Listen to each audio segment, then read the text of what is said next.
Hello, ladies and gentlemen. We are live. That's right. We are live on a Sunday. It's going to be a great day, and yet another kind of historic day in wrestling. I feel like we've been saying that a lot, but tonight we have RIC Flair's last match. There's been some mixed thoughts, mixed reviews, mixed opinions on everything that we're going to see tonight. The card is stacked, and then the main event, the one last walk down the aisle for the Nature Boy.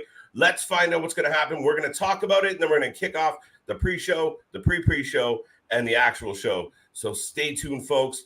Let's go.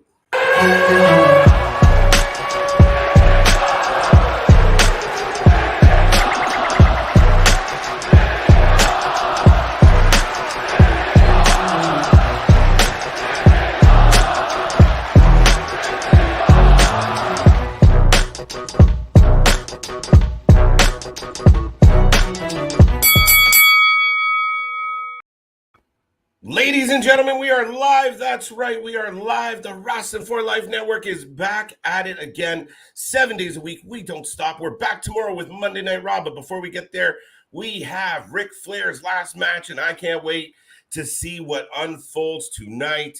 You know, the 77-year-old man is going to say goodbye, maybe, we think. But the people saying hello tonight, as always, I am the Iron Man of YouTube every night, KJ White, and I'm joined by the Baron of Banter, the Master of Mischief, the Troublemaker, Big Nick Heyman. How are you, sir? Yeah, I think I'm starting to nip at your heels there with the every night there at this point. Yeah, right. But hello, Internet people. Yes, last night we had the debut pay-per-view of the Cerebro era with Hunter Hearst Helmsley at the helm for WWE. The first pay-per-view ever to go on without Vince McMahon as the head of WWE. And then now we're closing out, just like you said, a historic weekend, a historic week in professional wrestling with the GOAT, you know, the greatest of all time, the guy that's absolutely signed, sealed, delivered on the Mount Rushmore of pro wrestling. Actually, finally, supposedly, maybe kind of, sort of, nudge, nudge, wink, wink, actually having his last match. Yeah. And the undercard underneath is what Forbidden Door should have been. And now with this main event, it's going to be interesting. And that's the most I'm going to say about that right now. Well, it's going to be interesting. And yes, I think if people have been watching our streams, they know how you feel about what we're about to get. I mean, I'm not that far behind you. Black for a funeral, right? Oh, son of a bitch. With that being said, let's say hi to the family out there. Christy, good to see you. Thank you for joining us again here tonight. Big Nick, Citizen Z, yo, what's up? How you doing? Are you ready to go? What are you guys looking forward to in the card tonight? New faces, make sure you hit that subscribe button. Looking forward to Josh Alexander versus Jacob Fatu. Yes, Damien. I'm a huge Alexander fan. Fatu's unbelievable, Nick. Oh, yeah. I think that's going to probably honestly be the match of the night. It's got that potential. And I could honestly see Fatu walking away with the Impact World title. Shut the front door. Really? Nah. Who else right now has a very big, beastly Samoan as their head champion and the face of their company? Touchy. We'll get to that with our predictions in a little bit here. But, yep, that's us. Motor City Machine Guns versus the Wolves, going to be good. Yeah, another match that I forgot that's even on this card. Jesus Christ. Yeah, it's good. That's you liked Impact Wrestling. That's what you got waiting for you. Mm-hmm. No, that's a hell of a tag match with 4 veterans at this point. It should be a really good match. So yeah, I mean, we got some contenders tonight. Looking forward to Jordynne Grace versus Rachael Ellering. And Deonna Purrazzo for the Knockouts Championship. It's going to be good. Another one.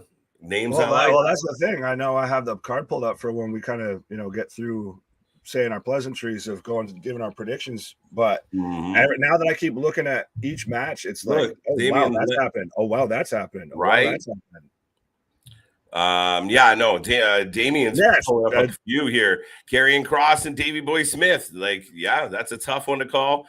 2 big, beefy boys. I mean, there's been talk about Karrion Kross in the WWE. So yeah, tonight will be interesting seeing him in action.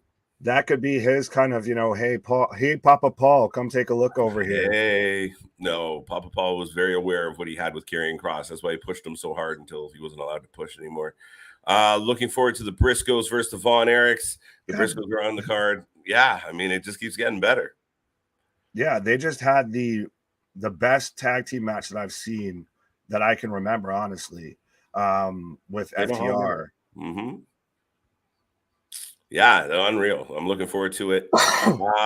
Damien's also looking forward to Laredo Kid, Bandito versus Ray Phoenix and Black Taurus.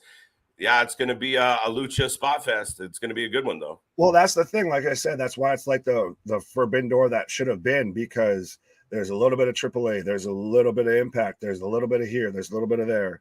And now I guess we even have Nick Gage coming out and saying that because GCW was left off the card, that they're going to invade at some point on this card.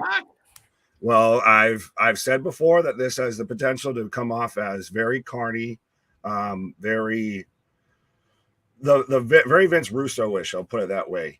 And well, think about it. We have an amazing card, and then we get to RIC FLAIR'S last match, which I'm scared for. Seeing a 73-year-old man. Sorry. Hold that thought. We'll catch up on these, and then we'll start getting into some. All right. Yeah, we're getting a little too going. We don't want to blow our wad, 4 minutes into the pre-show. That's what she said. Looking forward to tomorrow, Monday Night Raw, and what does Bayley, Io, and Dakota have to say tonight? Tomorrow night, right? Yeah. All right. Yeah, I know. Now Chris is excited to see Bayley. Now that we've gotten Bayley, we won't dive too far into that right now, Chris. But crazy moment to get those three. 1 return, 2 return, 3 return, back to back to back. It's last night was good. I am a big legend. What? Hello, Heather. How are you? Welcome back, Hassan. Welcome back as well. I'm happy Roman won. A lot of people. That was kind of what we thought. Hassan thought SummerSlam was cool. We agree. I watched SummerSlam. That's excellent, Heather. We did too. And hopefully you watched us watching SummerSlam. Right. Scott, good to see you. Welcome back to the show. Hey, KJ and Nick, not staying. Just wanted to jump on, say hello. Hello, everyone. Looking forward to tomorrow night. We'll talk wrestling tomorrow. Have a good night, everybody. Scott, thanks for popping in. Thanks for saying hello. And we'll see you tomorrow night. It's a lot of the most anticipated Raw in a minute. Oh, yeah. Well, and that's even proof right there of, I see a couple of new faces poking up and everything, but why this is absolutely just a gigantic family over here. This is like having your buddies coming over to watch wrestling with you and just shoot the shit. Because even Scott just popping in to just say hi. We've had people apologize. Sorry, I'm late and stuff like that. Like, late for what? Yeah. No, it's cool. It's cool, but take it easy there, Scott. Son, okay, I'm back. I'm trying on WWE Legends next. Okay, all right. Sean Ireland, welcome to the show. Welcome back. SummerSlam hangover. A little bit. Yeah, it's going to be interesting to see how this stacks up to that, because like we've talked about it since Friday, honestly, WWE's had a whole different feel to it. And I know we don't want to touch too much on WWE with tonight, but yeah, it's the wrestling landscape has definitely had a seismic shift happen. Right. We talked, and again, we talked about it on Friday, the pace, the feel. It wasn't a perfect show, but man, did it feel different. And just in the way the wrestlers were coming to the ring and talking, and the vibe. And then SummerSlam was good.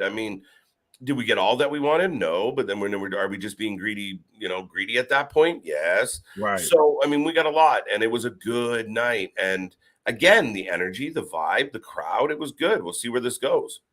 Yeah, we started it off with Bayley, Dakota Kai, and Io Shirai coming back, and then ended it with Brock Lesnar flipping the damn ring with a tractor. I don't know how much of a newer vibe you need to summarize that than that. Right. That's what we got last night. Right. It's just a taste. It's slowly but surely slowly but surely, we're getting closer, right? Like you're getting that the change, the actual gradual change. People, want like instant gratification, but give it time. What other names? But you clearly see the NXT influence that's going to be on this show. Oh yeah, or at least that creative style. What the hell? Hassan says Bailey was cool and back. Yeah, that's what we were just talking about. Datila High or High Pink Ranger, as KJ calls you. Right. Sean Ireland, within 5 minutes of SummerSlam, WWE has the best women's division. That's very much debatable now. It got serious quick. Impact, but now it's debatable. Yeah, well, keep in mind we got a package for Charlotte, a really strong package for Charlotte. So now Charlotte's back in the mix. Becky seems to be going babyface, which when she stood up next to Belair, the crowd went nuts and started chanting Becky. That I found kind of quick because I always thought her going heel was kind of a bad choice. Right. And they might be able to get out of it with Bailey and Kai and Io. I mean, yeah. And who else is coming? Are they going to move Toxic Attraction up? Is Raquel Gonzalez going to stop smiling? Are they going to utilize Shotzi more? What is going to happen now? And there's instantly, like, what was the big highlight pop of SummerSlam? The women's division. Right. That's the Triple H Stephanie McMahon effect. They're going to put that focus on the women. Oh, yeah. Steph very much has already come out and said that she wants to focus on the women's division. But then, like Tatila says here, that Impact has Impact has a super strong case to have the best women's division. Like we've got Jordynne Grace, the Knockouts champion, on tonight. And you've got Rosemary. You've got your girl, Taya Valkyrie in that division. That whole division, Jessica Havoc, that whole division has been consistent throughout all of this. WWE's had that real big dip, in part because of people getting injured, in part because of who they released. But Impact has always consistently seemed to take the Knockouts division pretty, that's been one of their key focuses. No, I agree. So, yeah, I mean, I give Impact credit, and yeah, I would say the Impact division overall and the matches they deliver puts them in better standing than AEW right now. AEW hasn't really found a groove with their women's division. Oh yeah, AEW is very much, yeah. It's when the TBS titles comes across more important than the actual women's championship, there's a problem. No offense to Jade, but one's supposed to be the top belt, right? Yes, Kurt Angle is on AEW Legends tonight. I'm looking forward to that one as well, Hassan. Be a good episode. Yeah. I like how they do these shows. I mean, oh yeah. Well, I do also wonder though if at some point they're going to kind of run out of legends to just keep interviewing. I'm back. Yeah, no, exactly. I completely agree with you on that. But so, do we want to get into some predictions real quick? Yeah, let's get into some predictions about the show. Remember, folks, at the as we move along here, there is a pre-show done by the production. Kicking off very shortly in about 9 minutes, if I'm correct. And then we head into the actual card. So, yeah, let's run through some of these predictions. Alrighty. So first we have the Bunkhouse Brawl, which is, bear with me, folks. Adam Priest versus Big Damo versus Brian Myers versus Bully Ray versus Crimson versus Crowbar versus Gringo Loco versus James Storm versus Cal Hero versus Commander versus Ricky Shane Page versus Sim Bodie versus Wolfie D versus TBA. Versus TBA. I'm going. I said this I said this already. I'm going TBA or TBD. Oh, I'm going to be announced, or well, if I have to pick somebody off the list, maybe Bubba. But that's the thing is I'm kind of torn between three. I feel Bully, James Storm, and Sin Bodie. So I'm gonna say Bully because he was on the roast panel for RIC FLAIR'S last match. That's a good point. I didn't watch. It's the only point I got to honestly try and predict who's going to win this match. Did you watch the roast? I've watched some bits of it. It was Rick got very emotional towards that. It was very much like this is the end. Well, yeah. I just feel, unfortunately, it's 10 years too late. Possibly. Most people don't, push it to 80. It is a rare Well, case. he's not quite fully there. He's like 73. He's I thought it about was the same age as 77. Vince still. So you're splitting hairs here, but I thought he was 77. no, that's Vince. Oh, Vince is 77. Fuck, they're all Yeah, old. Flair's 73. But that's the thing is, the last couple of years haven't been so good to Rick. But No, he's I guess got ups and downs. Highly. yeah, I was gonna say we'll save that for when we get to the main event. But next we have Rina Narita versus Yuya Uemura. That's my pick. I tried to pronounce those right. Honestly, I know neither competitor in this match, so I feel like I can't. I guess I'm gonna go with Yuya just for the sake of it. Yeah, I'll go with that one. Let's move on to the next match. Woohoo! And then we have Davey Boy Smith Jr. versus Killer Kross. Instantly right into a huge match. I'm gonna go. I'm probably wrong on this one, but I'll go Davey Boy for sentimental reasons. I'm gonna go Killer Kross because we've had a lot of talk about him and Scarlett going back to WWE. Right. So I think he very much gets the win here. Makes sense. Bigger name. Yeah. Well, if they actually pushed Baby Bulldog, they'd be equal, I feel. I don't know how Vince McMahon, Bruce Pritchard, and those old farts that were running WWE had a lineage guy like Davey Boy look at him and go, I can't figure out what to do with him. Yeah. Fuck, are you kidding me? How do you, yeah.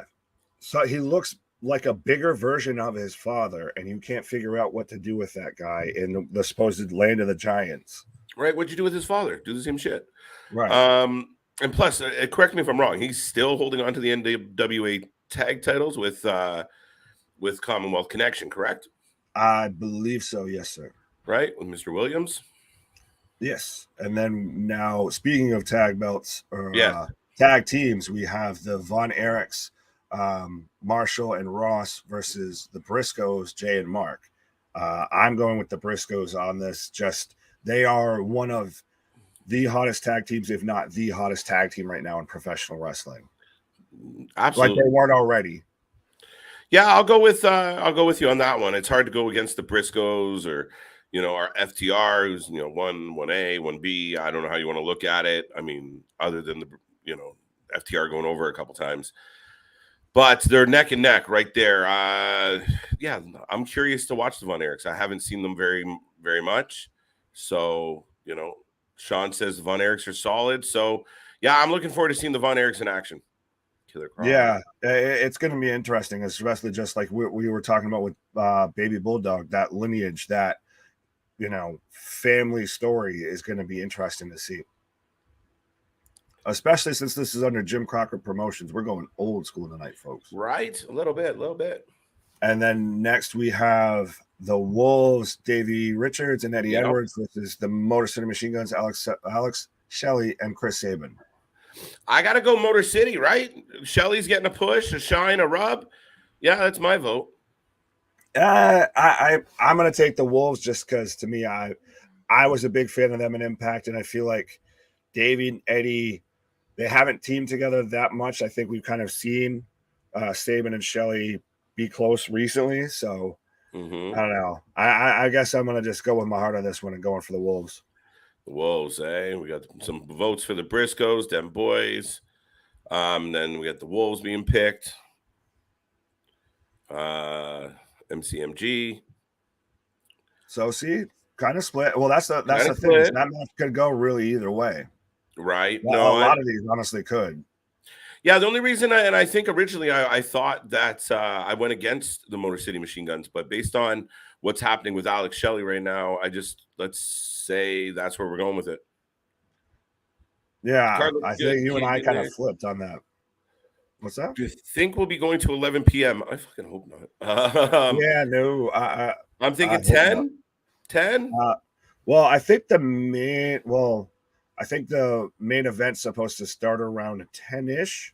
Oh shit. Okay, so 11. Well, because that's the thing is, even this morning we were struggling trying to figure out what exact time and everything this all kicked off, because some places were saying 6, some places said 7, some places said 8, and trying to find the pre-show. Like, honestly, you had to scour fight.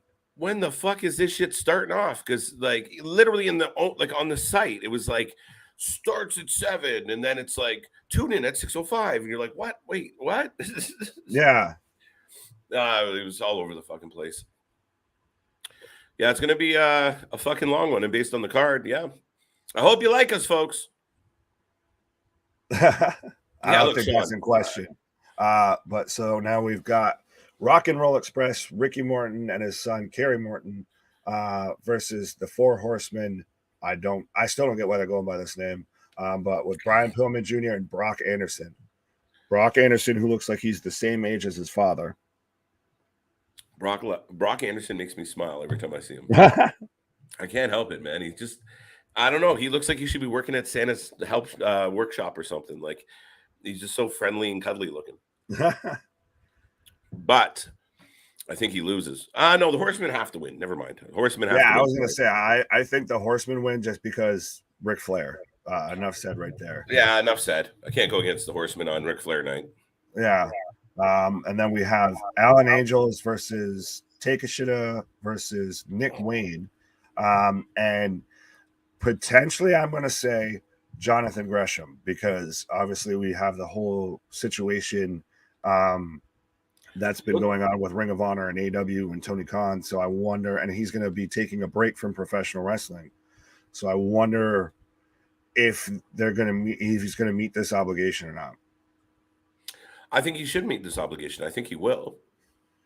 Oh, I hope so. But I think it's just going to be, I think it's a bad look if he doesn't. It's a little interesting. Well, I think also, though, yelling, about losing your title and quoting your PWI ranking in the argument is a bad look.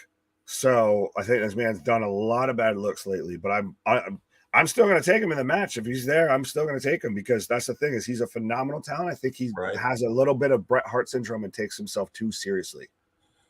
Yeah, that's a valid argument. 4 hours, Sean's not happy, I'm assuming, or just curious. Mary, good to see you. How are you? Hope you're doing well. The pre-show starts at 3 p.m. PST, and the main show is supposed to start at 4 p.m. p.m. PST. We're working on that. Pacific Standard Time. Right. No, I got it. Willie Bowen. Ric Flair's best matches were in WA Pro Wrestling and Jim Crockett Productions. Yeah, it's definitely a hot take. Oh, well, shit. That's who's putting on tonight is Jim Crockett. So yeah, I mean, I would say so, folks. I think so. He had some good WCW matches. Let's not kid ourselves. But I mean, some of when you think Flair's classic rivalries, right? Ricky and Dusty. I mean, kind of the Crockett NWA era was really good to Rick. Oh, yeah, absolutely. Well, that's when he very much cemented his time. That's when he cemented his legacy as being, the wheeling, dealing, kiss stealing, limousine riding, jet flying, son of a gun. Woo! Right.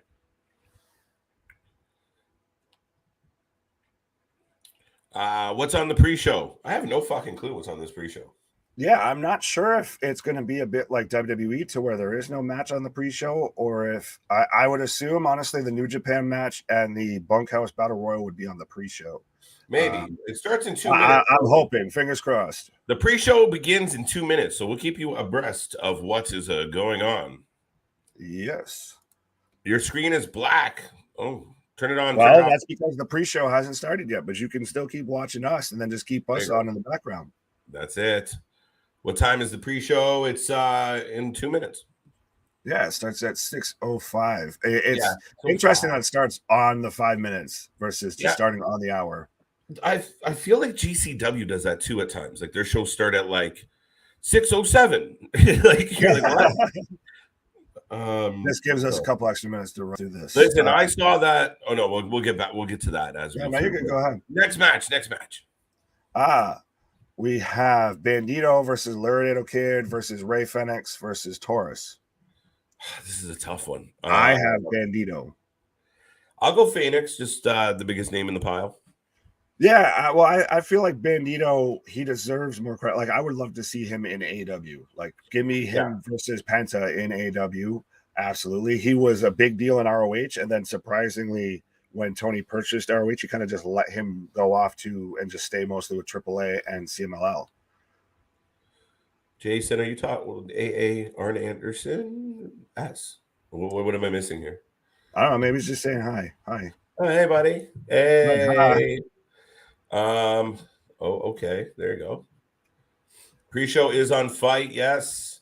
Flair's robe predictions. Ooh. Vintage. He's going big. Purple because blue. Everything around this damn card's been purple. Purple or blue. Yeah. Yeah. Yeah. Oh, it's going to be flamboyant as all hell. This is going to be a 20-minute entrance. Mm-hmm. It's too bad that, Charlotte is under contract with the WWE and couldn't come out with him. Or be around a little bit. But I wonder if they'd make an exception because it is Rick, but at the same time. Vince wouldn't. Vince wouldn't, but Vince is gone. I know. That's what it's like. Vince wouldn't. Yeah. But Mr. Let's make our wrestlers happy might. Oh, let's have fun. Everybody have fun. Let's have fun. Well, we're certainly having fun now.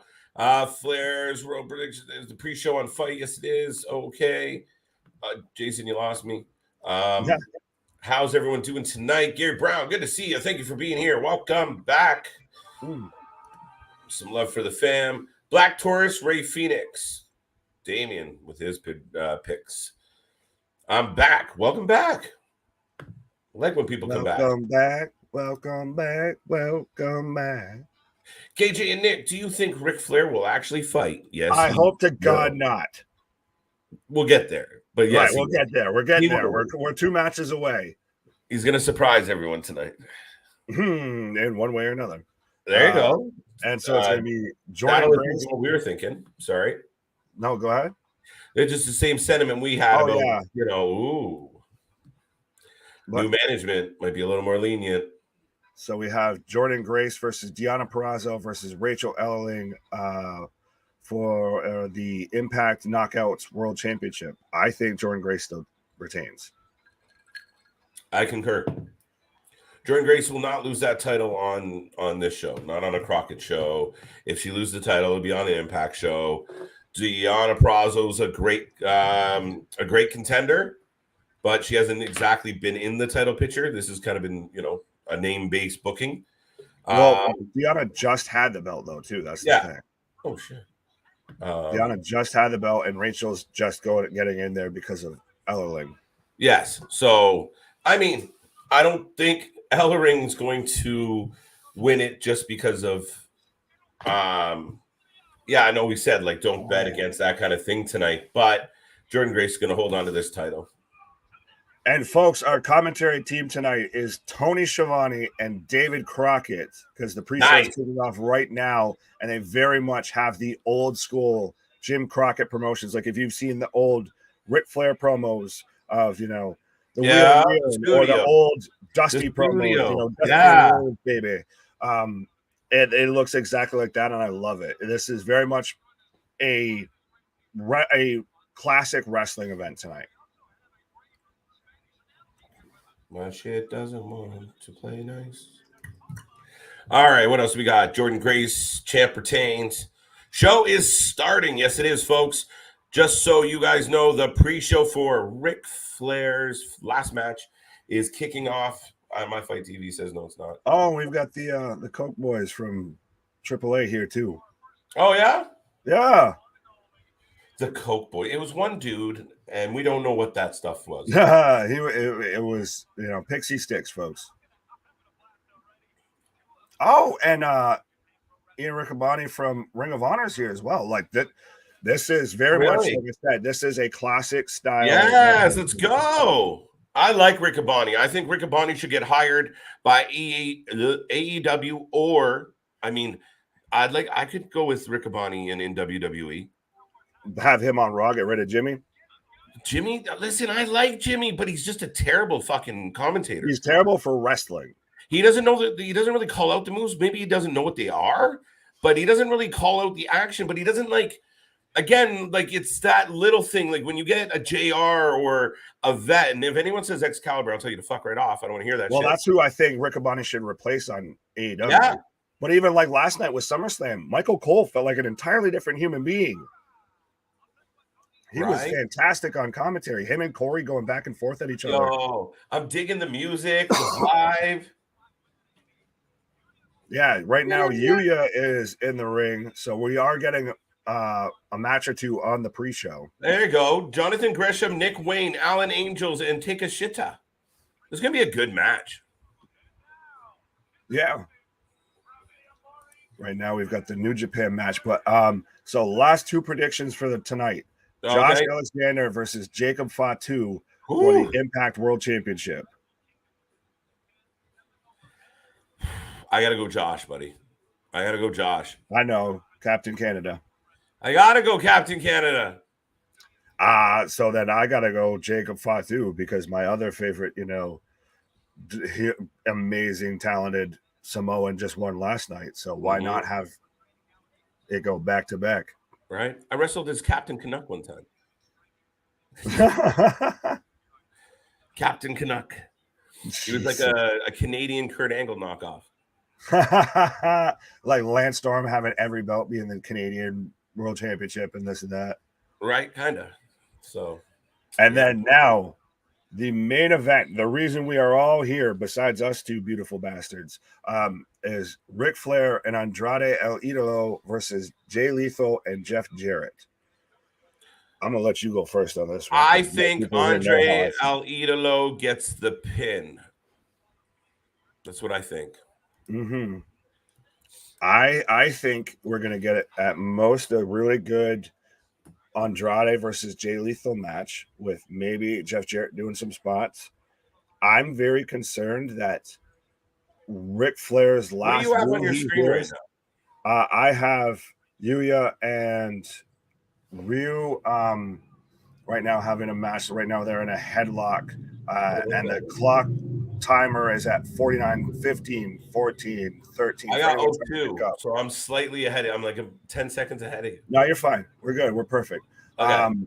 Yeah, I worry that the last woo Ric Flair is going to hear tonight is the wee woo from the ambulance taking him out, because this man, like I've been saying it all night. This happened 10 years. Yes, wee woo, wee woo. All with that in my fucking head. Right. Well, like I said earlier, you're supposed to wear black for a funeral. This is 9 matches and a funeral. But I that's the thing is I fear for this man. He's 73 years old. This is happening 10 years too late. This is his third retirement match. And I get he has this amazing legacy. I just don't want to see that tarnished, I guess. This to me, I feel like is going to end up tarnishing. I don't think it tarnishes his legacy, especially listen, if he fucking blows out a hip and has to be carted off by the wee woo, or is fucking, and I don't think he's gonna die. I don't think I'd be watching. I'm scared. Well, we talked about it. The past couple of years have not been great for Flair. He's had some very serious health doctors. He's had a lot of scandals and everything come back. Yeah, Dr. Pepper, Dr. McGillicuddy, Dr. Nick from The Simpsons. Everybody checked him out. He called the witch doctor. He told him what to do. But yeah, I'm scared that this man, after multiple health scares, he's 73 years old. He's already had allegations surface back up thanks to Dark Side of the Ring and everything. That's why WWE cut him out. But he's the man's on blood thinners and everything, and you saw how much he bled out just from the little beat down that he did. It was scary. That's the thing is, and we talked. Talked about it's been reported he wanted to do a dive to the outside, and now that Nick Gage is supposedly reported to want to interfere tonight. Listen, I fear that that's going to be something that happens. Is we're going to get Nick Gage and Ric Flair in the ring at the same time, and that's not going to go well. Listen, if GCW shows up during the main event of this, then it would be things like that could make this a blemish on his career. It doesn't change who he is or what he accomplished, but At the end of the day, all the throwback stuff from Flair all day. Like I said, he is to me like absolutely on the Mount Rushmore of professional wrestling. There was very much he's a a time goat to for where me. he was, yeah. There was very much a time to where it was 1A and 1B with him and Hogan. So and Hogan was the pomp and circumstance, and Flair was the actual technical in-ring guy. The workhorse. You heard about the matches of Flair and Steamboat and all of those historic, iconic matches that you heard about with Flair. You didn't hear about that with Hogan. You just heard, oh, this guy just looks like a fucking Hercules and just comes out and just America and just pins people in 10 seconds. Yeah, I mean, you can't take it away from who he is at all. But here's the thing, Nick.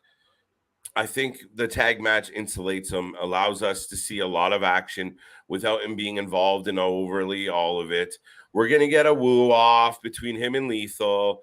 I really hope GCW or Nick Gage is not involved in this bullshit ending of this match or in anything part of this match. Fuck, man, I don't know. But I really do think that based under the circumstance, Andrade gets the pin. I think you go out with your, looking up at the lights. Yeah, but who pins him then? Lethal or Jarrett? Jarrett. There's no fucking way he goes out on a Jarrett pin. This is all an ego stroke. This is all, and I get it. We're paying homage to an icon, a legend, a pop culture icon, like we talked about when Vince retired earlier this week, or last week. I can't remember. We're on so much, things blend together. But yes, we're paying homage to an icon, and I just lost where I was going. Damn it. Yeah. But no, I still think that this is a little bit of a pomp and circumstance. This is a big celebration for Rick, and they're going very old school. So I think, of course, he might just give it off to Jeff Jarrett. Stand up Inseguri. Wow. Oh, yeah. This is two young lions going at it right now. That was a win. Any New Japan fans out there? He got the win. Oh, that looked painful. Are you at the pinfall right now? Yep, I just got it. Okay. Like I said, we're perfect. No, I lost my I fucked up for a second, so we did that. I like you were saying, this was a hair versus hair match. Sorry, go ahead. I wish this was a hair versus hair match. Why? What a fucking finisher though! Like he hits the belly to belly and locks it in the bridge. Wow. Yeah, that's impressive as hell. And he did it super clean. Like that's that New Japan with like the Steiners, right? You don't have to get knocked out. You lose to a good move. You just couldn't get out of the pin, right? Right. But yeah, like you were saying, I do hope that the tag match very much, serves as a buffer for Rick, and that he does manage to make it out and everything. I'm just worried that man's going to take it too far for his own good. He's a hazard onto himself. Josh, some people got Josh. Josh retains. Ric Flair and Andrade, Damian picks. I'm getting old school NWA studio show vibes. I love it, man. Oh, yeah. I follow a couple pages, and I'll total credit in the Dusty Roads Out of Context, I think it is. Or oh my God, I'll get caught in a rabbit hole just watching like the Dusty snippets for hours. I really wish I would have got I was around for the good days of those studio promos where they had that audience right there on top of them, and you would Flair would walk out and shut your face, you pigs. You could never say that to an audience now. Oh yeah, absolutely. You know what's hard times, baby. Hard times. And Jay Lethal coming out to the Ric Flair music. Oh, I thought we were getting Rick for a second. I'm like, why is he coming out so damn early? With Karen Jarrett, formerly Karen Angle. Is she now Karen Lethal? I don't know. Maybe. I wouldn't rule it out. I get around. Right. I get around. I get around. Oh, we're going to get the Ric Flair impression is what we're going to get.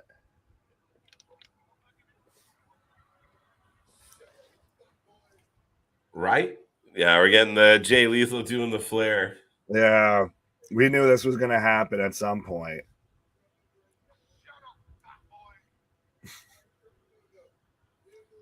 He really does do like the best impression of Flair.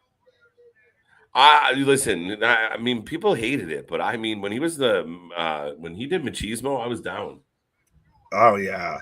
I was like, I think that was the best that he's been in his career. Honestly, I get it was a knockoff gimmick, but he made it work so well. Off comes the jacket.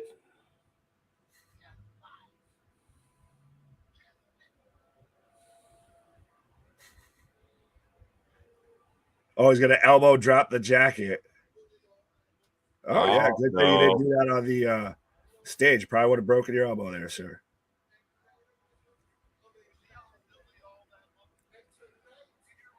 Wait to hear Rick come out and just they do the impact thing. That's my line. That's my line.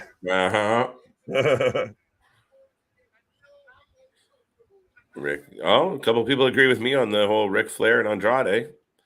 I don't want to see Ric Flair on the top ropes at all. So that's why I keep asking. That's one of the vintage Flair spots. Is that turnbuckle spot, right? Hey, can his old ass flip and do that hook spin out to the apron? That's where it's gonna get scary. Get dicey. It's gonna get dicey. It's gonna get dicey, folks. To me, it's like when you watch a movie and you got like Robert De Niro doing like funny shit, like doing that, like when they got the stunt double doing like cartwheels and shit. Like we're gonna see, it's just gonna look funny with 70-year-old Ric Flair flipping up over the apron. It's old Yeller needs to get put down. No, that's wrong. You can't say that. You can't say that shit on YouTube. He needs to go sit on a porch and put his feet up. Yes, he needs to go just right off into the sunset like he should have done, like I said, about a decade ago. Him and the rest of, Arn and them just need to ride off. What are these? The amount of I almost want to say it, but I don't want to offend anybody. The amount of plastic surgery this woman has had is terrifying. She looks like the bad guy from The Mask when he's wearing the mask. Yeah, without the green. No, with the green. Right? If you just put some makeup on, like the way the cheekbones are, like. Yeah. She don't give her the microphone ever. I didn't like when she talked in Impact. I didn't like when she. Well, it's just she's one of the real housewives of professional wrestling. I feel like if that was a show, that should be a show. That should be a funny show. You were on money when we said I'd pay to watch the future endeavors of Bruce, Dunn, fucking Laurinaitis, and Vince off in some Miami fucking. Oh yeah, condo. Just have that be some little show, Survivor or whatever. Oh, we're getting a cinematic video package right now of Jeff Jarrett. Weird, right? Jarrett and Lethal out on a boat. It looks very like Miami Vicey. But yeah, since we got a Jay Lethal woo and Resident Evil here with the Ric Flair woo, let's get a woo chant going in the chat here. I want to see. Let's get some woos going. Right now. I want to see 24 woos popping off right now for Ric Flair's last match. Let's go. What is this? Like I said, Real Housewives of Professional Wrestling. Well, there's a storm. That's what it looks like. Right? Hey, Santino Marella. Yeah.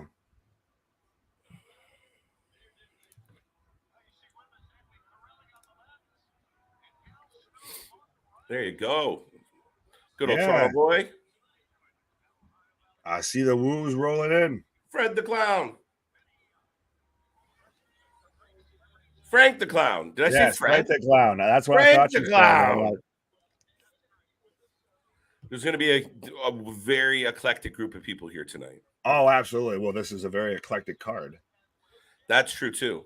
We got a woo. We got some woos. Wee woos. Ric Flair's former NWA World Heavyweight and U.S. Heavyweight Champion, two-time NWA World's Tag Team Champions with Blackjack Mulligan and Greg Valentine. Willie, thank you. Thank you for the facts, and thank you for being here. Woo! Big CJ. Yeah, where the hell are you at? Right? We got the The Bunkhouse Battle Royal is coming up next. And they get the buckle, the boot, and the prestige. Like I said, folks, if you didn't think this was an old school show, hey, Dave a belt buckle and a boot. Fuck, they're bringing out everybody and their buddies. Oh yeah, Dave Prazrak out in right from GCW. We talked about GCW being involved, so maybe to be determined. Nick Cage wins the fucking battle royal. Oh my god! Well, I called it. It's TBA gonna win. He wins a boot and just starts hitting people with it. That becomes his gimmick. I don't know. I fear that we're gonna get shit. We knew this was gonna be funny. Frank the Clown has the mic. Yeah, Mick Foley's either son-in-law or future son-in-law. Oh my god! Is he? No, he's gonna be TBD. You got Frank the Clown. Oh no, Frank's fucked, and Frank's about to get chucked. Because look who's coming out to have a conversation with Frank. Oh, this is not going to go well. We have the Samoan werewolf, Jacob Fatu, coming out right now to deal with Frank the Clown. And, folks, if you remember, the Rosie and Jamal 3-minute warning segments to where they just beat the ever-loving piss out of people and then just Samoan dropped them, that's probably what we're about to see now. You know what? That's a very good comparable with the Samoan SWAT team. Mm-hmm. I like Helps when they're related. It does. It really fucking ties in nicely, bud. I like how you did that. Yeah.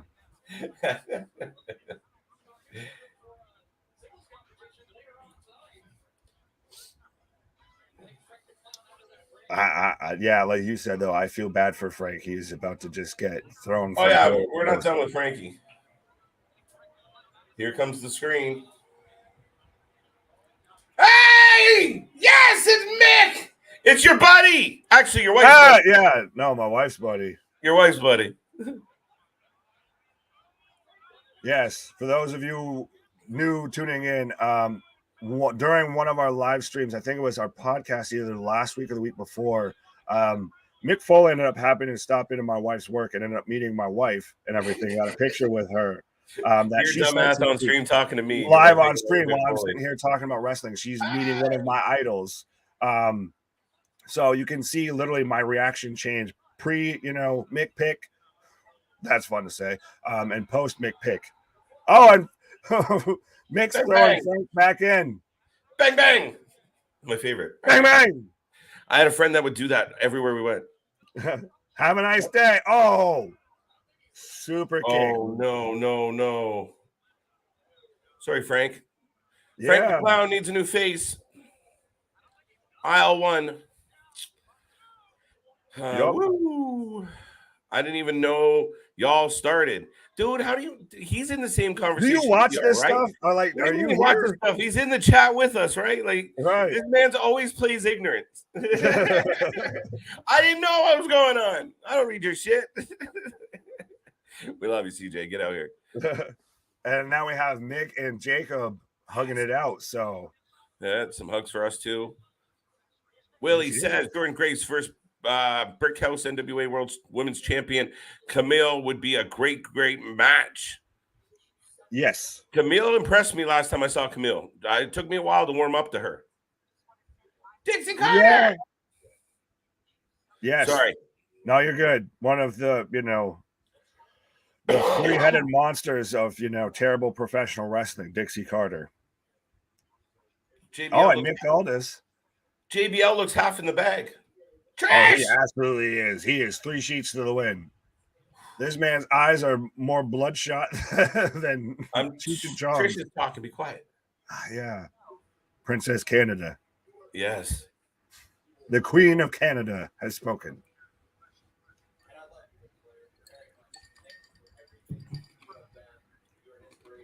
Yeah. Cody. What's up? We got Cody. And we might get Charlotte. If we've got Cody, we might get Charlotte. That's true. We got Cody. I love that he took the selfie from his tattoo side, just in case we didn't know. Right, just in case you couldn't see it. I want to make sure to get this in.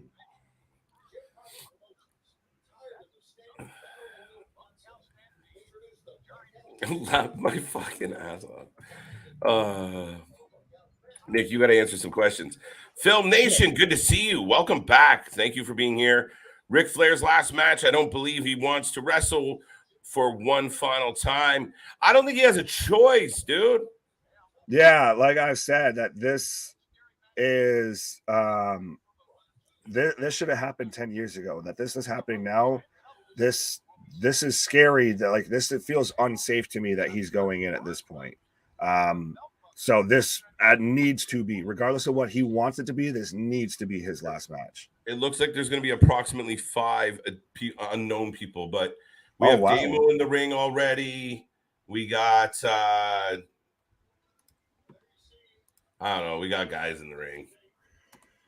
Got everybody. Got Demo, looks like Lance Archer. No, that's Crimson. Right. Sin's coming down now. Yeah, Sin Bodhi. Yeah. Formerly Kazarian in WWE. I think he's got a good chance to win this match. I think anybody, especially that's getting an entrance into a battle royal, has a very much a good chance of winning. The Warlord of Weird. Yes, very much coming out in almost a Wyatt family type mask. Right.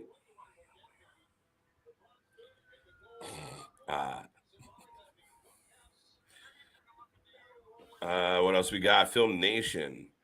Oh, in other words, I did watch SummerSlam. Didn't get a chance to make it to your live stream because I was on vacation. Yeah, my thoughts would give it 9.8 out of 10. Yeah, a lot of people love SummerSlam last night, folks. Oh, yeah. To me, that's so far the pay-per-view of 2022. James Storm. Sorry. That's your damn luck. A pig. Yeah, it's a pig. I love Liv Morgan's wrestler attire in purple. Very nice colors. I bet you do, Film Nation. A lot of people were commenting on that zipper situation as well. But with James Storm coming out, I'm surprised that he didn't actually ever end up going to WWE. He had one little run in NXT. But it seemed like he very much popped in. And then Impact said, hey, if you come back, we'll do a beer money reunion. And then when he decided to come back, NXT was like, hey, Bobby Roode, did you want to come over here? We just had a spot open up in NXT. Right. Yeah. What do we got here? P.S. Becky Lynch wrestling attire just didn't look appealing to me, in my honest opinion. Yeah, I think she's been riding this David Bowie train for quite a while, so I don't know what's up with that. Welcome to the jungle, because we got fun and games. Bully Ray. How is Bully Ray coming out to fucking... Is he coming out to Guns N' Roses? Yeah. Shit. Welcome to... Why is he coming out to that song, though? Doesn't make sense. I don't know. The man just wants to have what he wants. I watched part of his like speech at the roast and everything, and he like demanded that the crowd stand up and give a standing ovation. It wasn't like... Love him or hate him. Exactly called for. It's just one of those like, and I think that deserves a standing ovation. Like, okay, pal, right. calm down. Love him or hate him. He's one of the most in your face, fuck you type guys going. You absolutely. I feel like you get him 100%. He doesn't know how to turn it off, right? Right. That's the thing. I respect it. Sometimes I very much disagree with it. I think he kind of just, is a bit too controversial. But yeah, that's another one I'm surprised didn't get a good run in WWE. Imagine if we got the Bully Ray character in WWE. Mm-hmm. Yeah, I think Bully Ray would have been wicked in. Oh, here it is. Here it is, Mr. Pizza Cutter. Oh. Well, yep. Hey, how did this guy get famous? And I'm still, it's so confusing how life works out. He got famous for just being.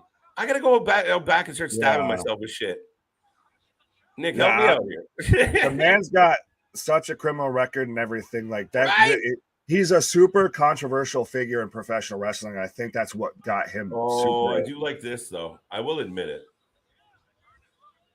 But I'm glad that at least that this is where GCW is going to be involved, and instead of Rick taking a pizza cutter to the forehead or something. Right. Bully looks good. Thinned out a little. Oh yeah, Bully looks like I could very much see Bully and Billy Gunn having a decent match. Oh, there's Joey. Oh, we're getting a GCW shit. invasion, I guess. Because we've got Blake Christian. Yeah, Blake Christian's in there. Yeah, the troops are rolling out for GCW. So, like I said, they're very much, this is like. I'm okay with this. Yeah, it's very much an invasion. We've got, half the men's roster of GCW in the ring. There's Effie. Yeah, there's Effie, Joey Janela, Gringo Loco's in there.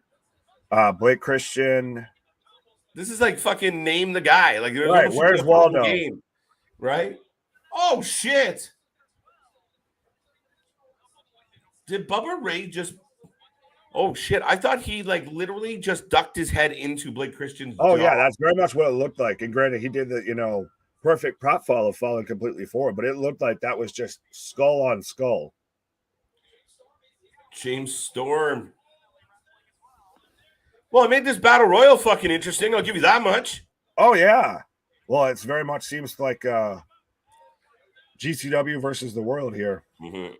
Yeah, I mean, I just don't really I would more expect to see Bubba come out to something a little more East Coast vibey, right? Yeah. Doesn't even have to be a hip hop, but at least something with a little grit to it. Yeah, a little East Coast feel. Yeah. That's just him. But hey, that's just us being picky. Bully Ray coming out to Guns N' Roses. Welcome to the jungle. So much copyright. It's funny though how they get away with it. Oh yeah. They pay the fine. Fuck it. Well, even then, you just got to do the Jimmy Hart. You just got to do a couple of notes off. Like, look at all the songs in WCW that were just discount Nirvana songs. I did like Ravens. Well, Ravens, DDPs. DDP. I think there's a couple others. It was funny because there was once a TRL to where they Raven and DDP came out. Oh, Demo! 23 minutes away from showtime, folks. For those who don't know and just happen to stumble upon us, we are the Wrasslin for Life Network. We are going through a bunkhouse brawl, battle royal. GCW has invaded RIC FLAIR'S last match. Nick Gage and the boys are in the battle royal right now, so it's a melee. There had to be 30 men in this at some point. Or close to it, at least maybe 20. Do it. But we do this streams all the time, folks. So like, subscribe, hit the little bell, join the family. The chat is alive. Keep it going. Let us know, who do you think is going to win the battle royal? I said it was to be determined, and I have about 15 men. Yeah, you got about 5 people. It's a 50-50 shot that I'm right. 7 Nation Army is what you got right there. You Pat McAfee here. 7 Nation Army. They might have cheated on this one a little bit. Yeah, a little bit. Cheat code.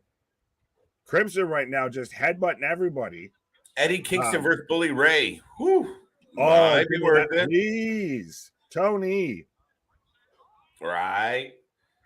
Well, that's it, folks. The main card starts in 20-ish minutes, and we'll kick off a stacked night of wrestling action that all culminates in RIC FLAIR's final match, a tag team match with his son-in-law Andrade going up against Jay Lethal and Jeff Jarrett. So tune in. Don't go anywhere. Grab your snacks. Do whatever you got to do to put a smile on your face and have a little fun. Hang out with the crew. Our boy CJ bouncing around out there as well. But I hope everyone is feeling good tonight. We got some eliminations now. Yeah, Damos out. Gringo Loco, I think, just eliminated himself to take out Damos. Crimson's out. But this is thrown. What's up? He got thrown a little bit, kind of. Yeah, folks. Why is this guy doing this? So he's eliminated himself. Right. Why are we going to go on the top rope in a battle royal? We have people just eliminating themselves. Is that Kalisto? It looks like it a little bit. Nick Gage. Yeah, you're eliminated, pal.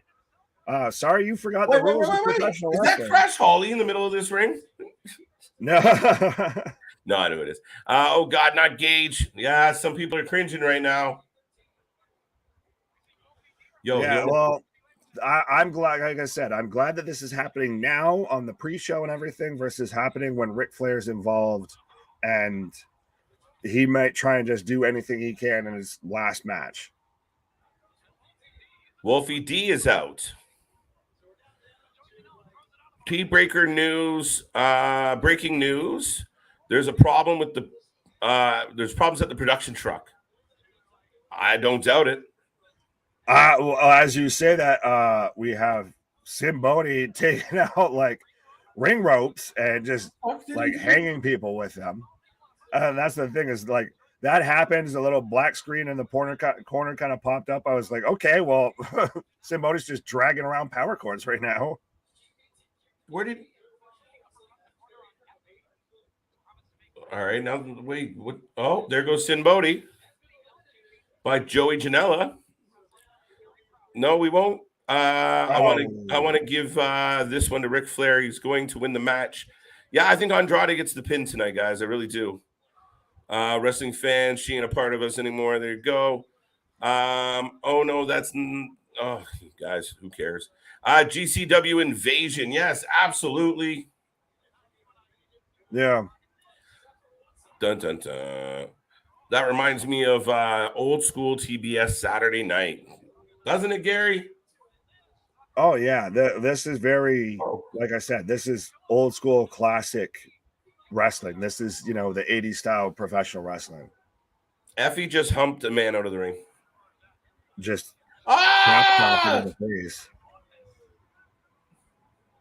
Effie with the what's up. With the what's up. What up? You see how Bubba couldn't push him like he would push Devon? Hilarious. Oh yeah, he was just little tap. Oh no, he Bubba couldn't do the him. shove. Bubba fucked him.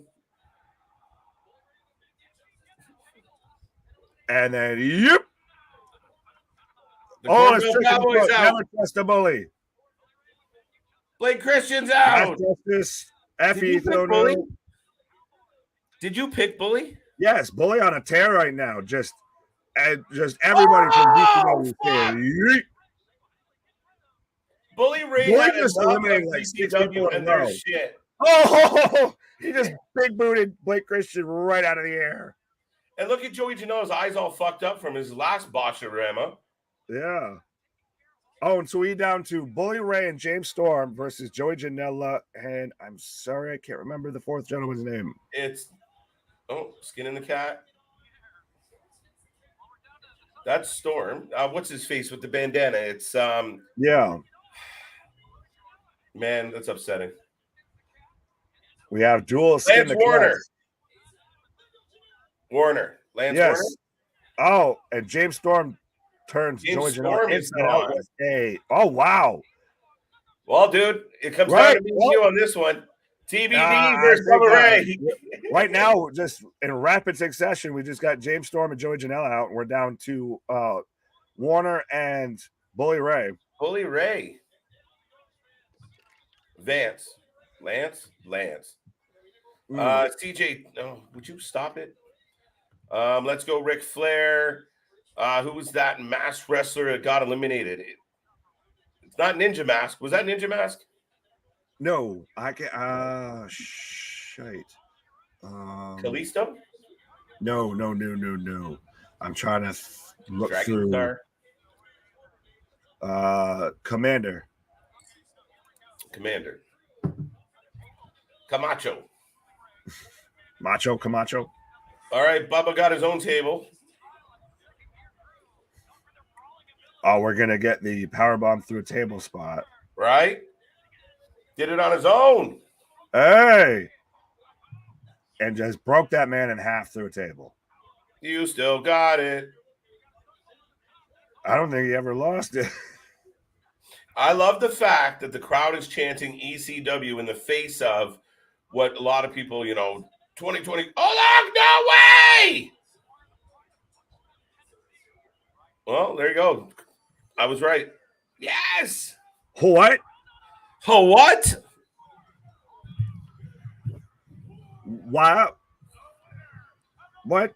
Why? Why did we do that? GCW steals the Bunkhouse Battle Royal. Well, I thought I was about to say it was interesting with you saying it was interesting. They were chanting ECW when we got GCW, the modern day ECW. As I was saying it. Yeah. Yeah. And then we had pretty much almost, I guess, the changing of the guard in this Battle Royal. Yeah, because now we've got a giant GCW celebration in the ring of everybody's, got some PBR. Did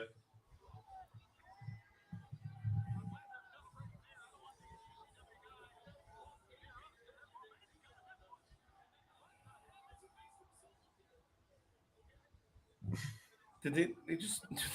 We're getting a GCW beer bash right now. Yeah, and the brass boot and buckle go to Mr. Warner. Yeah, Mance. It wasn't Lance. It's Mance. How did we know? Oh, they're gonna drink out of the boot. Hey, gonna do a little shoey. GCW hijacks the Jimmy Crockett pre-show. Yeah, well, they've even got the shirts that are like the ECW shirts with GCF and W. Right.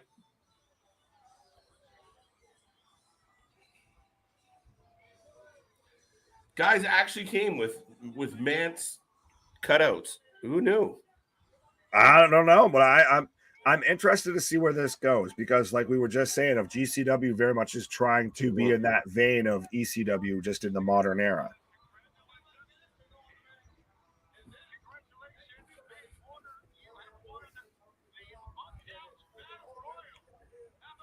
And now we're getting Tony interviewing Mace Warner. This guy could be a cousin of the Briscoes.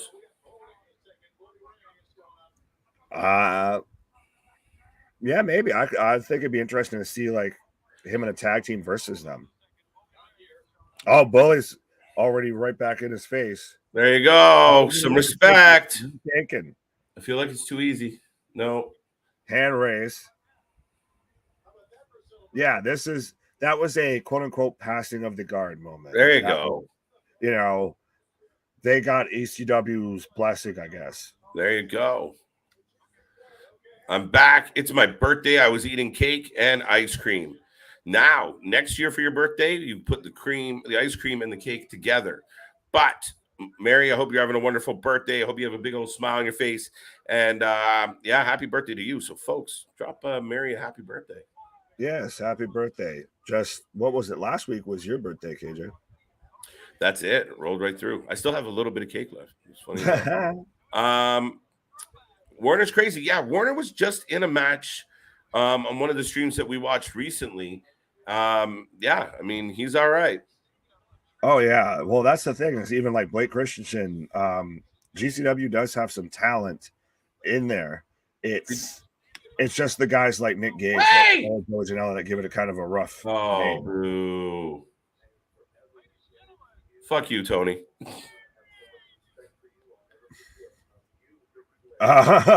It's Sting, and it's just a terrible behooves me video packet or video message from Sting. Right, Boss Monster, good to see you. Where's Cornette? I don't think he gets invited to these things anymore. I think this man's head would explode by now with seeing that many GCW people and Joey Janela and Nick Gage all imagine at the same time. Yeah, could you imagine him backstage, or even if they came out as guest commentary, and you had Joey Janela in the building and Nick Gage? Nick Gage would kill him, death, right? Death. It wouldn't even be a thing. There's no way Jim Cornette is going near any of these. Yeah, and I mean, he'd show up in the AEW event because I'm sure. What's that? I was just saying, I think it's also in part he just absolutely wants nothing to do with these people. Not at all. What were you saying? Sorry. Yeah, no, I mean, I could see him showing up at AEW because he's not that nervous about the Young Bucks beating him up or Adam Cole. But I think he could still maybe beat up the Young Bucks if we're being honest. But I think so. I put my money down on Jimmy giving a go to the Bucks. it'd be a neck and neck fight.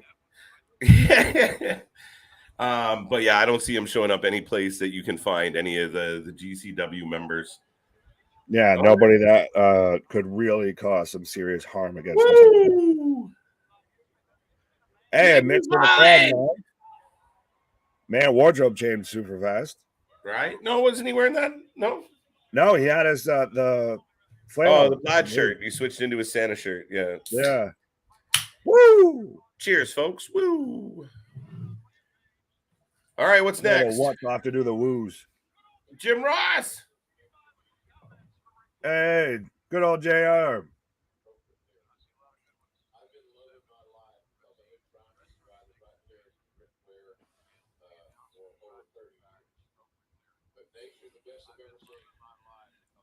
Jim doesn't look the healthiest, eh? Like, really looks like he's... No. I love Jim. Oh.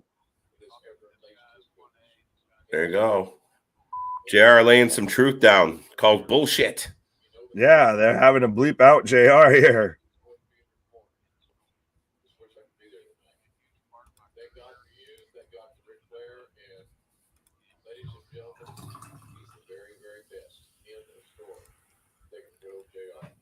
There you go. JR calling it.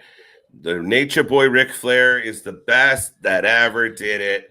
The best that ever laced up a pair of boots. And I mean, we got a little bit of time here before we get to the main card, Nick. Hard to argue, or is it debatable? And fans up there, let us know. Yeah, so I think that's the thing is professional wrestling. It's hard to have to me, it's with anything, even whether you go with the NFL, the NBA, the Michael Jordan, LeBron James debate, especially in professional wrestling, with the absolute definitive number one greatest to ever do it. I think that's when you get into some murky area and you can have a lot of debate. I think that there's very much a upper elite echelon tier that is in the discussion for that position. And Ric Flair is very much in there. Ric Flair is a pop culture icon. This man's had rap songs by the Migos made about him. This man literally has NFL locker rooms quoting, his promos. This man's impact on professional wrestling is still going today with his daughter and with Hunter, who's now in charge of WWE. He's very much a Ric Flair protege. So this man has probably the biggest reaching influence on professional wrestling of all time. I just quickly want to say, every time Cody Rhodes speaks, I feel like he's full of shit. Everything out of his mouth seems disingenuous to me. That's just because of the face he has. But I feel like and the dyed hair. Like even this little selfie speech he's given about, it feels like he wrote it down and practiced it before he did it. Like everything comes off like everything comes off disingenuous. That's what it is. I hate to say it. Listen, I'm sure he's a nice guy, and I know everyone's on the Cody train right now. Like even when he does like the press conferences and shit, like the media scrums, it just sounds like a politician. Like he should go into politics. Yeah, it's some people, I guess, are just kind of wired like that. Like for any NFL fans, and I can say this as a Seattle Seahawks fan, Russell Wilson's very much of that, up to where they just instantly seem like everything that they say is just BS because it's so practiced. It comes off so clean, so crisp, all of that. But I think that that's just kind of how Cody is. He just naturally just seems like he's always ready, always like on top of stuff for camera. I don't know. It's just the way he's just, I don't know, man. Maybe I'm wrong. It's just one of those, it just for whatever reason, he could be 100% talking about the deepest thing, and it just for whatever reason it does not feel authentic. Yeah.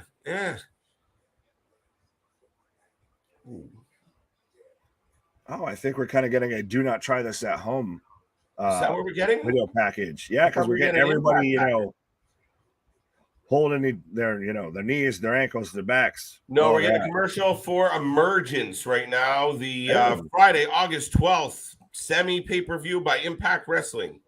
And you will get to watch it with us here. Oh, absolutely. And I like how you called it a semi pay-per-view. It's this weird fucking Friday thing they keep doing. Like, I don't know if it's their way to see like tester, like, okay, we do okay on Fridays. I don't know. It just seems so random to go on a Friday night up against SmackDown. Rampage is in there somewhere, but that hasn't really counted on lately. Right. But hold on tight, folks. SmackDown matters again. Oh, WWE matters again. Yo, listen, people are gonna be. I don't like. I kind of feel like you when we come to talking about all this, and I don't want to get the cart too far ahead of the horse on what we could see. But I'm looking forward to Monday for sure. I was talking to one of my brothers today, and the same thing. It's like, dude, Monday's gonna be good. Oh yeah, that's when I feel that we're gonna get that clear divide of like, oh, all right, we're not doing any more Vince bullshit. Mick's got a mic. Hey, right here in Nashville, Tennessee. I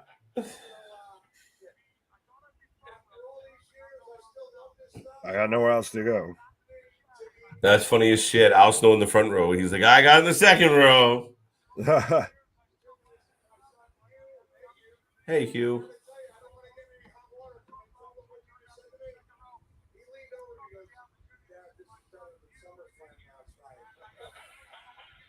Uh-oh. And see, that's like how you were saying to where Cody doesn't ever seem genuine.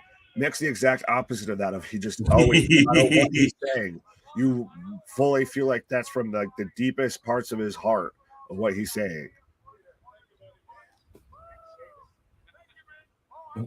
Fucking Mick. Oh, I was there. I'm back. I froze. Don't freeze. Was it the ice cream? Yeah, no brain freeze. Nick Aldis, two-time NWA World Champion. Man, this is a guy I'd love to see. Like, he just seems so ready to be a WWE competitor. At this point, I think he might have missed that boat, and he's going to be where he is. But Nick Aldis has been outstanding. Oh, yeah. Well, I guess I've heard speculation that the Nick Aldis, Billy Corgan kind of beef is a bit of a work shoot. Yeah. But I think very much him and his wife, Mickie James, because we already had her come back last year for the Rumble. Those two are people that very much could be on WWE's radar of prying back or debuting into WWE, or at least working out some sort of a agreement to where they'll compete, on a pay-per-view or two for WWE, while still being under contract with NWA or Impact. Right. Oh, shit.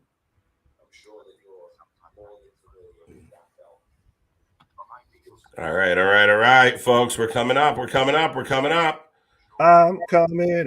Right? This show is better than SummerSlam. According to McFoley's kid, it is. But LJ agrees with them that this could be better. That's still some big show to fill. Right. To me, like I said, SummerSlam so far is the best pay-per-view of 2022.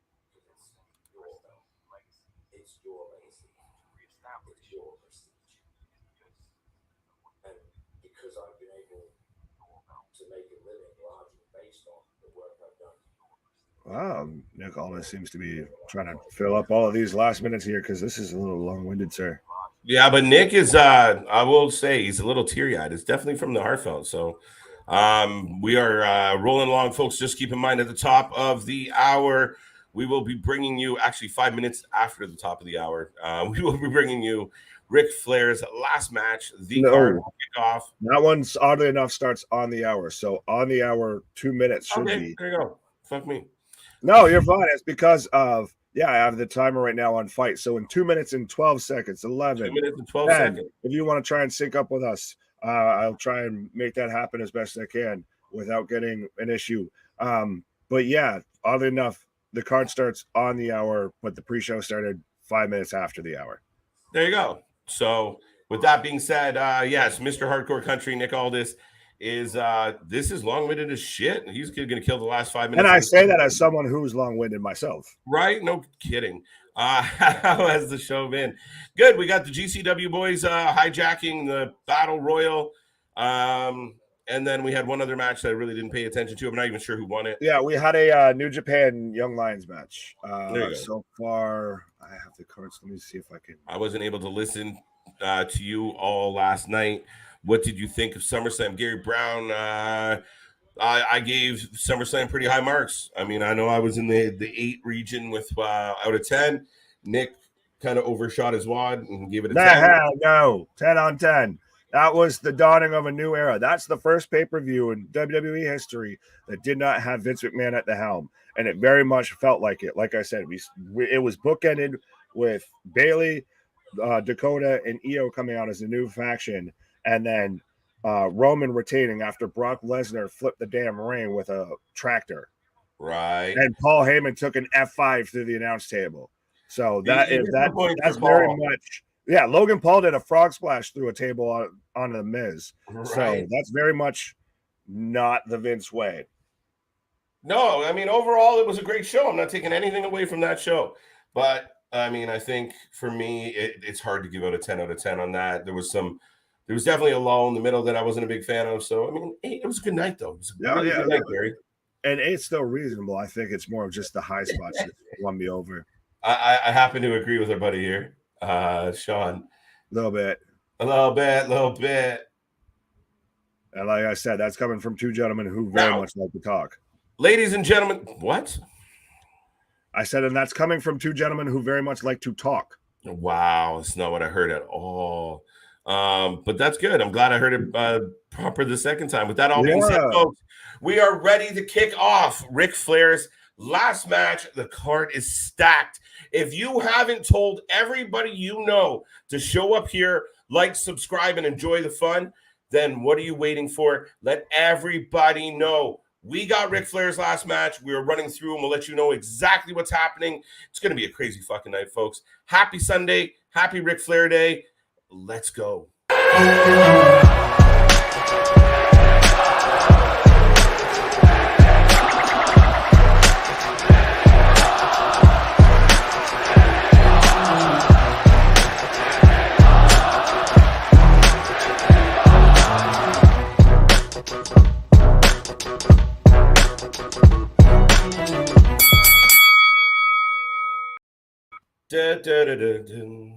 Ding, ding, ding. We are live, folks. And just to remind everybody, we are the Wrasslin for Life Network.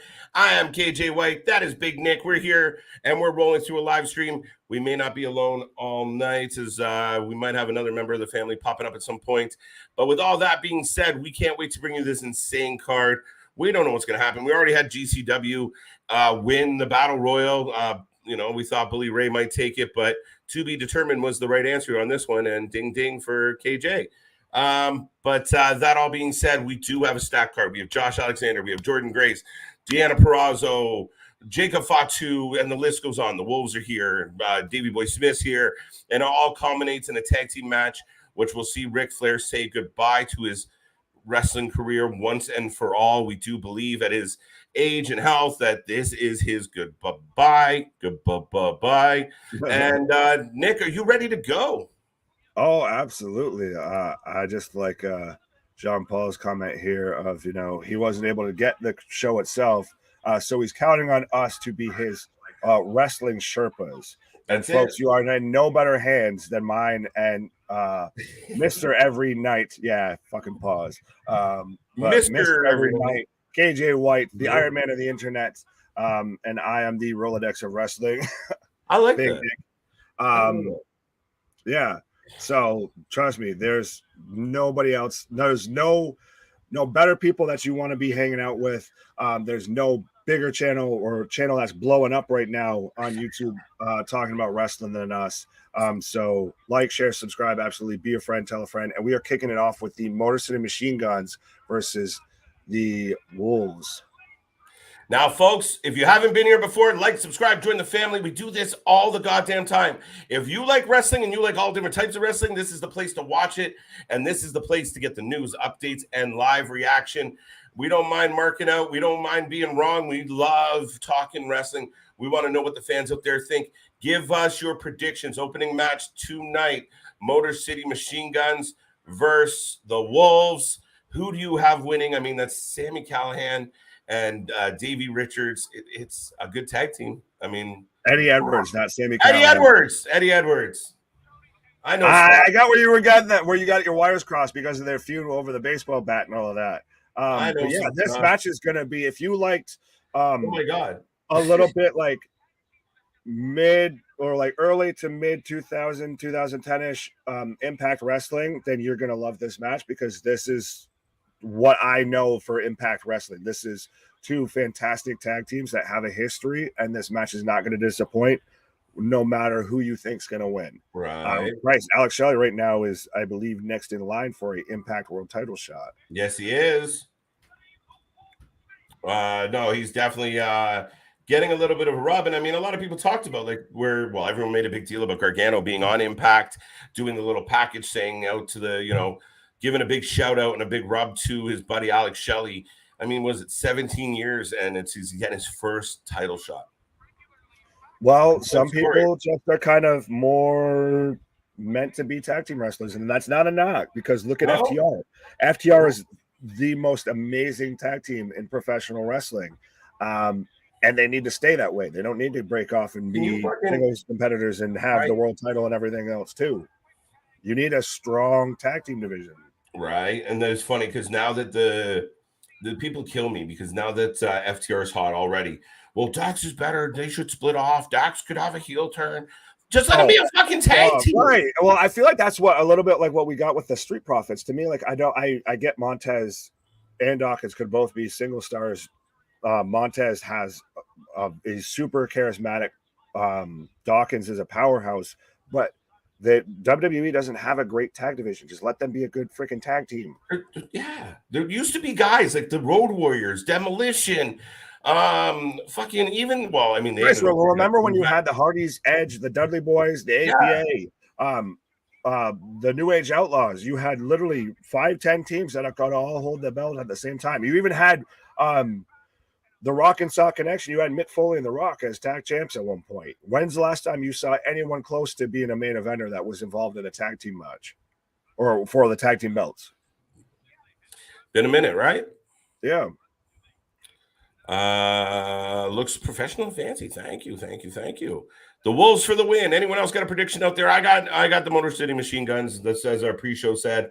I'm not allowed to change my mind, and I'm gonna hold tight with just because of Alex Shelley's current push. I think it's a great. It's not a bad show. I'm going with the Wolves, just I guess out of nostalgia's sake. But either way, like this is. Like a lot of the matches tonight, they're very much coin flips. So they could go either way, especially because Jim Crockett isn't tied specifically to any sort of promotion. This is very much just, the build up for RIC Flair's last match. Mm-hmm. So this could, one of those no continuity involved matches. Yeah, there's no way to really predict any of this because, as you just mentioned, and why is this not... Sorry, I got to bring my shit up and act like I'm watching the show. But to all the new viewers out there, please like, subscribe, and enjoy the family. We hit 500 subscribers on Friday, and we're currently pushing out towards 550 tonight. Hey, who knows? Maybe we'll before we go home. But we are. Well, that exactly says though that big things popping, little things stopping over here. But this has just been a crazy weekend in professional wrestling. We had the SmackDown that felt brand new, oh so fresh and so clean. And then we had SummerSlam last night that we got 3 returns within like the first match. And then now we've got, one last ride for the Cowboy. We've got one last ride for the Nature Boy, RIC Flair's last match. All right. I'm trying to catch up to where you're at. I right now have Sabin going for a no count pin on Edwards. Yeah, I was talking to you folks and playing around with the wrestling stuff, so I didn't hit play, but I am with you. I was with you, and then I got kicked out. 1 second. All right, here we go. But yeah, I'm playing a little bit of catch up here, but I will as soon as I can.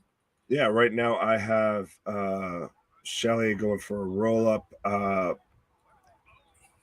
Davey got the tag, and it's just a house of fire, just booting everybody. Oh, this is getting on my nerves. Getting on my nerves.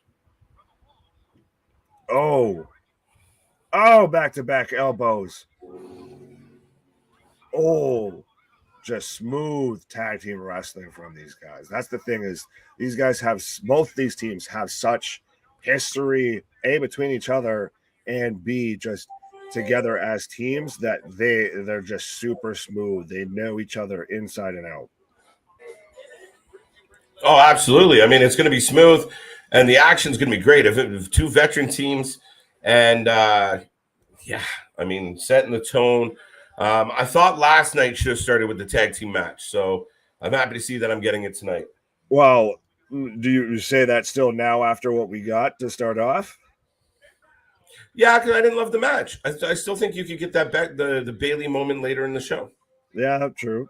And but maybe it set up, you have that opening match. You have the 3 women come out. Then Triple H tweets, "We're just getting started." Yeah, they know how to pull off some eyes in. That was well played because nothing else. Oh yeah, that was very much planned out, and so I see what you're saying, and maybe you would have avoided that potential dip like you were talking about. It was all good, but I think that's very much the bait you in. I just learned this today, but WWE owns Jim Crockett Productions. I'm gonna fact check that, because I don't think that would be happening with all of these companies being involved in this. If this was a WWE product, well, no, I mean, I do believe Vince did buy out Jim Crockett.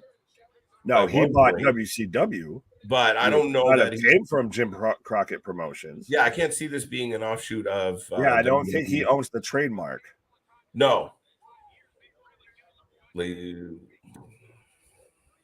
Yeah, otherwise this would be all sorts of not happening right now.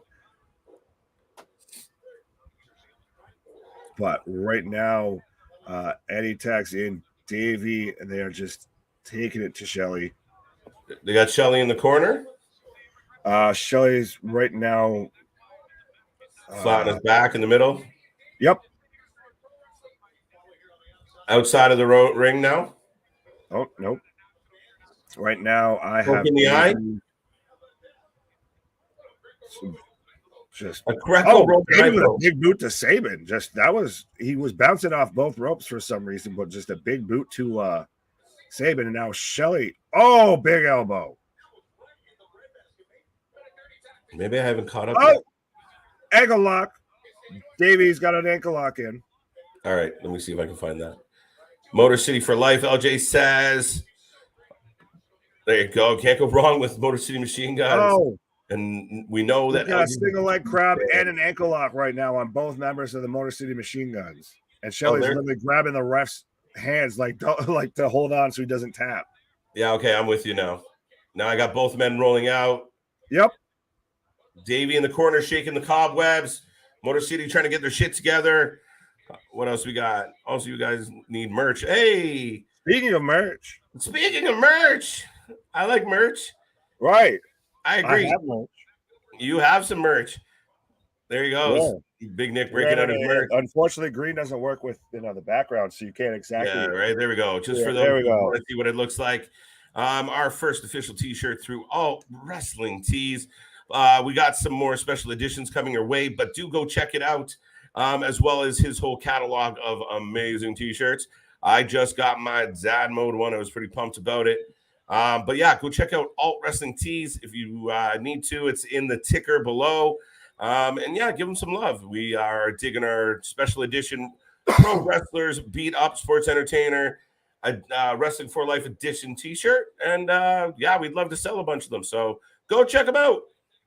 Yeah, well, if you want to be styling and profiling like, the nature boy RIC Flair, you want to be the wheeling, dealing, kiss stealing, limousine riding, jet flying, son of a gun, and I'm having a hard time keeping these alligators down, then you need to go to Alt Wrestling Tees.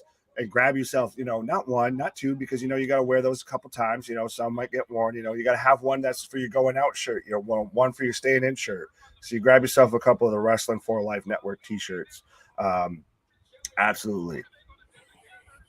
Oh! There we go. Dive. Saban just diving right to the outside through Shelly's legs. Boom, boom, boom. Motor City Machine Guns are absolutely in control of this match right now. That's it. Davey and they're back in.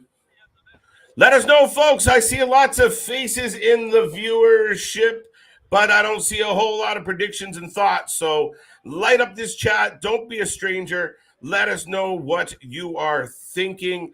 And, give us some predictions. Oh, nice move. Nice move. Nice move. Boom. Oh. Hey. Two count. Dun, dun, dun. This match is a hell of a match, folks. We're off to a good start. And of course, people are buzzing right now, just checking on social media real quick. A lot of talk about Mick Foley's appearance. Some people are going to be like, Mick shooting his wad. Well, and even then, we had Cody there. So, if we got Cody there, maybe we get Charlotte coming out tonight. We talked about this, that WWE doesn't own the Jim Crockett trademark or anything like this. But there's nothing saying that they might they obviously let Cody make an appearance on a video package. They let Gargano do it on Impact the other night. So maybe, especially with it being her father's last match, we get Charlotte coming out tonight, which I think would be a really nice touch. Yeah, absolutely. Oh! Like mid-ring freaking breaks it up. But like a mid-ring coup de grace. That's it.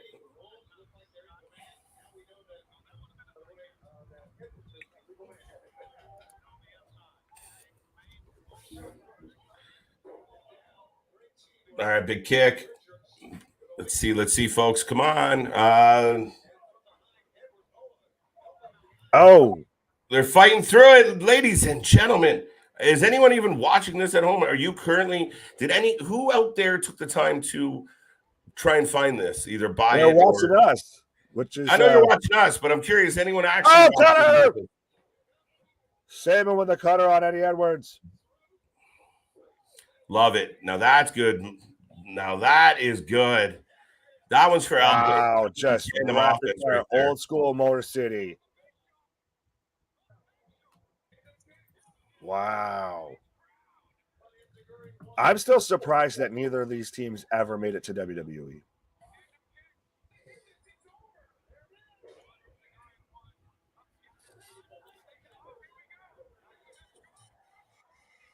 Oh, down. I'm 1-0. I'm on fire tonight. Yeah. But yeah, ladies and gentlemen, the Motor City Machine Guns pick up the W, and welcome to the show. But Nick, I'll leave this one for you. Will Ric Flair survive? I hope to God so. I'll leave it at that. It's one of those, like I said it earlier. You do wear black to attend a funeral. I hope I'm not. No, I wear black, folks. He's on his own. Yeah. I'm scared for Rick. I'm scared that he's gonna go above and beyond his actual limitations. Just because it's Ric Flair. That's the type of stuff he does. He didn't get to be the nature boy by, playing it safe. But that's the thing, is what ultimately, when this man's 73, look at how we view Vince McMahon, who just stepped down at 77, and Ric Flair's in that same age range. And this man wants to have a good match, like a main event match, while he's already had all his other medical issues and everything else. That's why I think that it's fingers crossed. Well, here's the funniest thing. Vince McMahon in his 70s, we didn't want him to make decisions. Never mind fucking do stuff. Yeah, we didn't want Vince booking, let alone taking bumps. Right now, we got Flair in the fucking match, so we're getting a nice little video package right now, kind of going through the history of Crockett, I believe, and a little bit about Ric Flair as well. Yeah. The Municipal Auditorium in Nashville.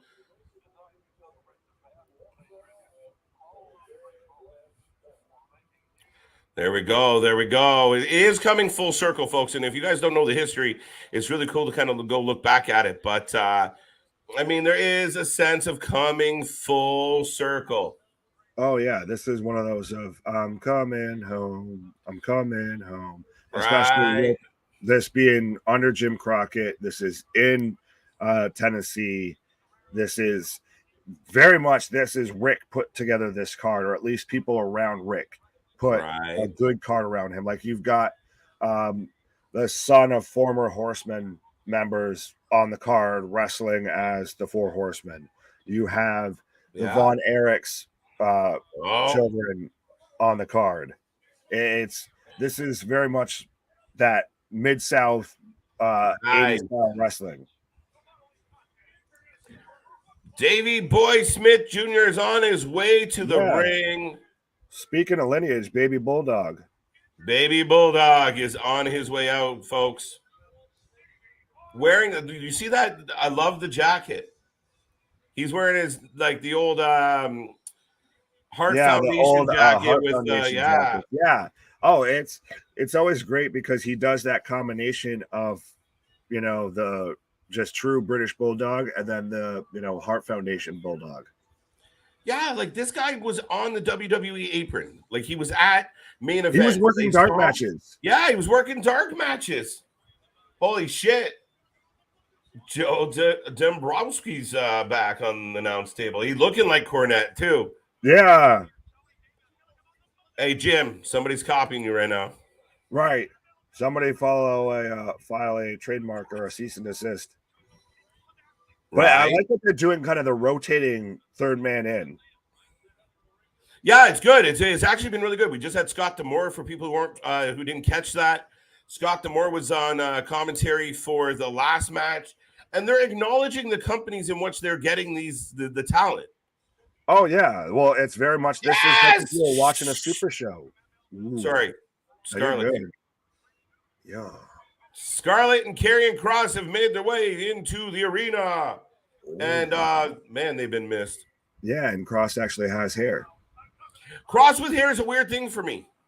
A little bit. I think it's just because I've only seen him as bald for the longest time. Right? He had that bald thing going on forever. The bald and the goatee. Now he doesn't have the goatee and he has hair. It just sucked up. Is anyone going to Wrestling for Life? I'm hoping to be there. I'm definitely hoping to be there. That's when it'll be. You never know. Life's tricky, but I do hope to be in the building for the first ever AEW show in Canada. Yeah, that's when it'll be the American Takeover. Yeah, right. No, that'll be a night where a lot of the Canadian guys get a push, get a rub. Well, I'm saying even just on the stream here tonight, that's when me and CJ will be here. We'll be on the show. You guys, have fun with that. Right. We'll see. I don't know. Maybe I don't have the issues and I can actually stream a little from where I am. Until I get yelled at. Put that down. Give us your phone. And fuck you. Right. I want them to bring back the Karrion Kross we know and love with the entrance, with the fucking.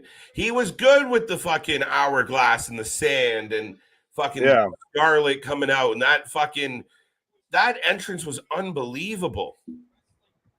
But these are two beefy boys. Let us know, who do you got winning? Yeah, Smart money's on Gladiator. Right? Smart money's on Kross. I got Davey Boy. Go figure. Well, I just find it interesting that Kross right now that this whole change of powers happened, that he's very much back on WWE's radar. Well, because you're looking at people who were in NXT that got really good rubs that got dismantled. Like, I mean, fuck, dude. If Keith Lee was available right now, if Keith Lee was a free agent and had not signed, could you not see him being high on a Triple H list to get him back in the mix? Triple H loved Keith Lee. Ciampa's not going to be a lackey anymore. You don't think? Gargano's a possibility. Sasha's a possibility. Those talks are even happening. Is very much telling of the change in times or the change in power. Mm-hmm. Fuck, bro. If you told me that EO and Dakota were going to come out last night, never mind with Bailey, just come out, I'd be like, nah, you know, they fucked them up. They're gone. Triple H went right after his, went back to his roots. Started looking at his NXT roster. Who do I miss? Who do I need? And rumor was that this idea of EO and Kai were pitched to management before Kai was released, and they had no part in it. So there you go. Triple H says, you guys fucked up, and let me take it from here. Yeah, that whole little faction had been already pitched to Vince multiple times, and he said no to it every single time. Mm-hmm. And then Hunter does it, right at the start of the pay-per-view, and it's the biggest story out of the pay-per-view. Mm-hmm. And again, what I do like in this match, we'll see kind of similar to the tag match, like good traditional wrestling. Like that last tag match was great. It was a really solid match, really good transitions. I think both teams did very well, and I was really happy with that opening tag match. Now we got these two guys, and again, Bulldog's picking out an arm, and he's working on that arm. Some, traditional style wrestling. Take a body part and pick on it. Oh, yeah. This is joint manipulation, folks. I think Cody will be fine with Triple H creative. I think Triple H is very aware of what Cody Rhodes now means to this company, and I don't think there's any past. I think they're professional enough to understand what happened, right? There's and again, no ill will. No, I don't think so. I think Triple H is wise enough to go, you know what? If I was in Cody's shoes and I went over to this other company, and Triple H is the type of guy that would do something like break the throne, right? Like like Triple H doesn't shy away from that type of shit. So I think he can respect it to a point. Well, yeah, I mean, this is the man who did the DX invasion on a tank. So I could very much see him, or at least the way you put it. Up. Carrion says, fuck you. I don't like it either. Just trading suplexes. Yeah, they're both selling them. Oh, yeah. But I think that Hunter sees the potential in Cody and what he means to the company versus letting his grudge get in the way. Right. Both men getting applause from the crowd. Bulldog hits the last suplex. And too funny because he sells it. He wobbles off, and Carrion literally, as he's in the air for the last one, like shrugs, like, "Oh fuck!" Like again. LJ still got beef with Cody. Probably going to be the front and center anymore because Triple H seems to be the younger NXT vibe, and Cody is I still think there's a place on Cody. Cody draws at that top of that roster, so we'll see. Will it be as as straightforward pushed as Vince and Bruce, and maybe not, but I can't count it out. I still think he has value. Yeah, absolutely. Mr. Nick, I just got to make an adjustment real quick, but I will join you in 2 seconds if you do not mind, sir. Yeah, no, you're fine. Absolutely. After these messages. Yeah. LJ saying also he's old, hurt from Hell in a Cell, and might just turn into his version of Edge being a vampire. Well, the whole Edge return is very controversial between me and KJ because this man and I have been having it out for about 2 weeks now of it being Edge and Bray versus just Edge, and guess who won out? But yeah, no, I don't. I think that we're getting the version of Edge that we got now because Cody got hurt. I know he has the giant purple pip or purple titty with the torn pec. Try and say that like 3 times fast. But that he's going to be out for a bit. But I still think, like I said, that they see the value in him. They see that it was one of the holy shit moments already of the year that a EVP from AW and Kross picks up the 3. But he is holding his forearm and his wrist, so he might have gotten hurt there. But the fact that WWE has an EVP of AEW now on their weekly show, absolutely, they are going to still, treat him as a headliner. He's still one of the biggest stars in the company right now, because he made his own star outside of WWE. He didn't do anything in WWE to do that. But LJ said he's going to show up to. He's going to get the polka dots impossible push, but he's not going to be champ. Yeah, I could kind of. I don't see the polka dots. Yeah, Nick Nemeth. I like how they didn't put it as Ziggler. Oh, and True Jordy getting a shout on there. HBK, Booker. But yeah, I don't see Cody coming back with the polka dots. Hey, Jake the Snake. Hey, WWE and AEW guys on here. But I think we might see it hit Cody's push dampened a little bit. Will Sasso from Mad TV, that's different. I don't know why he's giving a shout out to Flair. I guess everybody gets a shout out to Flair. I guess give it a couple of seconds, folks. I'm sure you'll probably see me or KJ pop here on the stream if you're watching on Fight. Just everybody. Lex Luger's now getting a shout out.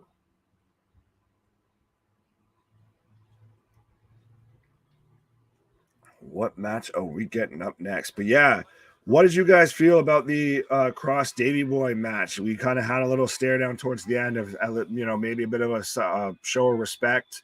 And like I said, it's interesting with this card because they're all from different companies. There's no storylines going into these matches. They're kind of just good matches to have good matches, which isn't a bad thing, but that makes them hard to try and, as wrestling fans, we want to read and look for the storyline, and sometimes there just isn't any.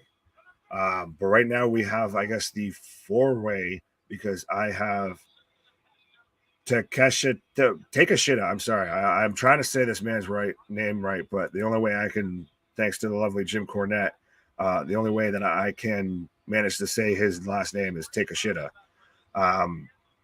Yeah. So we're going to get him. Gresham should hopefully show up. Alan Angels, formerly of AEW, Alan Angels, and Nick Wayne. So who do you have for this match? I think if Gresham is here tonight, I think Gresham wins this match. But I'm just very interested because of his whole taking some time off from professional wrestling. That's what makes this interesting. Of that whole argument between him and Tony, how much was that really like him just going full Bret Hart and taking himself way too seriously? And that right now we have Alan 5 Angels coming out. So folks, let me know in the chat who you have for this match. I like Alan. I kind of see though why he wasn't exactly, renewed with AEW.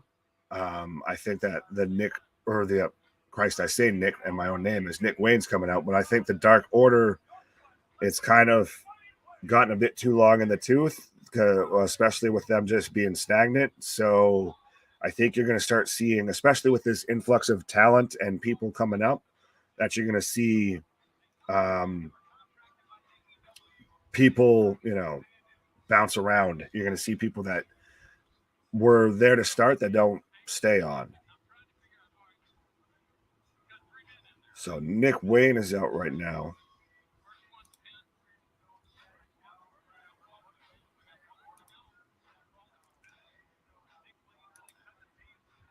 I'm a big fan of Kross. Yeah, apparently Hunter is too. So that's why, like I said, I think we might see Karrion and Scarlett back in WWE sooner rather than later. Oh, and Jonathan Gresham is here. And he's coming out in the full octopus gear. Folks, this man, I know he's been under fire for his height, his attitude, this, that, and the other, but this man is super talented as a professional wrestler. This man, very much some Daniel Bryan vibes from him. He's super technical. He's built like a brick shit house. This man pretty much carried the flag for Ring of Honor while they were out of business and, you know, technically had released everybody. This man wanted the old Ring of Honor title specifically to keep up that lineage, and just defended it in promotion from promotion to promotion while Ring of Honor was on hiatus. So I see a little bit as to why he was upset that he was losing the title. But to me, Cesaro is the bigger draw when it comes to that. Right now we have Alan Angels, and I'm surprised. Like, did men have to tag in, or that Gresham just rolled out and Nick Wayne came in? This is a little bit seems like the no DQ match from last night, the no DQ tag match between the Mysterios and Judgment Day. Sorry. But to where they were having to do actual tags, and there was almost a 5 count and a no DQ match. But this is a fatal 4-way, I believe. This should be 4 men in the ring at once, not tagging, and once you roll out, someone else can hop in and all of that. 4-corner challenge. 4-corner. I don't guess. I guess fact checkers help me out with that of what's the difference with a 4-corner challenge versus a 4-way match. But Gresham doing a shout out right there, a little tribute to Jimmy Snuka. He did the, Shaka Bra. Yeah, right now I have Takeshita and Gresham in the ring. This is a hell of a match. Well, an interesting match. It's throwing me off seeing people just that are in the match that are just waiting on the outside. And now Alan Angels just walks in like, fact checkers help me. Oh, 2 at a time. 2 at a time. Oh, so the second someone's out, someone can hop in. That's I don't like that. That's a little roll up. I feel like that's a little bit too convoluted, just unnecessarily. But right now we have Alan Angels and Takeshita in the ring, just trading elbows back and forth. Hey, what's up? The man, the myth, the legend, the man who can get a green shirt to work with a green screen. I'm having. Is my Wi-Fi fucking up? A little bit. That's what I thought. I'm looking like, what the hell going on? It's one of them days. One of them days today. That's all I can say. It's gonna be one of them days. Oh. That clothesline just turned Alan Angels inside out. And so now we have Nick Wayne in there with Alan Angels. Oh, spinning kick. Oh, snap suplex. Oh, code red. Nick Wayne just coming in with a house of fire right now. So then, the pinfall situation in this is going to be interesting. Is this elimination or is this single pinfall? Spectrum got your boy. Yeah. That's the biggest heel turn right now going on in professional wrestling. And that's the biggest angle is CJ versus Spectrum. Take a shit with a big spit out powerbomb on Nick Wayne, and Gresham breaks it up. But yeah, Take a Shit has been on actually a hell of a run. I know he's been on a lot of people's radar for, being kind of a breakout star of 2022. Oh, that was good timing on that return, Mr. White. Oh, shit. Welcome back to me. Yeah, I guess our boy CJ having a little bit of a glitch issue. But the fans are still giving some love to our boy CJ. Hagen, good to see you. We do owe Hagen a t-shirt. We said we'd give Hagen a t-shirt, so we will. Yeah, so get a hold of one of us and You reached out to me. I've been slacking. I had a busy weekend, so I haven't been talking so much. But for anyone out there who tries to follow my personal account, which is private, I'm probably going to say no offense. But we do have the Wrasslin for Life Network, Instagram and Twitter that you can follow and reach out to at any time. Yeah, absolutely. Oh. Alan Angels just turns Gresham inside out with a discus clothesline. I'll catch you, Hagen. I'll get your address from you.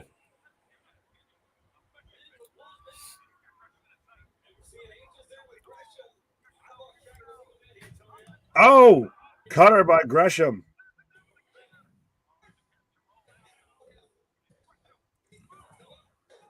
Moonsault. Oh, and a dive. This man just did everything. Oh, no, Gresham putting on a show. Do you think it's by design? Like he wants to prove a point here? Oh, absolutely. This is, I'm going to show you what the fuck I can do. And he even gave us a little bit of Jimmy Snuka once he hit that early move. He gave us the old spin off. I don't know why the hell I went so dark. There we go.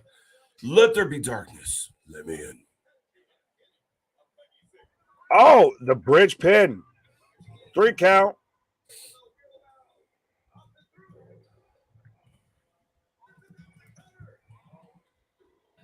Gresham with the 3 count out on the bridge pin.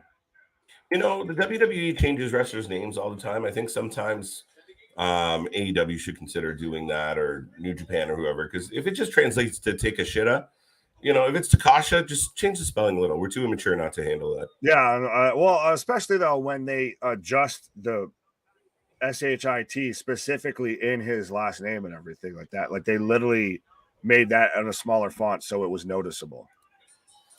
Gresham with the pin and the win. That's a big fuck you to everybody. Yeah, that's a F-U, Tony. Yeah.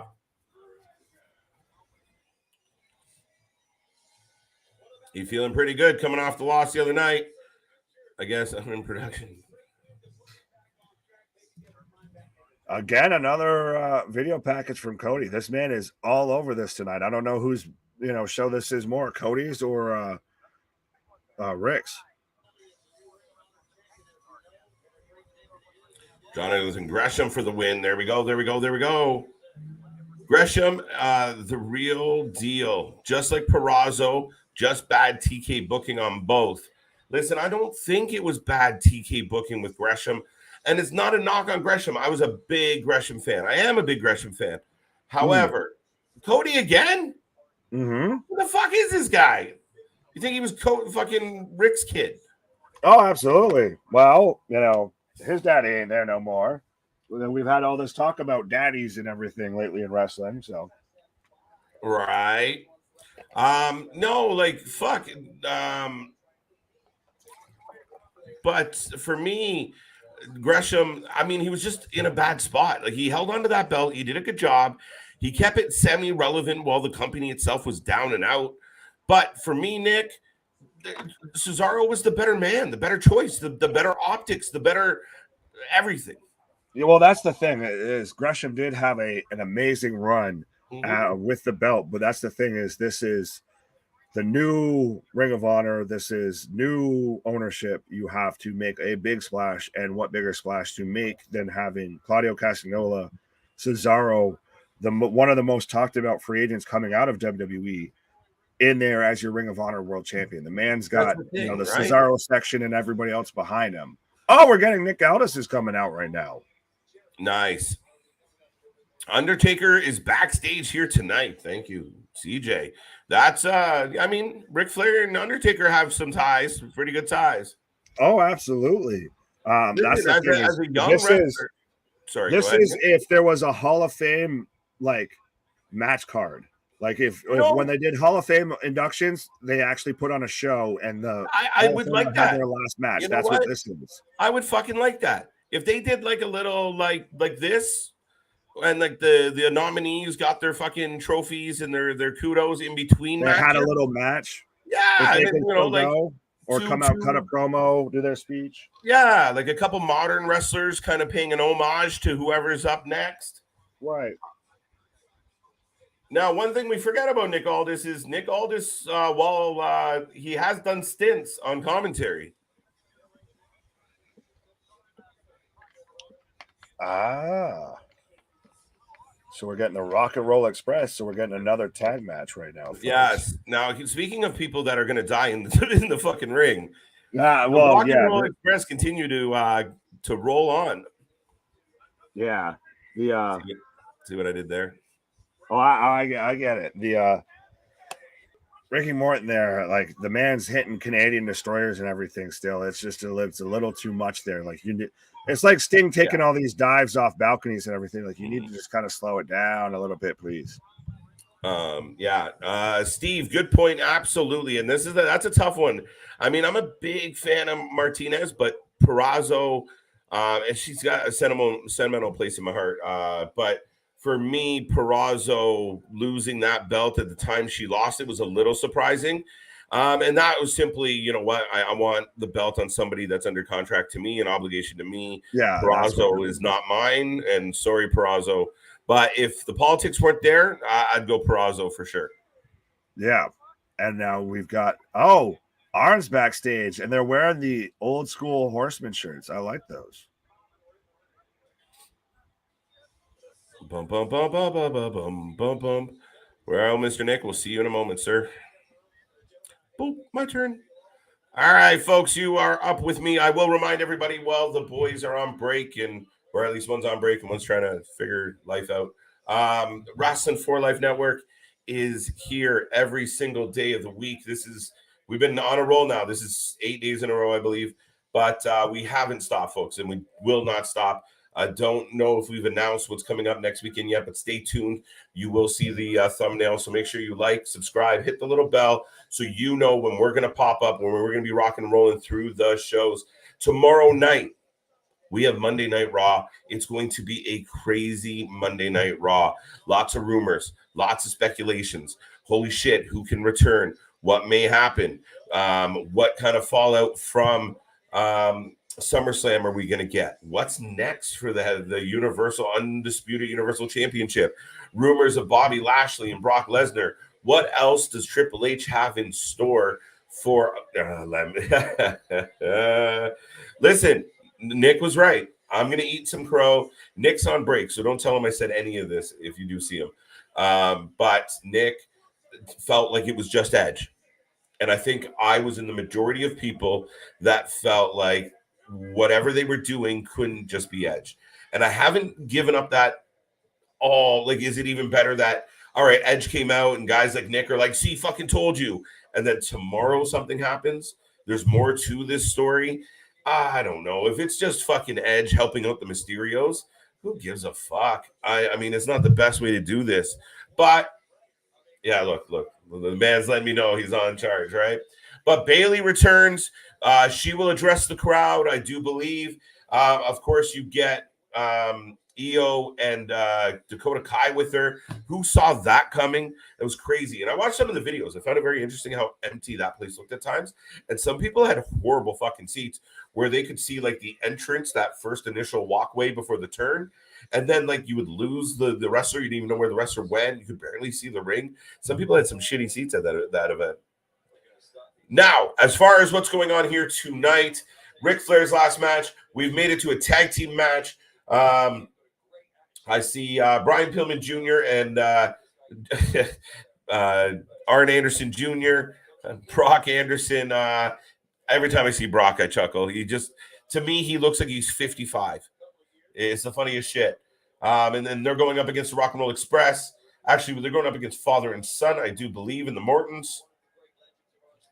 So, I mean, again, one of the legendary wrestlers of all time and one of the legendary tag teams of all time, the Rock and Roll Express. Of course, Ricky Morton is they're still doing it into an old age where we talk a lot about, oh my God, Ric Flair, and he's so up there. Ricky's been going. They keep showing up to places. You book them, they'll fight. I watched Rock and Roll Express against Enzo and Matt Hardy, was it? I don't know. So that might have been right. But yeah, I mean, they just keep going. They just keep ticking. And speaking of that, let me know in the chat. Do you guys have a pick for the winner I'm going with the fact of the Horsemen cannot lose on Ric Flair night. And, of course, Arn Anderson is at ringside. So we got Rick. We got Arn. Where's Tully? Tully didn't come out with Grisham anymore. Where are we going with some of this? Who's next? Yeah, for sure. I think that that SummerSlam kind of explained that right there. So we're definitely heading that way. All of a sudden, babyface Becky, though, out of nowhere, she's like, oh, I'm going to help this lady. It's really interesting. There was such hatred, and it was destroying Becky, and Becky was falling apart and becoming manic, and now she's okay, and she's going to help. Now, does this mean there's a babyface in the lurch? That's my question to all the fans out there, not to take away from the match in the ring, but that's my question. If there's 3 ladies and 2, is there a babyface still to come? Yeah, another call on Bailey. Boss Monster, hello, Big Nick. Hello, KJ. Hello, Boss Monster. Hip toss, and yeah, we're just going back and forth right now, folks. And actually, I'll fix it after. Wait till Nick gets back. You think Bailey over Rhea? Yes, I think right now Bailey's going to get the push. I'm not really sure what they're going to do with Rhea Ripley at the moment. But yeah, I think Rhea's going to keep hanging around with Judgment Day and playing heater kind of for the Judgment Day. Maybe Beth Phoenix somehow is involved in this storyline, and it's Beth versus Rhea, which I'll take that. I'll take it. Well, Brock calling out Ricky Morton, and they're getting ready to lock up. The fans are standing on their feet for Ricky, and right into the collar and elbow. Oh, there you go. Ricky not taking any shit. So the action continues here, folks. Sasha. Who said Sasha? Where did that come from? Did I say Sasha? That's a possibility. I could see Sasha coming back and getting a hard push. Could that be Asuka to join Bianca and Becky? That seems reasonable, right? Because then you get, yeah, that lines up pretty nicely, right? I'm in. Asuka, Bianca, Becky, and maybe it gets bigger. I mean, let's do a fucking War Games on the main roster. Let's go.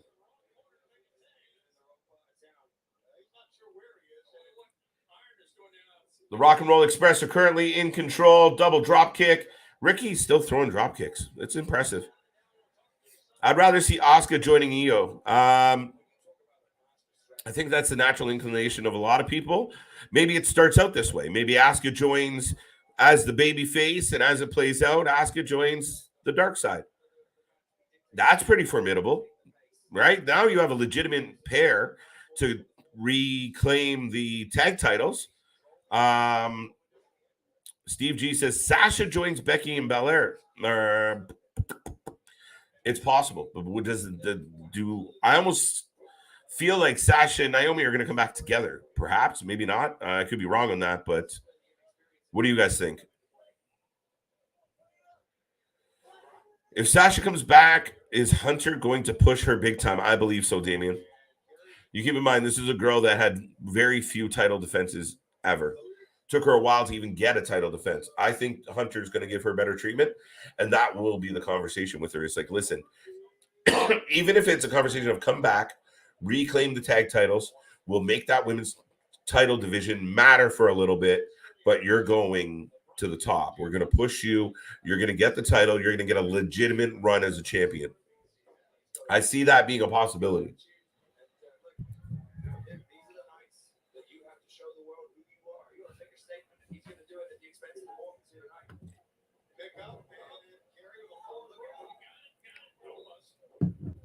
Sasha takes the belt off Liv. Sasha with a heel vibe. Okay, I can see it. I can see it. Sorry, folks. I bring back Sasha and Naomi because havoc in the women and cause havoc in the women's division. Yeah, absolutely. Especially bring them over to SmackDown. if things stay the way they currently are, you drop Naomi and Sasha I'll get there. Drop them in SmackDown and let them run amok. Let them fuck everybody up. And again, I think Nick kind of got it here with, Liv is super babyface. If Sasha plays super heel and kind of plays up like where they kind of everyone's sympathetic to them coming back, but she can play it as, I was better than this and I'm better than you, and it's not a bad idea. Sasha does play well as a heel. So I could, especially with Triple H at the helm, I could see Sasha getting a lot of love. Frog in my throat. There we go. What do we got? I'm taking that Triple H did not last. I'm liking that Triple H did last night with the women's division, got better last night. What I find very telling, Damian, is not only that it was a good move for the women's division and it got stronger very quick, but if you look at the show, the big pop moment was the women's division. A lot of stories, a lot of clips out there today were highlighting. There you go. Sorry to interrupt. We got the pinfall. There we go. The Horsemen pick up the W over the Rock and Roll Express.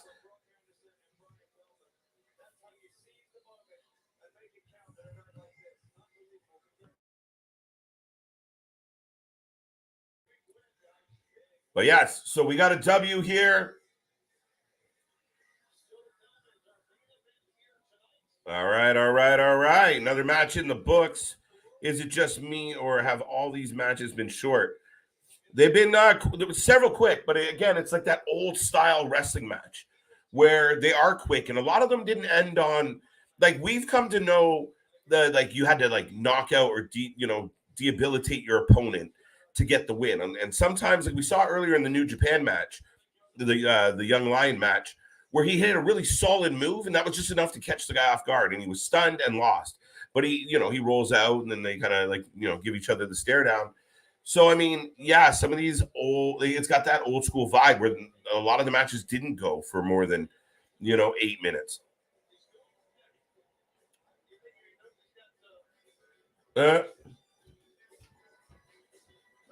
He's dying. JJ Dillon is on screen right now, and it looks like he's eager for them to get the camera the fuck off him.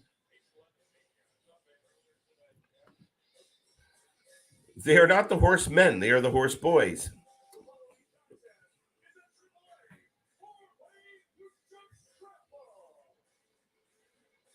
All right. So now we got a 4-way lucha match. Bandito, Laredo Kid, Ray Fenix, and Bullhead, Taurus. Let me know. One of the four. Who do you got? Who are you taking? Who do you think is going to win this match? I took Phoenix just on name, notoriety, name recognition. I believe my boy Nick probably has a solid pick with Bandito. And Bandito is coming out to the ring now. And of course, we all know that he had an amazing year. He did get injured. He did get sick with COVID, but he's been back, and we'll see where his career takes him because he's done very well for himself.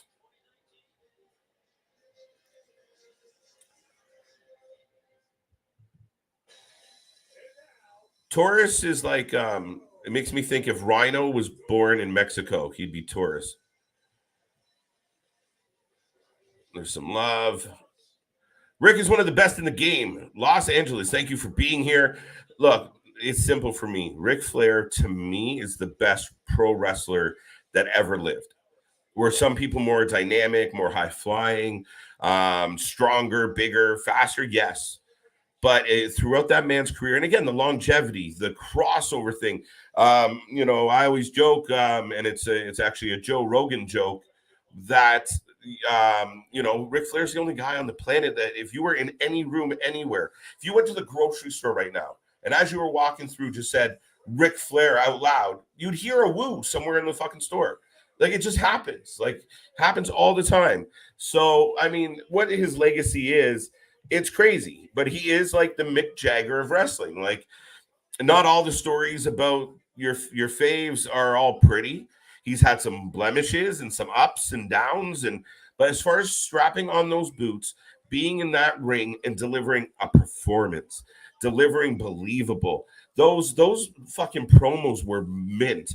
They still play well. If wrestlers now could just sit down and watch a few hours of like Dusty and Flair and guys like the Midnight and the list goes on, Jake even. There's so many guys, Piper, that could just just absolutely beat the shit out of a promo, and it was real and it was authentic and it felt good. So that's what Flair did. He sold you on him. And then the matches were epic. He was a conditioning machine. The guy legitimately was a horse. Horseman was so fitting for Ric Flair because this guy would get in the ring and go and go and go. He bled all the time. He had his shticks. He had his spots. But, I mean, we all love the classic Ric Flair, walk out flat on, pancake flat on face. That classic Flair. Or when he went up over the apron or up over the ropes onto the apron, and the minute he started running across the ring, you knew he was fucked.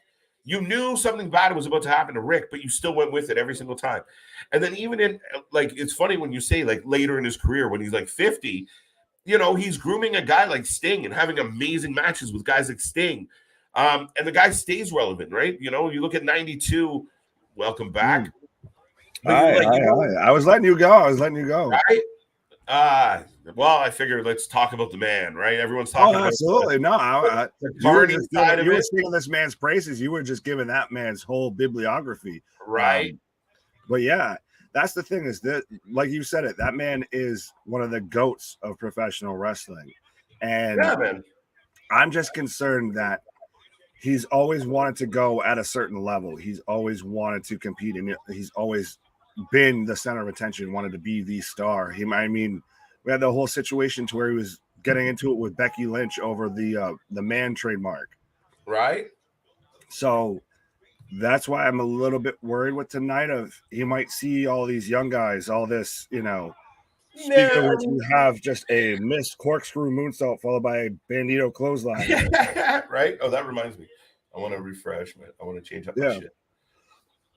But I'm worried that Rick might try and do too much. We've already heard the stories about him wanting to do like dives off the top rope and, or dives to the outside. That someone needs to stop Rick from himself is what it is.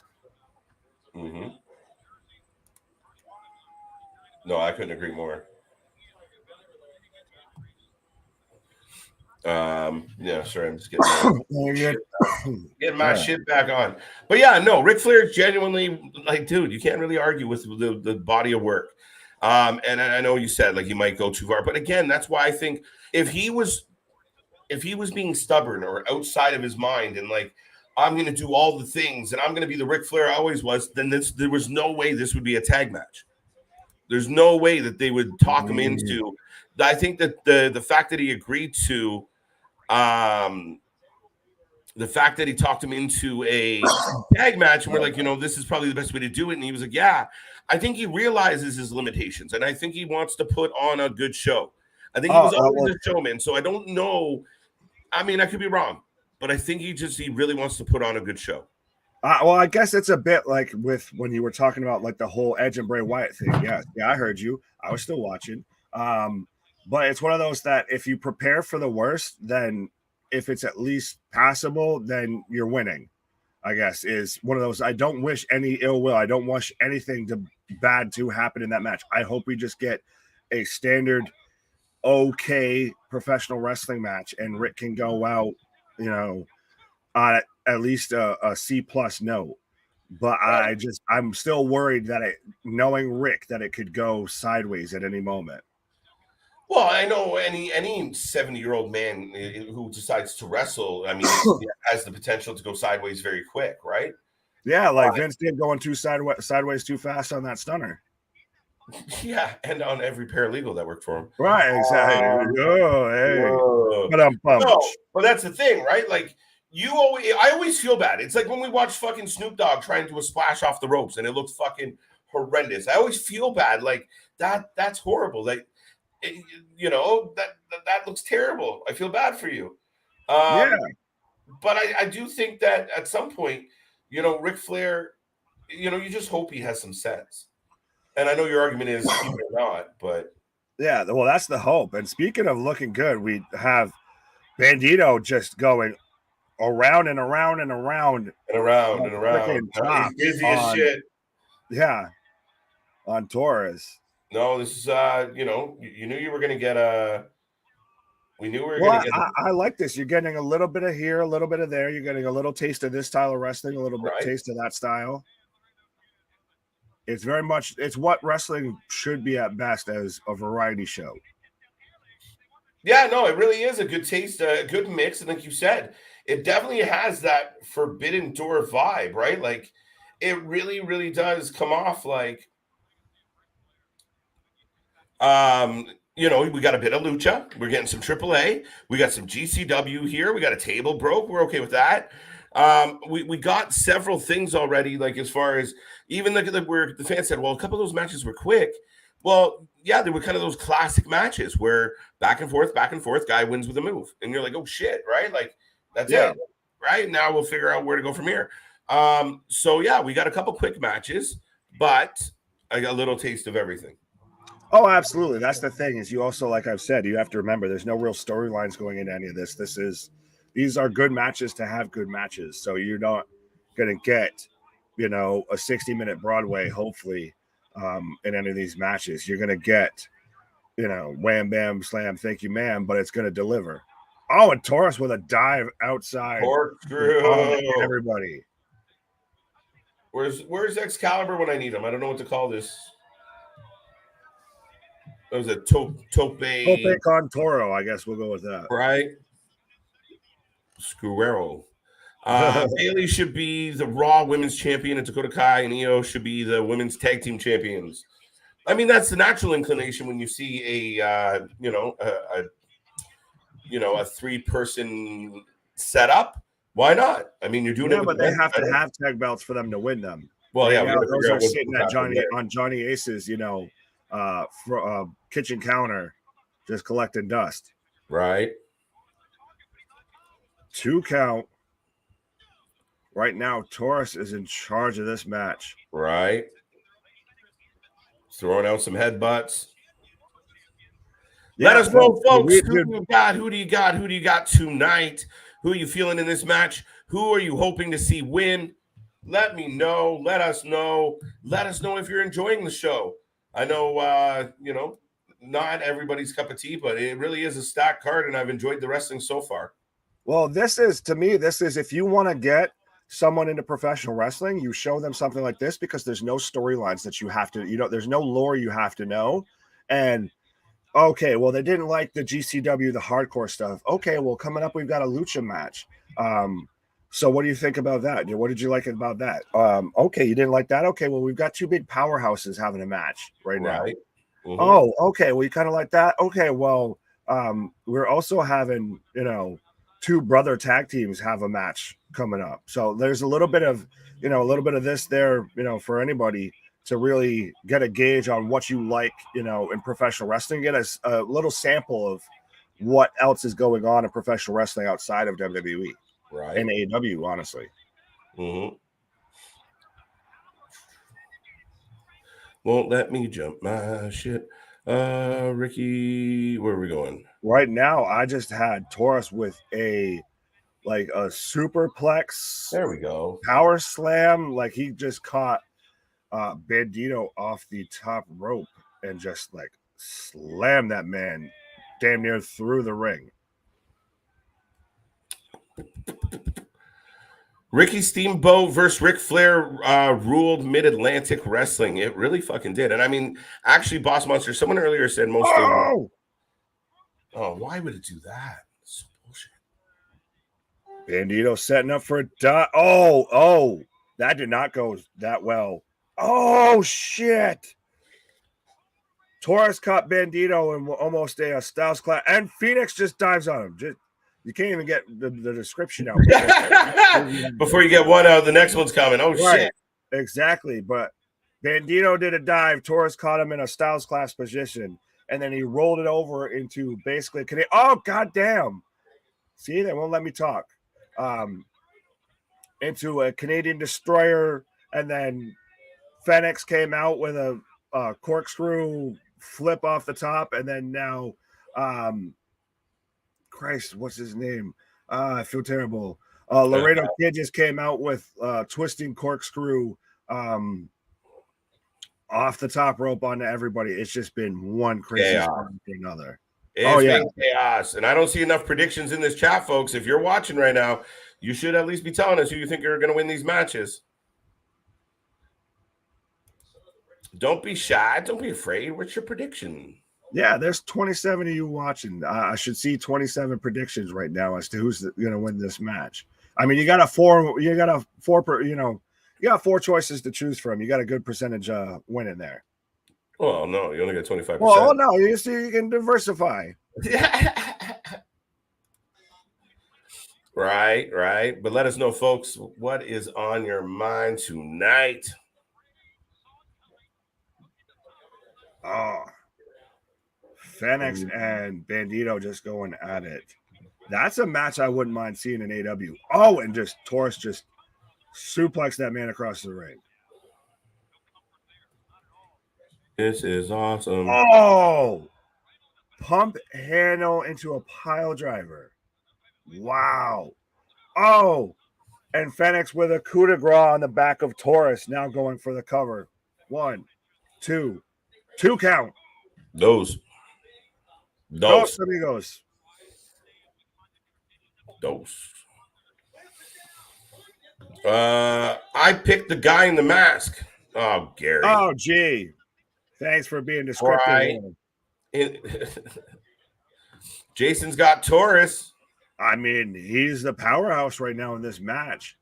Yeah, he really is a good wrestler, though. I mean, if you like the lucha style, he's a nice mix of flying and just power. Oh, yeah. He's different when it comes to that lucha style. Yeah, I'm not crazy about the big bullhead, but it works for me. Hey. After I believe a Michinoku driver, Fenix gets the 3 counts on Torres. I'm doing good. Yeah. I thought Phoenix would win just because Phoenix is Phoenix. You're doing like the opposite of last night. Yeah. I got 2 right last night. It didn't go so well. Oh, wait. I think 3 if you count Roman, but that's been a great night for me. Tonight's been better. Yeah, well, that's the thing that's why it's all of these matches instantly get you super compelled because anybody can win. Mm-hmm. They're all coin flips. They're all coin flips for sure. Okay, I finally got to the beginning of the fucking match. That's hilarious. Torres, no, not today. You think the Queen appears tonight? I was hoping. At least a little packet, little video. I think she might walk Daddy at least out to the ring or, send him off down the ramp. Hey, we're getting JR. Between the 2 men? What's that? Walking in between 2 men locked in arms? Mm. Right? Yeah, I can see that. Interesting. But I think RIC Flair gets the spotlight on the way out tonight. I think she sends them both off. Yeah, let's be real. I'm looking forward to this entrance. It's going to be a long walk to the ring, but listen, when you can say what you want, it's still going to be a pretty heartfelt kind of crazy moment. Oh, it's going to be a bit like when Taker walked to the ring at Survivor Series with his 30-year anniversary, right? Where they were doing his retirement ceremony. It's going to be that type of entrance of just. You're feeling every footstep. You're soaking every moment in. Right. So, folks, I will take a second to remind everybody as we got to pause in the action that we are the Wrasslin for Life Network. We do this all the damn time. We will be back tomorrow for Monday Night Raw, then NXT 2.0. We're looking forward to change and optimism and a new feel and vibe to Monday and Tuesday. Then Wednesday, we're coming back for, is it Quake at the Wake this Wednesday or that's in 2 weeks? I can't tell you. I think it might be next week, but I'm still just baffled by the whole Quake of the Lake. You know, Quake at the Lake. This is what happens when you run one every week. You start running out of fucking nifty. Oh, absolutely. Well, and especially when your biggest competitor owns half of all the already, Ghoul ones. Right. So yeah, it's next week. So we'll be here for Dynamite on Wednesday. Let's Rumble, our weekly podcast. If you haven't seen or listened to or seen this week's episode, check out from Thursdays. We go live on Thursday with the podcast where me and the boys kind of dig in and argue over some of the hot topics in wrestling. And then and some nights we give you predictions and we have good old debates. Friday, we got the double headers. And then on the weekend, we always find something to do. So do like, subscribe, join the family today. Don't be shy. Join the chat. Let us know what's on your mind. And yeah, man, so far, decent night. Oh, yeah. Yeah, your turn. So folks, absolutely. With this being RIC Flair's match, especially if you want to be styling and profiling like the Nature Boy, then go ahead and go over to Alt Wrestling Tees. Grab yourself a Pro Wrestler Beats Sports Entertainers or Beats Up Sports Entertainers Wrestling for Life Edition t-shirt, and absolutely go ahead, browse through everything else he's got up there. He's got, a bloodline, because they're the twos and we the one shirt. He's got, I know you got a Dad mode. That shirt, yeah.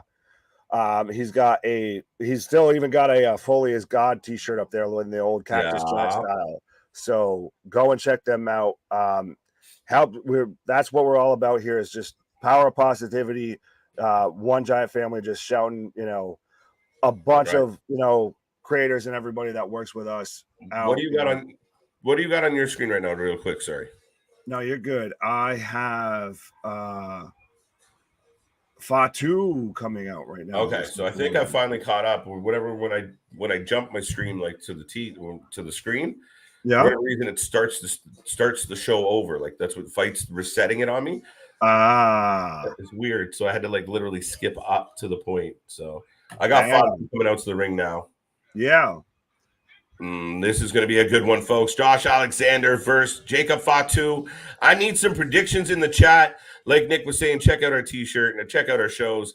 And yeah, be a part of the family. And I know CJ would love to be on here right now talking about it. Actually, I don't know if he's feeling this one, but Impact. We keep an eye on Impact on Thursdays with one eye. Truthfully, it's just a matter of currently a numbers game for us, and a scheduling is making it sensible so that we can try not to. We got to figure it out, folks. But with Impact, the podcast. There's only three of us. We can't stretch ourselves a little too thin. That's what he said. That way he said. That's spot on. But yeah, don't worry, folks. Just stay tuned and we'll see. You never know when changes are coming our way, but we're working on tons of things in the background. And Impact on Thursdays, we do kind of touch on. If there's an Impact with something crazy big, we'll probably be hanging around. Oh, and even then, especially with the Impacts now that they've done on Fridays, we've pretty much done our double header on Fridays has turned into a triple header to where one of us is covering SmackDown and the other is covering Impact. Phillips. Tom Hannafin, Tom Phillips. But yeah, no, and we do all the Impact pay-per-views as well. What you just said as well. Mm-hmm. Oh look, there we go. What he said. Yeah, what we said. Yeah, right. What match is next? We got Josh Alexander, Jacob Fatu, folks, and I'm looking forward to this one. I'm a huge Josh fan. I really like Jacob too, so this is a tough one for me. I'm going with the Canadian boy. I have to, but yeah, it's going to be a good one, Nick. Yeah, I'm surprised though that this is happening now. I'm surprised that this isn't, the last match before Ric's match. Yeah, is it? Well, no, we got the Briscoes to come. Yeah, we've still got a couple matches. I feel.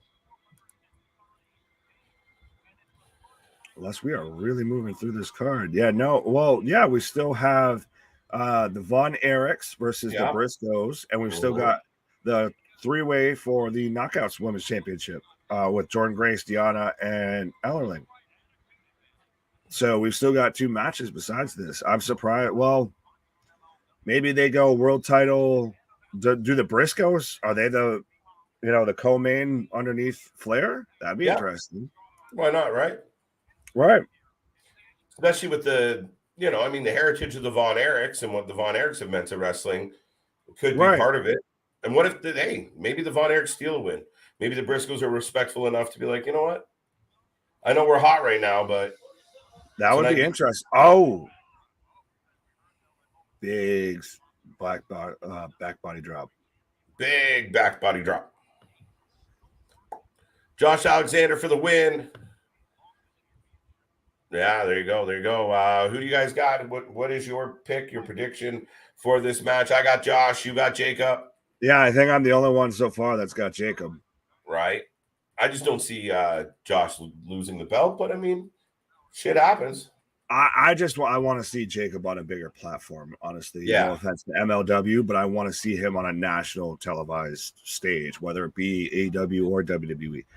Him and the Bloodline to me would be amazing, or him versus Roman would be amazing as well. But I think he just needs to be him, Hammerstone. There's a couple of guys that are in MLW that absolutely have never been on a bigger stage and absolutely should be. Mm-hmm.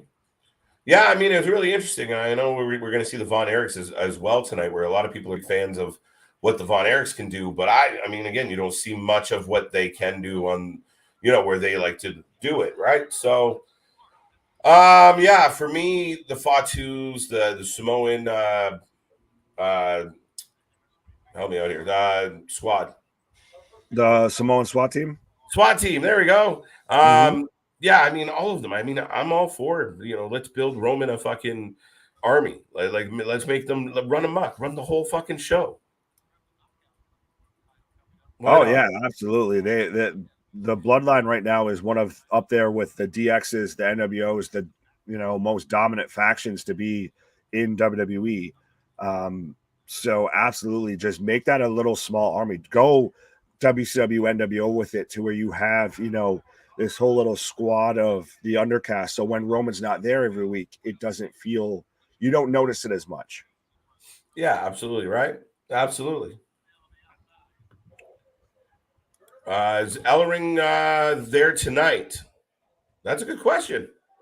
I'm sure with his daughter there. They brought everyone else out tonight. Oh, absolutely. He'll probably be on commentary for that match. Damn it. That'd be cool. Top 10 best tag teams in the world right now. Damien, we're live. I don't think we're going to pull that off.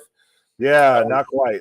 So send that to, you know, one of us, probably send that to either the Wrasslin for Life Insta page or just send that to me. And we might try and come up with that as a Let's Rumble original content show. Yeah, we could do that. You know, that's something we need to plan out. We can't exactly.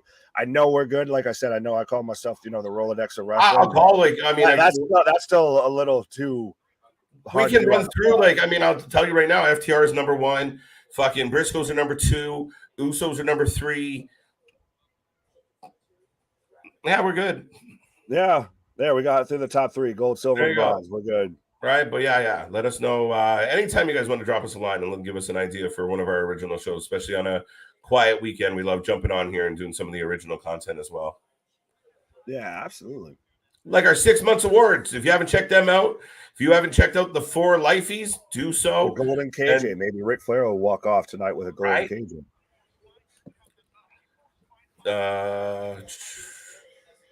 I have a feeling Triple H is scouting right. It's a possibility. I feel like there's a lot of people scouting right now.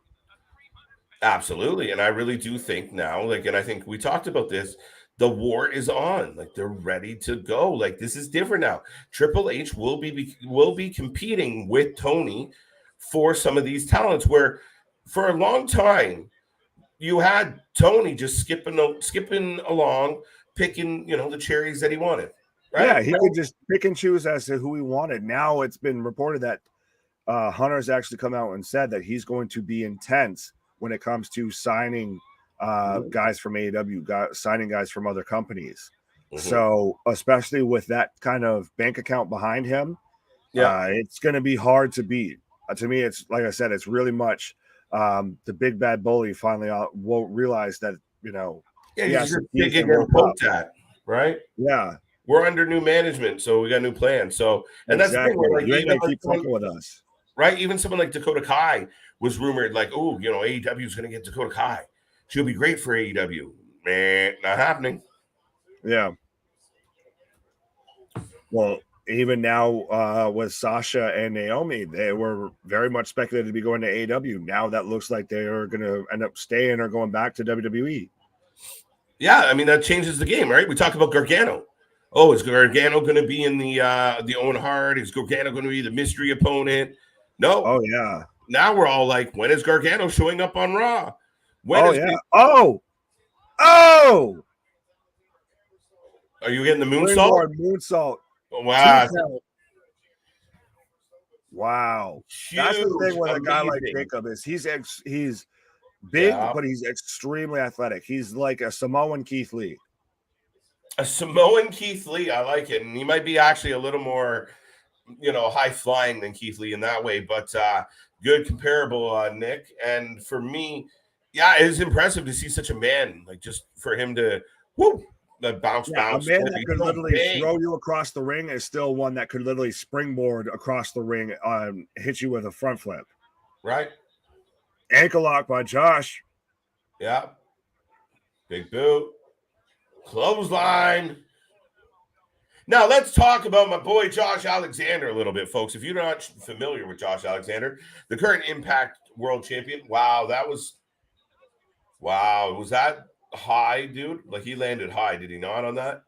I just got the clothesline.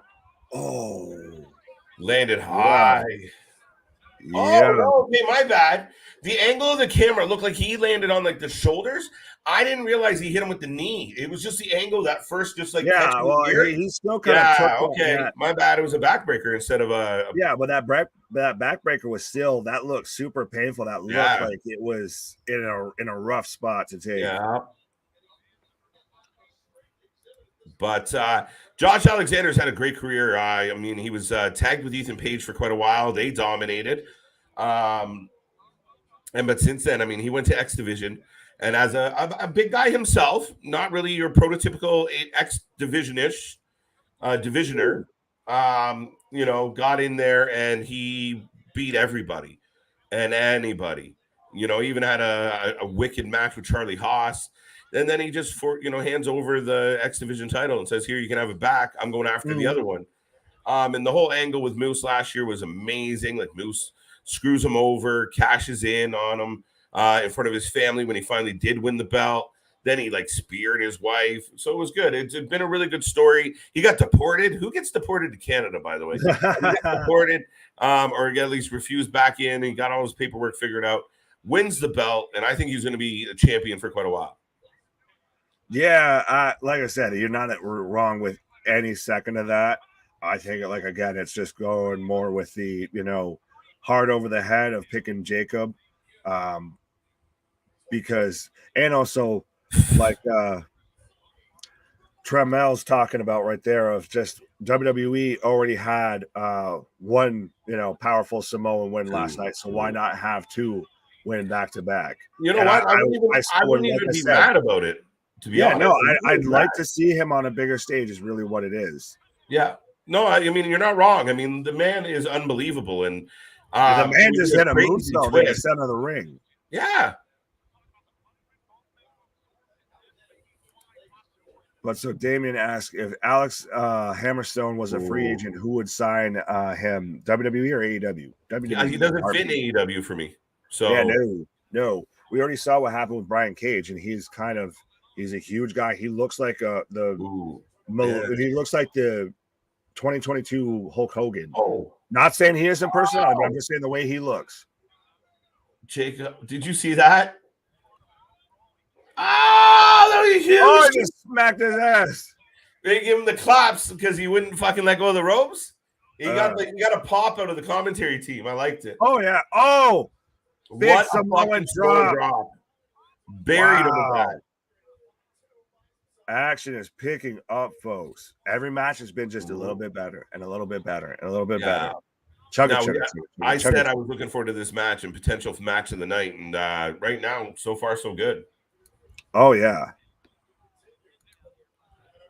How weird is that 4-corner challenge shit where it's a fatal 4-way, but you're tagging? Yeah, well, like I said, it's like the shit tag match last night to where It's supposed to be no DQ, but we were getting 5 counts. Like, how are you going to DQ on a Hey, we got an interruption. Oh, what? Cardona and Myers. And Myers are here with Smart Mark. Wait, that's fucked up. Smart Mark. Yeah. You You just picked up on that? No. Oh, gotcha. But yeah, so I had that. Sorry, I had that Mark moment because he's with 2 Impact NWA guys, but he's also these guys everywhere. Yeah, he just got fucked up though. Well, that's why I'm saying this is ridiculous that we're interrupting what was a good match. Oh, it's a way to get out of it without a pinfall, though. Hey, look at this!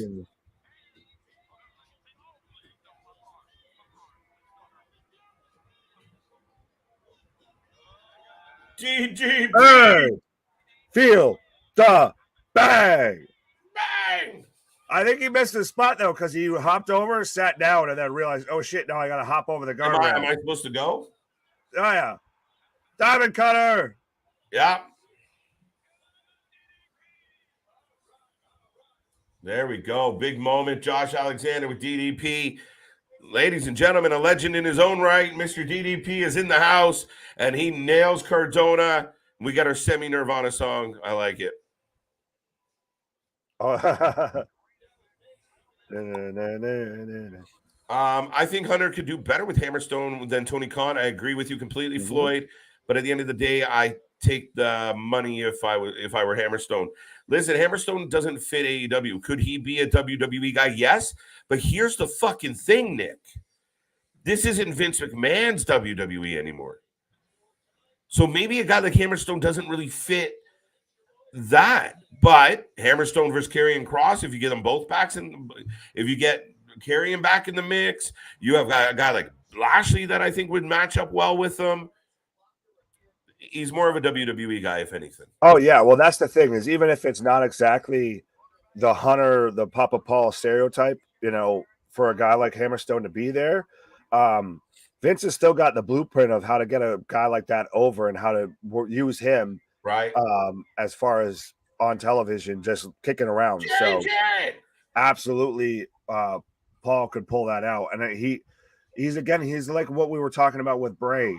Of the production value, the whole situation, the established name, the established presence. He fits better in that style. Pictures of Becky Lynch in his dressing room. Hey, look! What the fuck? Jerry the King Lawler are with Jeff Jarrett. There's a lot of J's in the room, and a lot of J's on the channel. That's what I was gonna say. Considering, yeah, but I'm the only one without one. Is that not Becky on the picture in the wall behind him? I see Bowie. Yeah, Becky.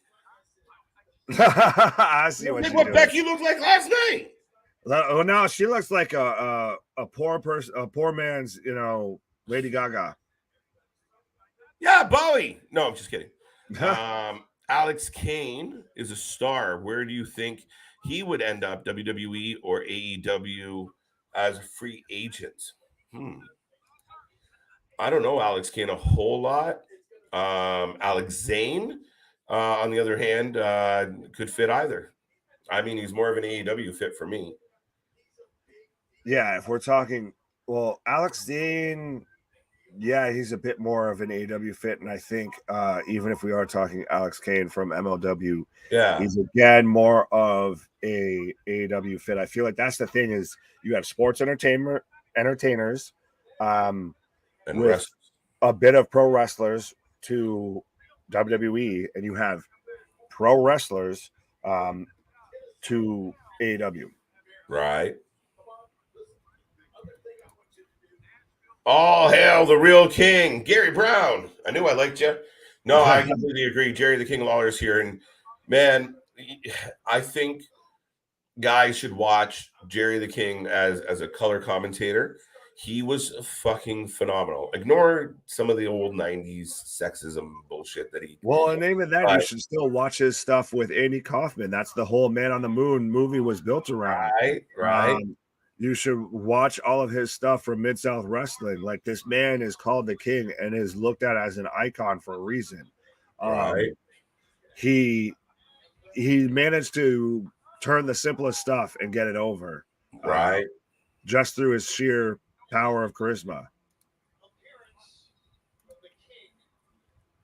Do you think that like the king, like other old school guys somehow get involved in this main event? Like he tries to rope in some old buddies. Like maybe they all are on like commentary because we've had that rotating cast on commentary. Here come the Von Erichs. Marshall and Ross Von Erich to the ring. Again, another famous name in wrestling. Oh, yeah.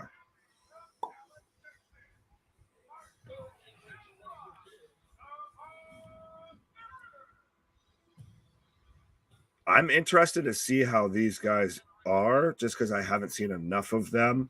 Yeah. But folks, let us know who you have for this. I have the Briscoes. I think you're in agreement with me. You got to pick because they're coming off. They're on a hot streak. Part of me wondered, being the night, would it possibly be the Von Erichs? But I mean, I don't think you beat the Briscoes right now. Fuck that. They're too good. Oh yeah. And yes, well, KJ takes a little pause for the cause. I have the Briscoes coming out right now. Absolutely one of the best, if not the best, tag team in professional wrestling. And I like how Tony kind of backdoored them to be able to use them in AEW. Is no, they're not signed to AEW, they're signed to Ring of Honor. So folks, let me know who you have for this match. I should see about 27 them boys in the chat right now, because to me, no offense to the Von Erichs, I know they've got the lineage, they've got the history, but the Briscoes are on another level. They're very much up there. Steve picking the Briscoes, Damien with the Briscoes. I think it might have been you, Damien, that asked about us doing a top 10 list, but the Briscoes should be on everybody's top, not a top 10 list, a top 3 list, a top 2 list. So we've seen them put on back-to-back classics with FTR. So this is going to be really interesting. And I think this is absolutely going to deliver. And I'm surprised, though, that we're getting the 4-way women's match before we get Ric's match. And this is not a knock on the women, but I think that tells me that this match is going to get pretty crazy, that they're going to need, again, no disrespect to the women, because I absolutely love Jordynne Grace, and I think she, deserves a super long reign with the Knockouts Championship. But I think that that's not going to have the super crazy high spots like this match potentially could have. I guess I'm going out there like how CJ predicted correctly. Brock doing something, or at least the ring getting messed with because they didn't have the LED ring posts on. But right now I have you're going to have to forgive me, I can't remember who's who on the Von Erichs, but right now I have Mark Briscoe taking a double drop kick from both the Von Erichs. For crying out loud. Go away. But yeah, so folks, who do you have for this? Yes, absolutely. Welcome to the Wrestling for Life Network. Please be sure to subscribe to the channel if you haven't already. Yes, absolutely. We are the Wrestling for Life Network, and we have wrestling in the name because we cover pro wrestling, not just sports entertainment, with WWE or NXT. We cover WWE, NXT, AEW. We do still keep an eye on Impact, and like KJ said before, we cover the pay-per-views and all of that. We're here covering right now Jim Crockett Promotions. We've covered NWA. We've covered GCW. We've got our own original content. We've got the podcast out every Thursday. So absolutely right now, fastest growing channel going on YouTube right now. Up to 547 subscribers right now, folks. And I think it was just on Friday, we just hit 500. So we are just cruising right along. Christ, by the time we give out the shirts from before for hitting 500, we might be giving out, stuff for 8 and 1,000 at this rate. But absolutely be a friend, tell a friend. If you have not hit the subscribe button, please do so. And just follow like the start and end of every match, ring the bell notification, because you never know when something crazy is going to happen in professional wrestling, like Vince McMahon retiring or Ric Flair having a last match. But we will absolutely be here covering it. Dale says, "Dem boys for the win." Yeah, so far it seems like everybody's been picking the Briscoes, and right now stuff's breaking down. Mark with a clothesline in the corner. Von Erich's only win if Conrad is starting a podcast with Kevin Von Erich. I wouldn't rule that out. I think Conrad is. I know we're here every night. KJ's the Iron Man. Mr. Every Night, but I think Conrad's, up there for hardest working man in the podcast industry when it comes to talking about wrestling. That man's got a podcast with anybody and everybody, somehow or some way. And Jay with just a over the top rope front flip onto everybody. And now Mark with a chair set up. Is he going to do the Sabu spot? Are you doing House of Glory August 30th? Kross versus Low-Key. And Mark Briscoe does like the Sabu, using the chair to flip you over, just back-to-back dives onto both Von Erichs on the outside. The Briscoes are in absolute control of this. Kross versus Low-Key. This is going to be a match, going to be good. Yeah, absolutely. Like, even if there's other stuff going on, we're still going to have an eye on it. Like, I think there's speculation. I don't know if it's fully confirmed to where NXT's going almost head to head with All Out. So we're going to still have, one eye on each show. We've done that before. So absolutely, we'll have to mark that down on the calendar. Who do you think wins, Kross versus Low-Key August? Yeah, I am going with Kross, just like I did tonight. I think that man's very much on WWE's radar, and I think now with Papa Paul in charge, you're going to start seeing some of those guys move back, like those guys that Tony stops texting, or those guys like, imagine a Brian Cage going over to WWE, because his wife's been very vocal about how she's been, or about how her husband has been treated, and now Tully's out, Gresham's unhappy. So you can start seeing a lot of guys actually switch back over to WWE versus everybody that WWE cuts going right to AEW.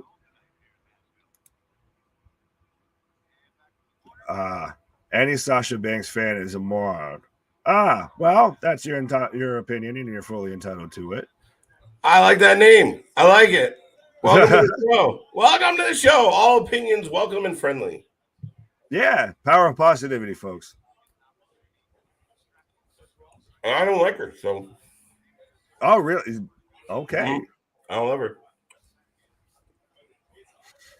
Cheers. I think you're being outvoted here, sir. I don't like her. She's overrated. Fair enough. She's injury prone and overrated.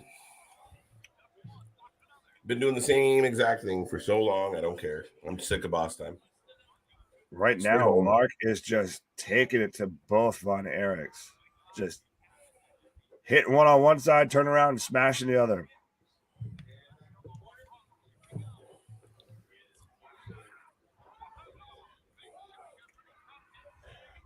Mark going crazy.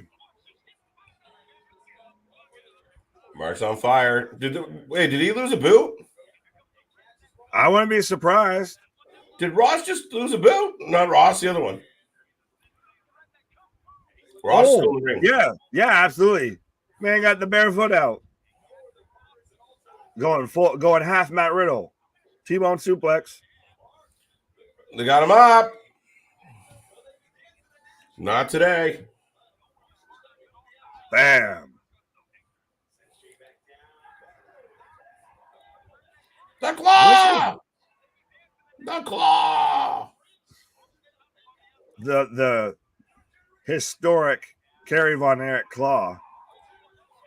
Oh, not successful. The family heirloom. I like how they called it that. No, she's injury prone. She's out on the shelf all the fucking time. And when she's not injured, she's quitting. Look that shit up. She's been injured a lot. Bobby Fish funny, though. Bobby Fish can't stay healthy. The Briscoes have been in just complete control of this match so far, I feel. Couple moments for the Von Erichs. Oh, yeah, you got to at least get a couple of spots in, but it's very much been the Briscoes' night. There he goes. 1, 2, 3. It's over. Oh, sorry. Oh. Lost the belt. Hey. Well. Not only in the Briscoes fight, they love to fight. And yeah, another good match, another good showing for the Briscoes. Big W over the Von Erichs. Here we go, Nick. We're getting closer. Oh, yeah. They got to find a way to get these guys on AEW. They got to find a way. Oh, well, like I said, that's Tony's way of doing the backdoor of, they're not AEW. But that's not the same. They're Ring of Honor. On Dynamite, man. Some good matches. You can have Ring of Honor guys on Dynamite. They've done that before. Christ, Claudio will be on Dynamite probably this week. Yeah, I mean, but they don't seem to be doing the Briscoes to Dynamite. They're keeping them on. Well, I think they're still having to let them get through their obligations, and it still depends on what kind of deal they work out with the Briscoes. Part of the assumption was the reports of not being welcomed by the network due to past indiscretions. Yeah. That was my concern.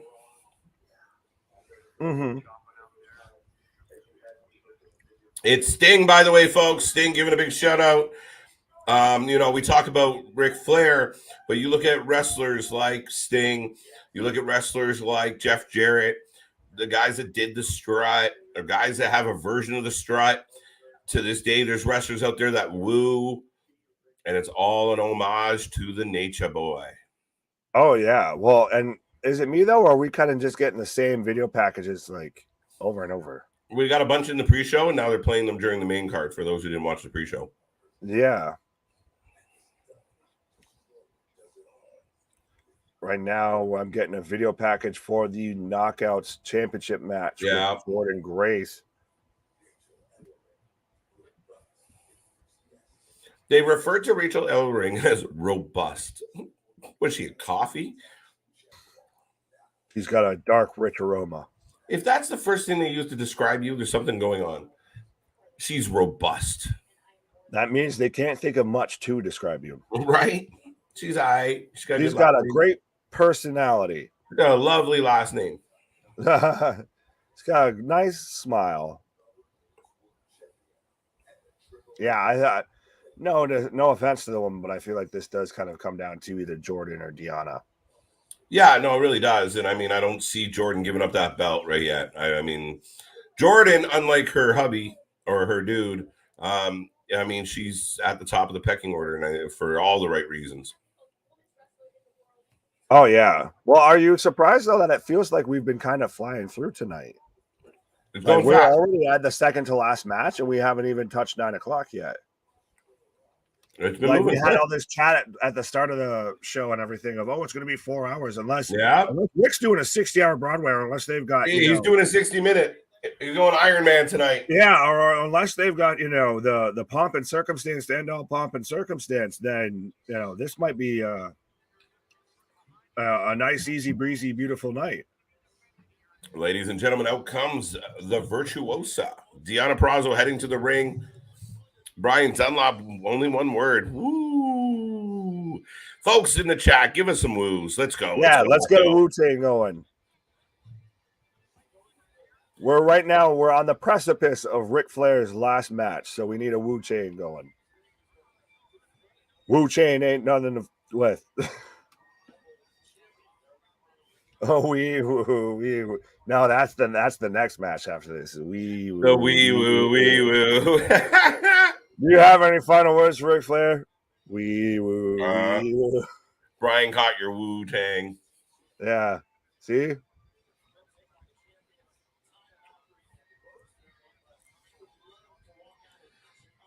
Taya, Valkyrie, and Rosemary. I like that team. They're going to recap all the Twitter stuff, which is a half hour. Yeah, we very much might just get basically like a Hall of Fame speech. We might just get the roast of Ric Flair airing before his match. So right, we might get an intermission and all that. We don't have like the, you know, in the UFC, a couple matches go too quick, so you put in the filler match. Yeah, they previously on the night, right, and they're just already in the ring. Yeah.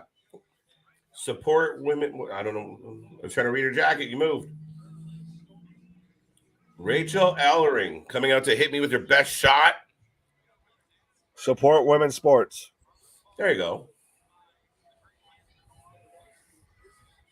Yeah, well, because I believe she was a women's collegiate athlete. So yes, accurate. Yeah, it's true, Brian. It's true. Now, quickly, just on a side note, speaking of people and how the world changes with wrestling, Cardona is a guy that I would keep an eye on because I don't think he would hesitate to go back to the WWE under the right circumstance. Ooh, I've thought about stuff like that, but I feel like he's almost made such a niche for himself and just kind of made his own little market that I don't know if he'd want to give that up. Like, he's kind of become the king of the indies. It's true. And he's hot as shit. Like, and I know even through his surgery, he's been relevant. Oh, yeah. Well, and he's managed to get Chelsea Green over. He's managed to get Brian Myers, Captain Losing Streak over. He's managed to get Losing Streak back over. Right? How funny is it that Cardona couldn't get the digital title off Jordynne Grace, but Brian ended up with it? Hey, wow. Cardona also was like the belt collector at one point with like the NWA belt, the GCW belt, I think one or two other promotions belts. I got to start watching. Hey, you can start watching, or we can just let you know what's going on. You can keep watching us there, Brian. But it's been a good night. I'm like not blown away. Like we haven't had a whole lot of pops and oh my gods on here tonight, but a very solid night. Yeah, I feel like I might have kind of. To me, it's one of those. It's been almost. It's a double-edged sword of. There's no story going into this, so you can get behind anybody. Anybody can win. That's true. But there's no story behind anything, so you don't get exactly fully invested in anything. Sink your teeth into. Yeah, that's valid. I mean, I completely agree with that. You're not really invested in any of these real characters, especially with some of the ones that we don't see very often, right? Like, none of us have a horse in the Laredo Kid Bandito match, right? Like, we like that guy, but you're not invested. I'm a bit there with you on Bandito, but I mean, even the bunkhouse battle royal pretty much was down to about two people, and it was more of an angle than anything, right? The Young Lions match. That could have been hair versus hair. We didn't even talk about that match. Those two guys were coiffed. Yeah. Well, and even then, I guess with the Briscoes versus the Von Erichs, it was a solid match. Oh, but we just saw them come off an amazing match, and that felt lackluster compared. I know it's comparing apples to oranges, but wow, look at the ladies are off and rolling. That was ugly. Wow, not wasting any time. We start with a power battle of strength. Yeah, a couple split arms into a couple roll ups, and I think Ellering rolled her ankle. I think. We might be down to a one-on-one real quick. Everybody just stops and just is looking at her right now and just don't know what to do. She looked like she rolled it solid on that first roll-up attempt. Yeah, she folded up on herself trying to, I think, roll up. You can already. I don't want to be graphic, but I feel like you can already tell if she takes that shoe off. There's stuff that's not gonna. Oh no! Her toe caught the mat and didn't roll. Like, it didn't slide through. It stuck. You can see. Folks, that. Yeah, she's being carried out. Wee-woo moment of the night. Yeah, the wee woo moment is that we wait till this match to get the wee woo.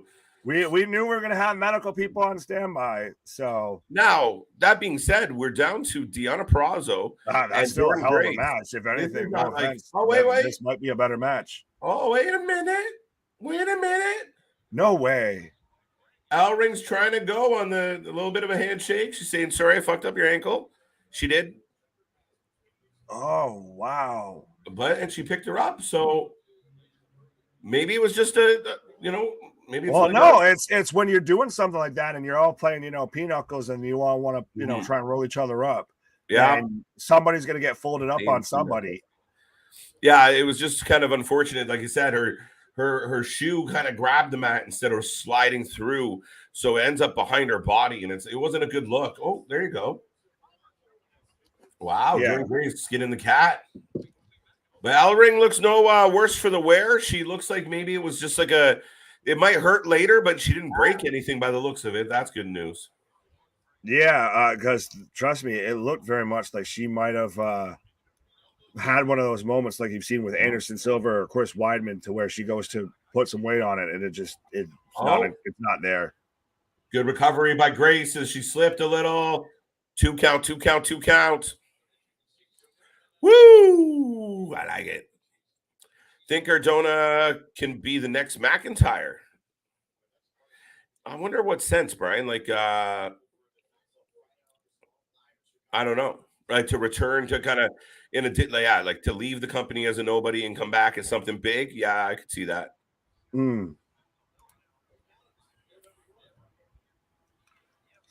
Right, I'm surprised. Oh, Purrazzo trips up Grace.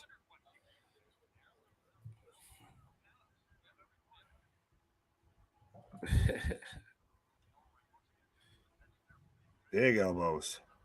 And hey, Grace is a powerhouse. I know CJ calls her, the female Ryback, but no, she's Ryback's sister. Yeah, Ryback's sister. Sorry, but yeah, no, she's absolutely. I think she's a stunning woman, and she's super talented. And no, she's managed to have that kind of figure like China, but still be super, athletic, and just still have I guess keep that feminine vibe, but still. No, I don't give a fuck, man. Yeah, she's still a good-looking woman, and she's fit. She's jacked. I mean, she's bigger than her dude. That ain't hard, though. That ain't hard. No, I like Jordynne Grace as a wrestler. I really do. I think she's a hell of a wrestler. The matches she had with Cardona were fucking awesome. Oh, yeah. Oh, and that's the thing, is she's one of those that you would trust her going with men, not to sound any sort of way, but, No, it is what it is. Right. I mean, yeah. I mean, she has a better chance against Claudia. Oh, damn. Or is PJ throwing shit at his computer right now? Fuck this man. Right. Yeah, you know what, Brian? Not a bad idea. I could see it too. Support women's sports. I'm so yeah, you've just been taking plenty of vitamins, sir. You got on that Hulk Hogan diet, just taking your vitamins and saying your prayers. I think Cody is Cardona's best friends. I do think they're chummy, yes. Oh, yeah, there's that whole little group. Like, I know The Miz and Dolph are close. Like, Cody and a couple of the guys are close, yeah. Is it funny that Dolph does a video package, but they call him Namath, Nick Namath? Yeah, Nick Namath. I wonder if that's because his brother is in AEW under the Namath last name. Namath. Yeah. Oh, Purrazzo going for the match. Kind of hit a weird spot here. I don't know if the ladies just lost kind of the groove. Well, I feel like now they're trying to do it on the fly, because now, I feel like still with Ellering, that's going to be something legit. Wow, that's not a spot that they were trying. Oh, big boot. I'd like to point out all three of these ladies look very au naturel, opposed to and kudos. So where somebody made the comment earlier, but all three of these women aren't your typical runway models. That these aren't your Johnny A swimsuit divas, but they absolutely they all look good in swimsuits. Killing it, and yeah, man. All trust me. How you doing? I'm a fan of Rachael. I thought she was in TNA. She is. I would like to see her and Jordynne and Jonathan Gresham and Candice and Johnny and Bray and Swimmy and Swami and Swanson and Samson. Right. Jason. Yeah, I mean, Rachael, she seems all right. I mean, I think she's got ways to go still, but she seems okay. She seems like she's a battler. Thought her night was done. Oh, yeah. She's pushing through a pretty serious, looks like a pretty serious ankle injury. Oh, goddamn. Yo, she went for that armbar, but she ate the fucking mat. To Purrazzo's credit, Jesus! she Now I see what fucking you're saying. ate I saw that. the spine buster, but yeah, goddamn, She they ate the both mat. just got a taste of that mat real She quick. didn't even let go, though. I give her credit. She didn't let go, but there was a Oh, pause. no. Of like, oh, That's when oh, you're my saying face. physics, you fickle bitch. Oh shit. She was in Impact. Rachael and Grace were also a tag team. Yeah, they were tag team champions. Yes. Oh, and we've got we had a armbar on Ellering from Purrazzo, and now Grace has Ellering is a bullshit name Purrazzo to on a say. headlock.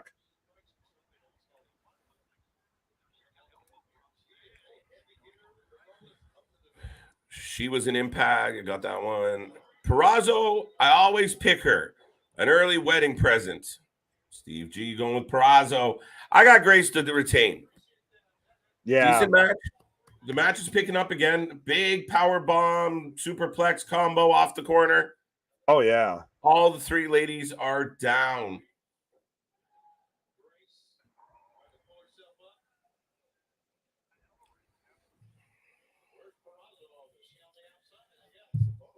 Tony, where's Purrazzo? Purrazzo is rolled out. But I'm still surprised if that's legit with Ellering, that ankle injury, that she's still going in this match. That's some grit and determination for you folks. Well, I mean, and let's be real. I mean, it's one of those things. If your adrenaline's going, oh, nice slam by Ellering. Not one of us, by the way, between me and you, have said Ellering properly during the saying that name on the fly. Doesn't work. Doesn't function. Yeah, saying that on the fly, full of adult beverages and vitamins, it gets a little hard to say properly, right? With the proper pronunciation.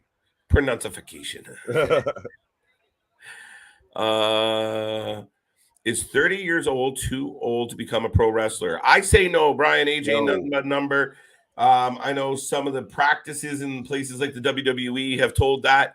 And, you know, you've seen people like, you know, Lady Frost and Nick Aldis, even Hammerstone, were like, oh, you're too old. You know, we're not ready. You're too past the development point. Get the fuck out of here. Well, even then, still, look at guys like DDP. Look at guys like Batista. They all started didn't get over till he was 43. 30s to almost 40. Jordynne Grace chokes out Ellering. Wow. Oh, wait. There's one more thing. Has Nick Cage shown up? Yes, Nick Cage brought a GCW invasion during the pre-show and the bunkhouse brawl.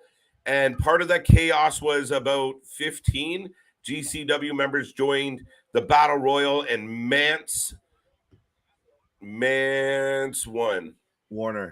Mance Warner won through Bubba Ray Dudley over the ropes, Bully Ray, to win, and then drank out of a copper boot.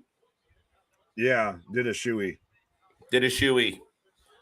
For there you go. New Zealand Ellring's limping out, like, and this is one of those things when she takes that shoe off, her ankle's gonna go. Oh yeah. The second that there's no support or anything. Oh, and she like hopped off the freaking. Oh yeah, no. She's feeling it. I think it was one of those things. The trainer came over. She said, "Is it broken?" They're like, "We don't think so." And she kind of gave it a wiggle. Her adrenaline's going. She gets through the match. When she stops moving and her adrenaline comes down a little, she's gonna feel it, and it. I wonder if it's almost one of those like with Cody, with like, well, you can't do anything worse to it, so right. Fucking if you can go. It's your call. Right. Jason, WWE will ruin their wrestling careers. I'd rather see them in NWA Pro Wrestling, UWN, or Impact Wrestling. No. Vince WWE would ruin their careers. Right now, I wouldn't put any, I don't doubt anything from Papa Paul turning chicken shit into chicken salad, because he very much did that on SummerSlam. Right. All right, sir. I believe this is what you were referring to. So that you're good. Boom. All right, folks, we are in a commercial. We're getting another package. Now we got little snippets of Ric Flair talking. I'm going to turn it up a little. See what Ric Flair has to say. I'm not overly worried if you guys can hear it a little bit, but they're just running through the story and everybody talking about Ric Flair in his last match. Let us know in the chat, folks. How do you feel about tonight's show? How are you enjoying the show? It's been pretty good. It's gone quick. We're getting clips of him training. He looks like he's in great shape. I mean, for a 70-year-old man. Matt, the Coward Cardona, Willie, that's exactly what that man's become. Kayla, good to see you. Thank you for being here. Yes, Gage showed up in the Battle Royal. Absolutely.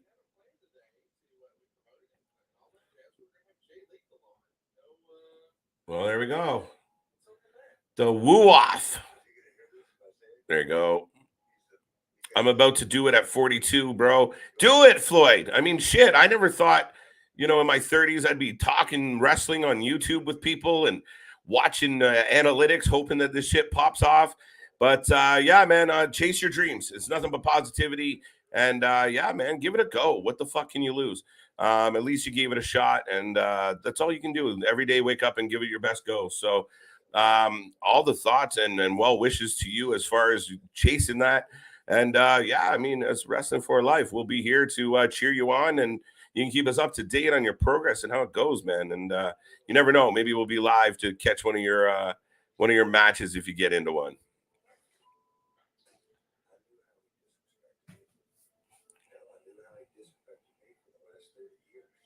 All right. So now we're getting the package, and I'm really surprised. I mean, is anyone else like extremely surprised that they developed a really solid angle? And this is where I know Nick was a little concerned about, this being a farce and being a joke. But even this package leading into this fight, they're selling it a real angle. Rick was rude, disrespectful to Jay Lethal. Rick was rude and disrespectful to Jarrett for 30 years. I'm actually really pleasantly surprised that they've built an angle to it. And of course, we've all seen the videos of Ric Flair bleeding out. I mean, he could have just walked into this with no buildup, with no hype, and they're giving us an angle. And here's the man in this promo or package cutting, and it's still Rick. That fire's still in him. One of the best talkers in the history of the fucking business. But we're getting it, folks. We're about to hit it. My boy Nick will be back in a moment, but let us know out there, what are you thinking about this match? Are you excited? Are you concerned? Are you just tuning in because who knows what the fuck is going to happen to you tonight? I don't know, folks. It's a crazy, crazy, crazy time in wrestling. And whether you think I'm a mark or not, that little video package, let's go. Let's go. I'm excited to see it. Hard work pays off. Dreams come true. Bad times don't last, but bad guys do. One of my favorite quotes ever. Nick. Hey, Mr. Undertaker sitting next to Mick Foley. Mrs. McCool. Michelle. Fuck it, I'm going out in the tank top. Looking good. I think they got the children there with them. There we go. Mark Calloway is in the crowd, folks. And we have Jay Lethal making his entrance. I kind of got a little bit of goosebumps. I'm not going to lie. Maybe I'm being fucking silly about this, but I kind of got goosebumps. I mean, you keep in mind, like for, people mine and Nick's age, and even for the folks out there, I'm pretty sure it's the same for everybody. I mean, when we were born, this guy was already a legend. This guy already had a legendary career by the time some of us were just getting born. And now, we've grew up our whole life with him being a figure of some kind, some way. And I mean, we talk about a man that looked like his career was over, but then he's in these matches with Sting, and then it looks like his career is over. Now he's a part of Evolution. He's having these amazing matches with Shawn Michaels eventually. It's insane, the career that this man has pulled off and achieved. So, could it be someone else that he's in the ring with tonight? Yeah, but I understand why we did a tag match. I mean, we obviously know the connection between Ric Flair and Andrade. But, Jay Lethal, there's history there. Jeff Jarrett, there's history there. We saw Jerry Jarrett, and we saw Jerry the King Lawler. So there's history.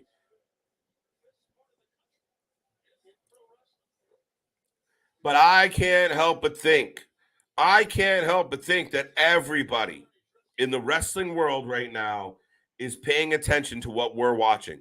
There has to be millions of eyes on this. And out comes Double J. He's coming out with his oh, this is cool.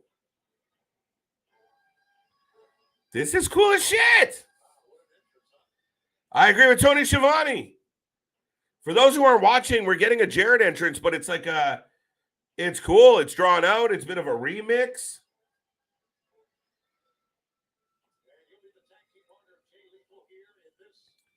What a fucking entrance for Double J. He's using that WWE money to get some upped production on. Yo, this is insane. He was a horseman for a short period of time. Don't forget that about Jeff Jarrett, guys.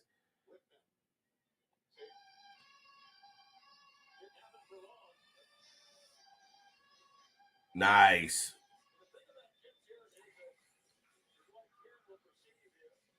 Oh, we got Karen out as well. So we are going to draw out some of these entrances.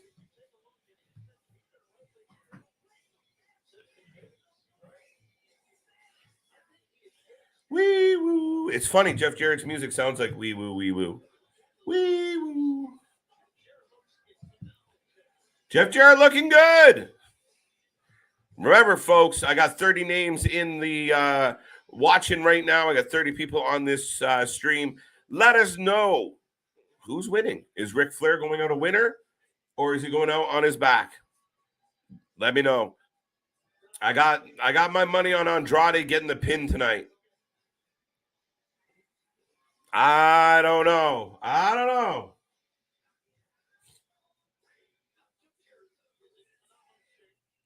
Yeah, Jeff looking good. Wee woo, wee woo. We got Ric Flair. There we go. We got Ric Flair. There we go. Wee woo, wee woo. Right? Doesn't it? It's funny as hell. Yeah, absolutely. Well, you asked too if Ric Flair was going out with the pin or with the victory or going out on the lights or looking up at the lights. He's absolutely going out looking up at the lights. It's just a question of whether they're the ring lights or the paramedic doctor's office lights. Right. Oh. Team Flair. A lot of votes for Team Flair, though, Nick. You might be in the minority. That's fine. I will be the outlier. I have no problem being the outlier. Right. They're getting into it with Vance. Yo. Jeff getting into it with the fans. Oh, he's just throwing water on him now. Oh, saying, come on. No, that honestly, you might be right, because I feel like, honestly, if Jarrett wins, like I thought tonight, this place where we riot. The building feels like Jarrett wins, they riot. Yeah, so no, I'll be fine. I'm fine being the outlier. That was a shoot. Whoever that was at ringside. Oh, absolutely. They're getting escorted out of the building right now. Oh, fucking paying all that type of money to be front row on the entranceway for Ric Flair's last match. Oh, and Jerry Jarrett. Jerry Jarrett is here. Father of Jeff, for those who did not know.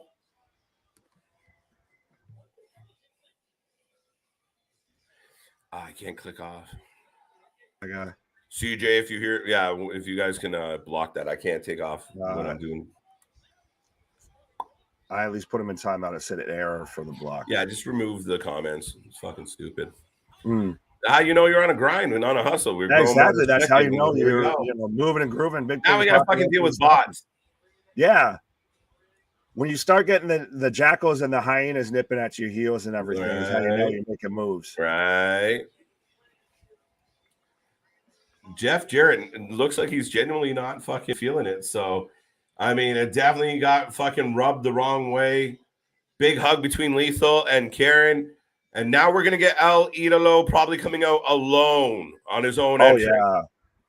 Well, I bet you we're still going to get a pretty cool entrance for Andrade.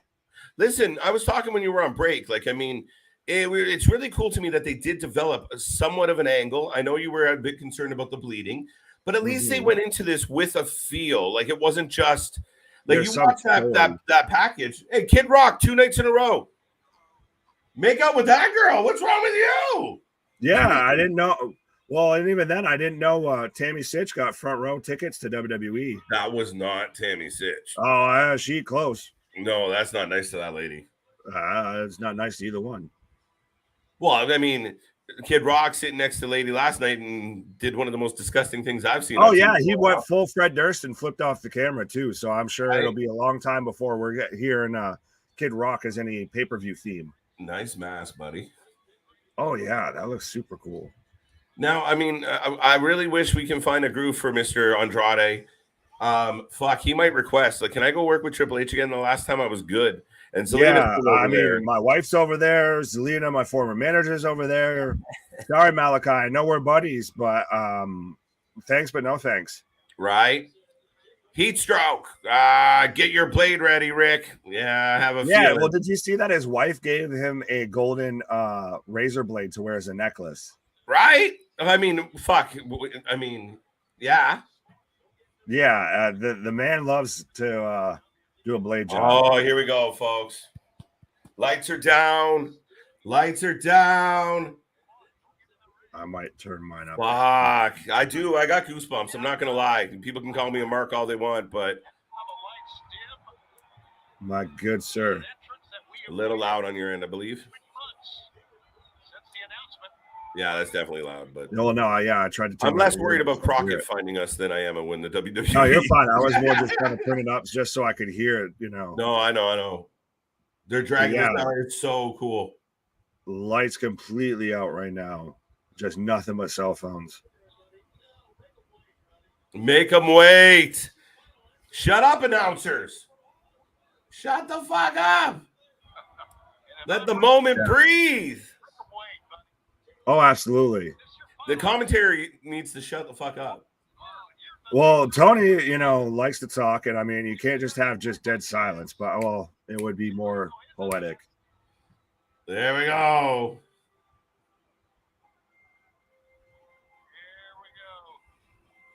Last ride for the Nature Boy. Last walk down the aisle, ladies and gentlemen. I don't know if you can see this at home or you're just following along with us, but the man, the legend, the icon, Ric Flair is making the wheeling, the aisle. The styling and profiling, the wheeling dealing, kiss stealing, limousine riding, jet flying, son of a gun, and I won't lie, folks, he does not look that great. Our buddy on the Spanish announce team has a tear in his eye. I think he's emotional, but I'm not positive. There could be a yeah, he might be feeling all right. He's got that. Yo, where's CJ? Hey! Yo, coming out with Big Goldie. Big Goldie has, yes. The man that, according to WWE, has only 16 World Championship reigns when he has clearly more than that. Yeah, they acknowledge 16 of them. But I do find it interesting, like everywhere a wrestler goes in their latter years, like it gets acknowledged he's a 2-time Hall of Famer. But that is he's not a 2-time wrestling Hall of Famer. He's a 2-time WWE Hall of Famer. Yeah. Well, I feel like the WWE Hall of Fame right now is I get it, but it's a very interesting dynamic. Oh, yeah. Well, an interesting dynamic as well is that it seemed like he, now that he's taken that belt off, that he can actually kind of walk right. Right. Yeah.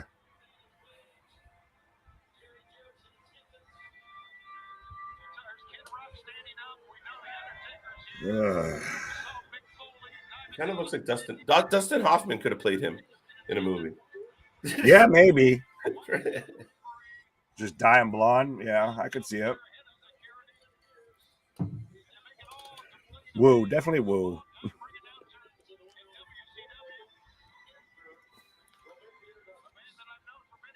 Yeah, this is very much the last dance, the swan song for the Nature Boy. And this is the first time I've seen him rocking a cutoff shirt in the ring. Yeah, it's true. All right. I mean, that's understandable at this point, but But then maybe we shouldn't be having the match. Oh, shit. I like it. They can't even get through the announcing. I like it. Look. See, this is what we're going to get. I told you. We've insulated Rick. And I mean, you watch Rick walk out to the ring. He wasn't exactly moving at a brisk pace. I mean, he looked his age coming out. I was worried he was going to trip on his apron and have to hit his fucking alert. Like I said, it looked like that championship belt was weighing that man down. Right? But that's pretty fucking amazing. He comes out with Goldie like that. Oh, yeah. Woo. Epic. Love that belt.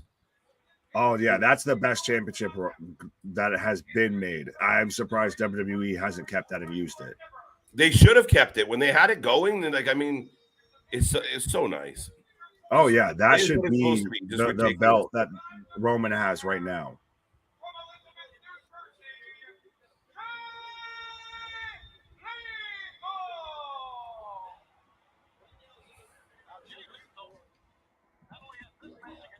Now, here we go. Here we go, folks. Anyone else got that?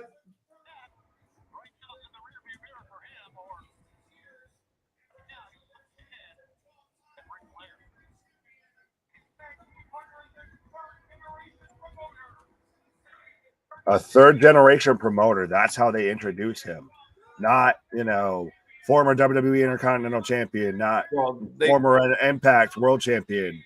A third generation promoter. With 36 years of wrestling experience. That's kind of how they spun it. Yeah, I guess that's not to, the fact, I guess, right? Like, he's not really his dad wrestled. Did his granddaddy must have wrestled. I can't remember if Jerry wrestled. He had to, right? Usually, I don't know. Not always. I think Jerry wrestled for sure. Mm. Right. Where's Cornette when we need him? Fucking hell. If you look closely, he's wearing a sports bra. It's called a girdle. It's a man's ear. A man's ear. Yes. Over the shoulder boulder holder. If you look closely, I read that one twice. Son of a bitch. Willie, Ric Flair, former done. Yeah, absolutely. I mean, all the accolades, and he's been up and down the road. And listen, standing ovation. I almost feel like I should take my hat off for the man. No one in President seems to. Oh, you're taking your hat off for him for a different reason. Yeah, exactly. T's and P's. My final word for Ric Flair are we fucking rude. And this is one of those of just please prove me wrong. I don't want to be right here. Yeah, right. I've been thinking it, but I don't want to see it. I'm saying what everyone's thinking.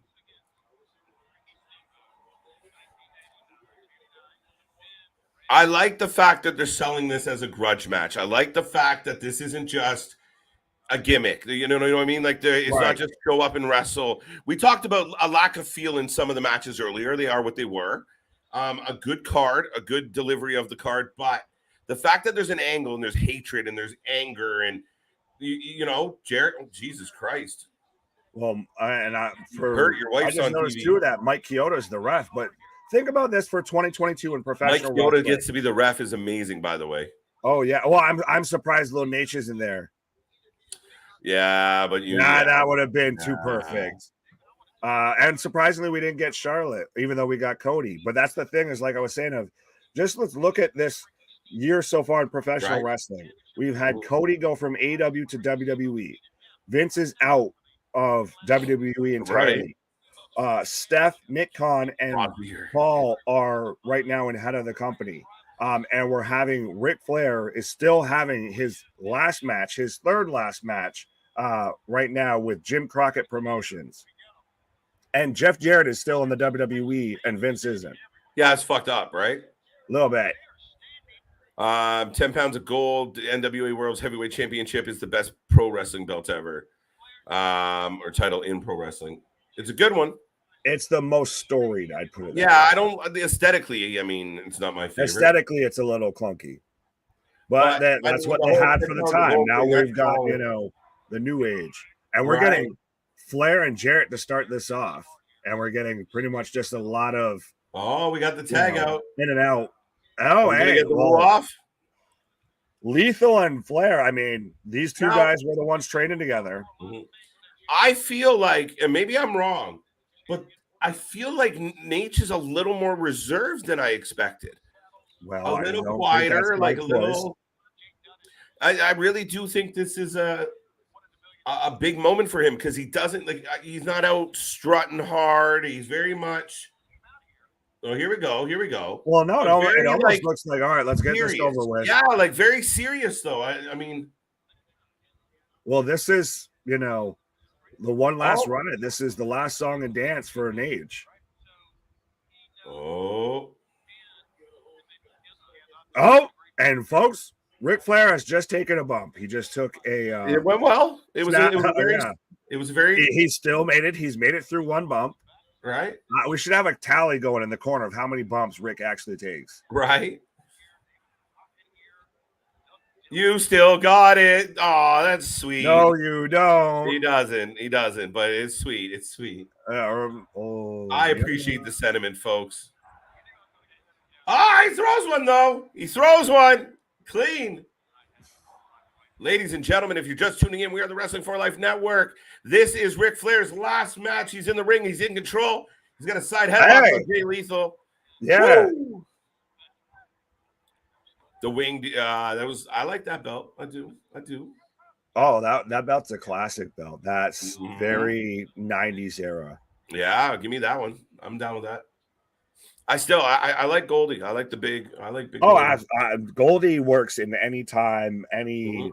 You know, I did like the 90s the Austin belts and shit were real nice in that era. Solid belts. Well, that's when you had the unique belts, like you had, the rattlesnake belt getting thrown off a bridge, and the Brahma Bull belt getting thrown into the Gulf of Mexico. Slap in the face by the dirtiest player in the game. Clap in the mouth. Thank you for being here, folks. Like he just got punched by the Hulk with a slap from Ric Flair, who is 73 years old. And we have they're getting rid of Ric Flair. They want Andrade. Yeah, well. Andrade is a babyface. Not something we get a whole lot of. Oh, yeah. Well, maybe this is going to end up being leading to something in AEW. Let me know when the juice flows. We'll be right here when it happens, folks. We cover all the action.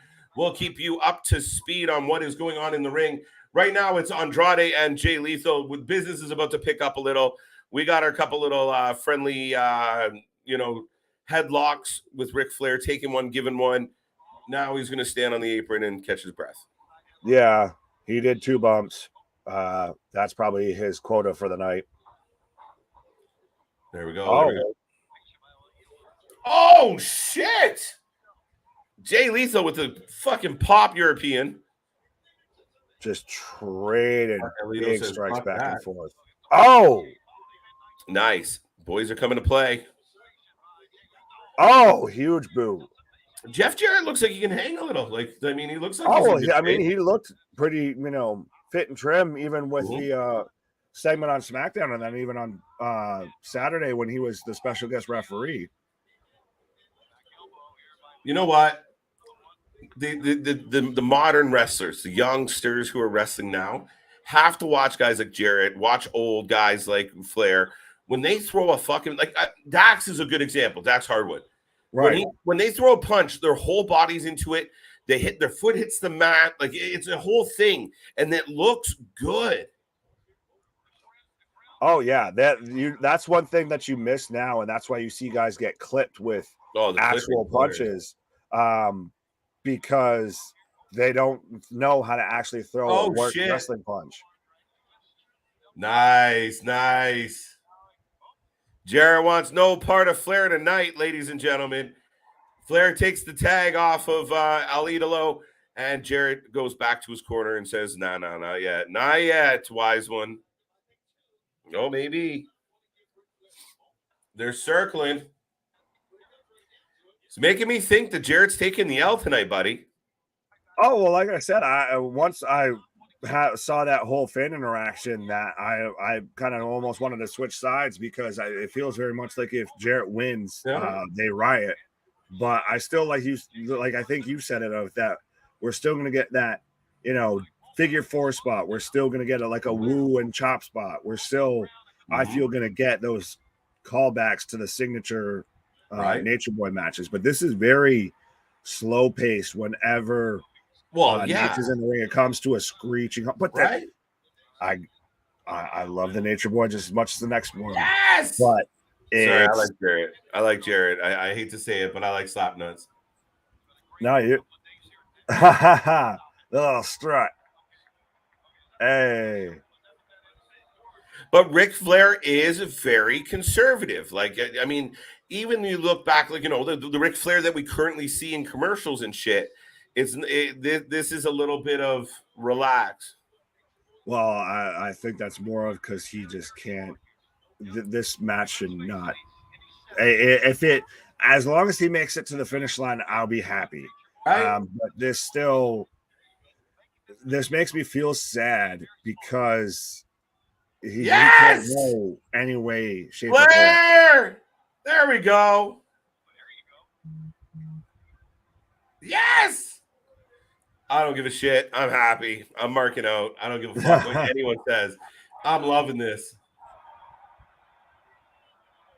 There we go. Like I said, Flair seemed very nervous. Like it seemed like there was nervous energy in there. Maybe he's wondering, am I going to get wee-woo? Maybe he's questioning if he can go. I mean, he had that moment in WWE. But he got the walk going. Well, yeah.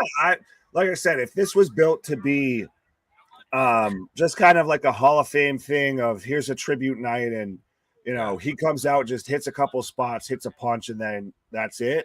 Like, say if this was a regular tag match and he just interferes and helps get the win and just does his spots, that's one thing. But for this to be like a serious match, here we go. It's scary. The top have nothing on him.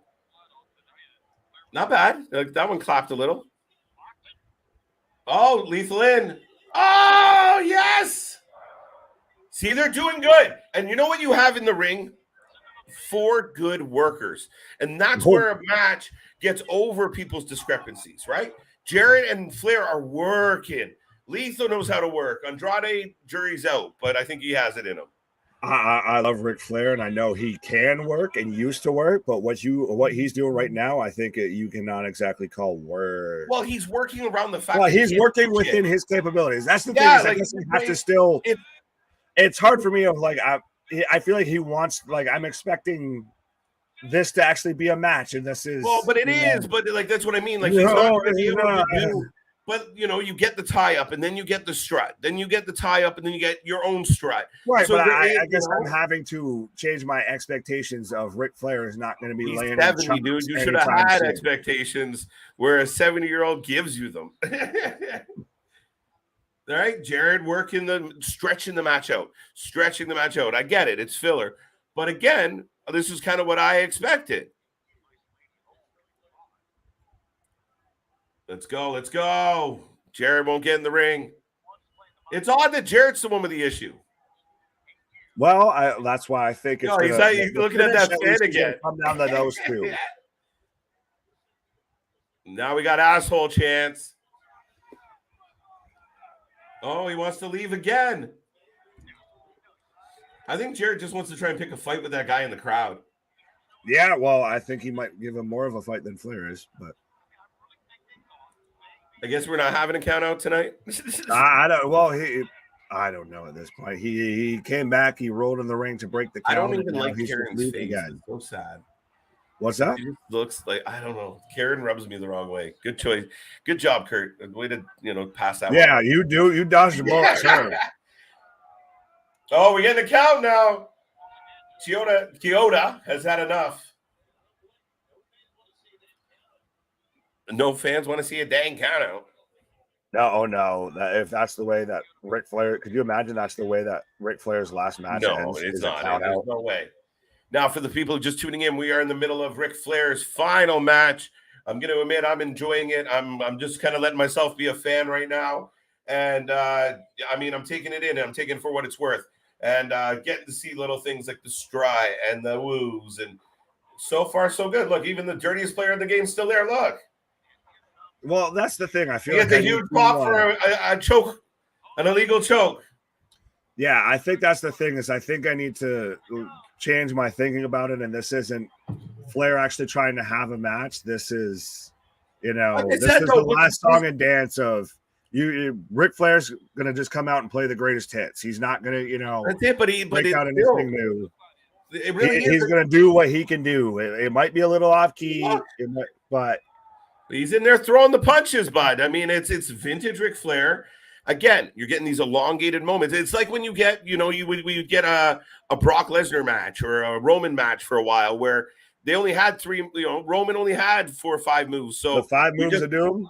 Right. So he just wandered around the fucking ring for a while and rolled out and didn't want to do anything, had to chase the bad guy. This is kind of the same idea. Well, I still like that Jay Lethal selling those chops. Like, absolutely. Flair could still, that last one looked like it fucking wouldn't have killed an ant. There you go. Back out. Quick tags. Like he's putting logs. Right? The whole wrestling world should be tuned into this right now, folks. And if you're just getting here, we do the live streams for all these shows, and this is fun as hell.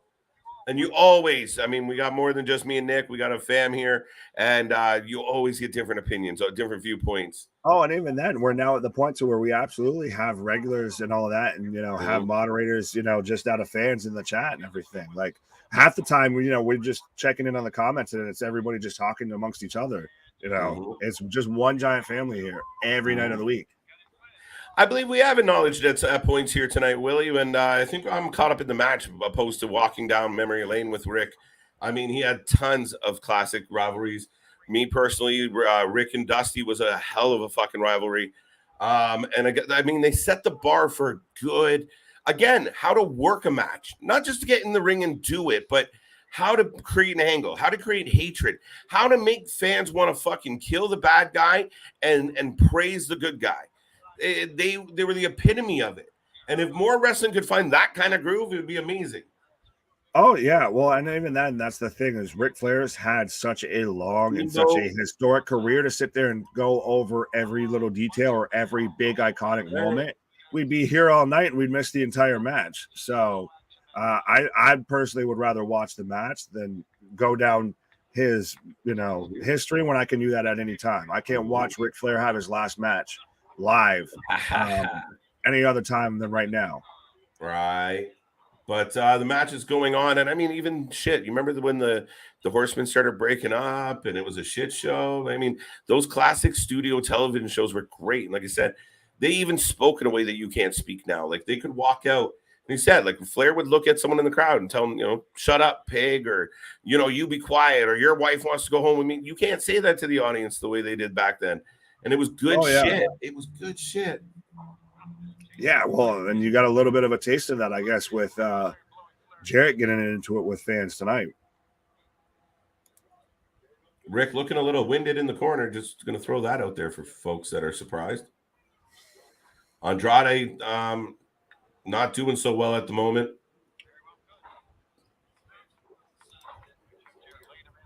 Oh, yeah, a little bit of we got twisted but recovered. Wow, reversal by El Idolo.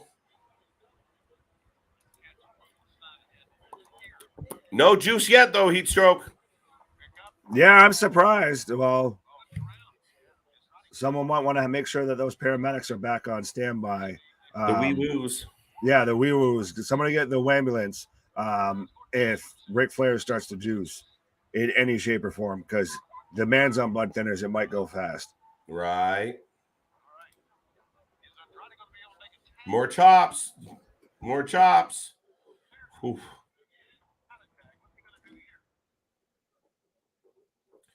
Throws him off. Oh, he does the Ric Flair spot. That's what I was waiting for. Ric Flair catches him on the way down. Hey, Lethal kind of does it. Oh. Jarrett's going to fuck this up. There he is. Oh, can Rick get it? Can Rick remember it? Right. He's got it. The figure 4. We're going for the guitar now. Lethal rolling ring, Flair out of the ring. Oh, no, he's got a boot? What is that? It's a loaded boot. Oh, we're going to get the blood. Oh, no. Oh, no.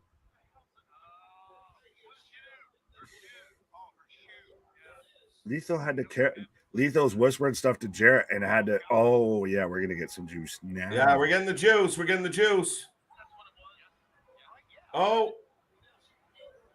No juice. No juice. Not yet. Really? Well, Karen, get the ball. With the snap. Let's see Charlotte come out and fuck up Karen. Oh, I'm all for that. Just put her absolutely in a figure eight until a damn leg. Wait, someone's got Karen by the hair. Oh, it looked like Charlotte. Oh yeah. Who is it? Flair's other daughter?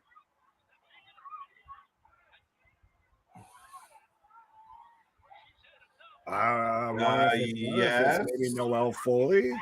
It's not Noelle Foley. That'd be funny as shit, though. Oh, it's coming. Yeah, he's down on the ground trying to figure it out right now. Yeah, he's his daughter. Yeah. It so looked like Charlotte at first. Like, shut the fuck up. Oh, yeah, it still does. I'm still trying to figure out exactly who it is. There we go. Took him a minute, but we got it. Oh, there's Conrad. Yeah. Oh, yeah. He hit him with the end is coming, folks. Ric Flair already wearing the crimson mask, and already his white hair is very much a lovely shade of pink. Oh, and the shoe again. The shoe again. All right, El Idolo has been MIA for a little bit here. You can imagine he can do something. Damn it, you're standing right there, you big bastard. There we go. Classic Rick with the poke. Make Flair look like, yeah, exactly, right? The eye poke of doom. What happened to Andrade? Yeah, where did this man fall off the map? Did Brock come out and lift the ring again and just now he's gotten swept under the rug or something? Where did he go off to? Back now. All right, this is a little clunky. Well, you notice that they have to keep whispering to everybody and have to keep talking in their ears and all that. Right? Yeah. Oh God. Yeah, this you get when people bleed and everything and it kind of actually comes out. He literally just looks like it bled a little and it's just just spread everywhere. There's a lot of conversation going on. It is funny as hell. Oh, Ric Flair. Well, I think they're trying to help this man get through across the finish line. This is a team effort, folks. Oh, I think they were setting Rick up for the superplex, but then they ended up saying fuck it. Yeah, I don't think he could take that right now. Suplex on Flair. Suplex on Flair, who's gushing blood, folks. Call the doctor. He is bleeding in front of his daughter and his granddaughter. He's got grandchildren are there too. Oh, yeah. Well, this is, like I said, I feel this is the beginning of the end of Ric Flair's going out in his last match. And Andrade is back to life. No, he's gone again. I'm surprised there hasn't been more like lethal Andrade. Well, that's what I thought for the longest time. We were going to just get a good singles match between those two. But it really has been a heel beating of Ric Flair for quite a while now. What scares me. Here comes Flair. Here comes Jarrett with his version of the figure four, which looks identical to Flair's version, just for the record. And the Miz's version. And yeah. And everybody else's version. All right. Everyone's. Oh my God. Oh my God. El Idolo back out the ring. What the fuck are they doing? God damn. And I think they might have broke the legs of those two men. Yeah. Ric Flair is now crippled after that because they're down. Andrade just top rope body splash on the Jeff Jarrett in the middle of having Nate in a figure four. Andrade's been thrown out of every side of this ring tonight. That's but that's the thing is if he's not like on the camera, he's just gone to God knows where. He's not really on fucking the ring apron or in the ring. He's just gone off to God anywhere. Yeah, I'm a little fucking surprised at how they're booking this overall, but wow, dude, I'm feeling it though. I got the fucking. I'm in. Man, is this kind of like a Cody Dustin match for you? Of you you're feeling, the underdog babyface, Yeah. come back from just getting decimated. Well, that's what that's what we're selling us on. Like, look, the Flair's taking the beating. Idolo has had little to no effect on this match. And Flair just dodges an elbow. So we're looking for the hot tag to Andrade. I'm surprised we don't refer to him as Andrade Flair at this point. Oh, the naked boy. Charlotte and Idolo. Well, I mean, do Americans should know who Don Cherry is? I mean, you're from Boston. You should definitely know who Don Cherry is. I know who Don Cherry is. So he's like a Canadian icon. But when his son-in-law married into the family, he took the Cherry name. Well, I can see that. Famous name. It's the more famous name, but right, took the famous name. Flair I don't know. Feel to it. It's like, fuck it, I want to be a Cherry. Let's go. All right, folks. So we got lots of faces kicking around, but not a lot of chatter. What is going on out there? How are you guys feeling? Yeah, what are your thoughts? What are your feelings? You've heard me go on, and you've heard KJ, reminiscing and, got the goose pimples going throughout this whole match. So what are you guys feeling? Andrade on fire. 30+ you watching right now. So absolutely let us know how you're feeling about this match. I think even us, we're kind of both of two minds on this whole thing. Yeah, I mean, listen, man, I'm taking it for what it's worth. And it's been slow. It's been a little clunky. I'm shocked at how much focus has been on Rick. And people are going to say, well, KJ, it's Rick's night. But I'm still surprised at how much this match has focused on him. So it's interesting to me in that regard. However, here we go. Oh, 2 count. Jay Lethal breaks it up. But it feels like an old fucking NWA match. Oh, yeah. Well, this whole night's felt very old school. Yeah, it felt Jimmy Crockett tonight. Yeah. Jimmy Crack Flair, we don't care. Double team on Andrade. He kicks one. Misses the uppercut. Lethal lays out. Jarrett down.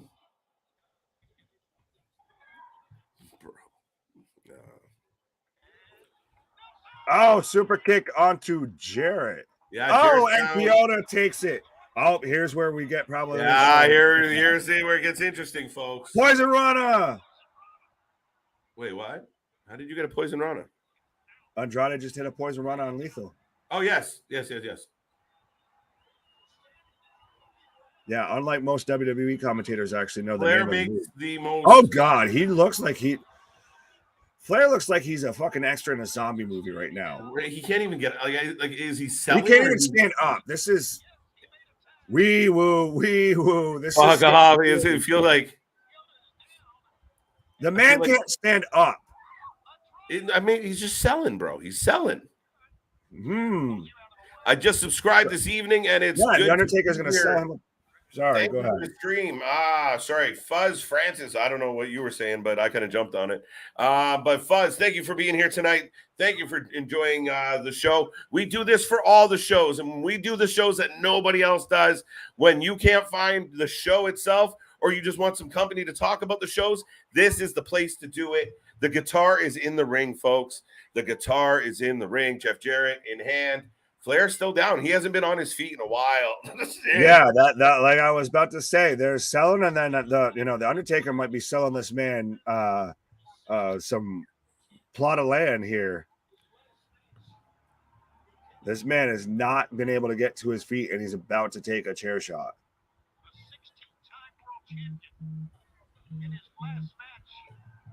Oh shit! Lethal takes the guitar. Idolo back, making an impact. There we go. Hey, yeah. Finally, he did something, Andrade. Come on, super folks. Kick. Damn. Idolo got brass knuckles. All right, folks. Let's get some moves in the chat, like our boy CJ, the producer, is calling out. Let's get some woos going. Brass knucks. I want to see at least 30 woos in that chat. Yeah. Woo train ain't nothing to with. Look, He's trying to put the brass knuckles on Ric's fingers. If Ric gets up and just starts doing the Ric with the brass, just Hulkamania, you know, Hulk. Yeah, then I'll listen, man. The best worker in history. Yeah. Right? Here he goes. Look, he's up. Oh, wow. Oh! The dirtiest player in the game is going to get a W with brass knucks. I think you finish it with a figure 4, though, man. Oh, yeah. You have to figure 4. But I don't know if he could do it right now.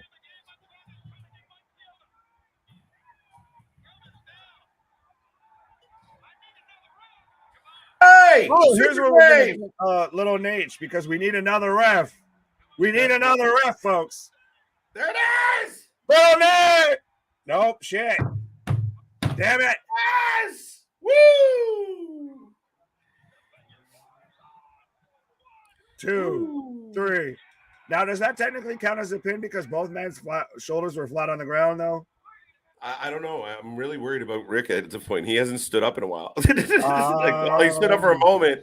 Woo! Heat stroke. Sorry, when we got the juice. We knew we were going to get it. Right. Who booked this match? Bush Richard got that feel, Mike. You're not that far off. It was. Yeah. It was what it was. I don't give a shit. I'm going to get lost in the moment. No, you're fine, but we got the woo chants going all around right now. And we've got the confetti going everywhere. Yo, it'd be really cool though if he could hit Karen with an eye poke on his way out the ring. Oh, they're getting him some water. He's not moving. Like, dude, I'm like it.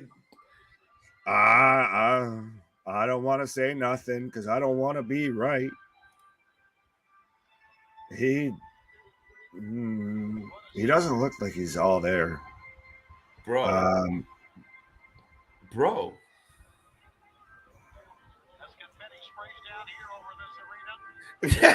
Tony Schiavone. Karen needs to get her husband out of here. Woo! Yeah. Woo. Oh no, CJ, don't say it. I'm having a moment here. Like, were we watching this man? Like, I don't know, folks. I mean, it was a good little rundown nostalgia. It's just, to me, it was exactly what I expected to be. I've been saying it for weeks. It was going to be a very insulated incident. I was a little less. How was that insulated? It wasn't as insulated as I thought at all. Of the match. It wasn't at all as what, like, I thought it would be more insulated. I thought he would spend as much time out on the floor laying down as Andrade did. Yeah, no, Andrade was the one that surprisingly just disappeared from this match and was only there just to kind of help move stuff along. Oh shit, man, he crying. I think. I can't tell. Maybe. Yes, no, he's definitely crying. Yeah. Oh yeah, he is just. It's touching, man. That's going to be an image that's going to go down in the history. Yeah, there's going to be T-shirts with that bloody face. Of just him just there, bawling, just bloody faced with confetti stuck to him.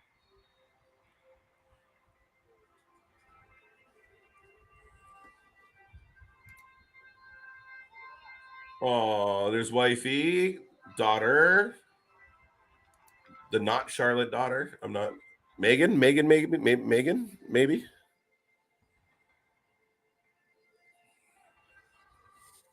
Yeah, well, that's got to be, I believe, his wife and daughter, maybe.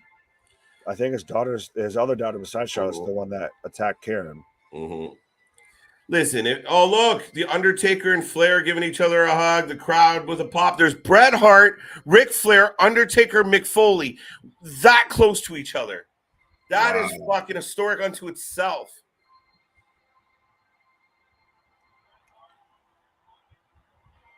Wow. Fuck, there's some people that they're Mount Rushmore of wrestling standing beside each other right now. Oh, absolutely. Right there. That's Megan. There you go. A good chunk of people's Mount Rushmore right there. Tony Schiavone. He's like, I can't get back in the ring. You do the fucking interview out here with me.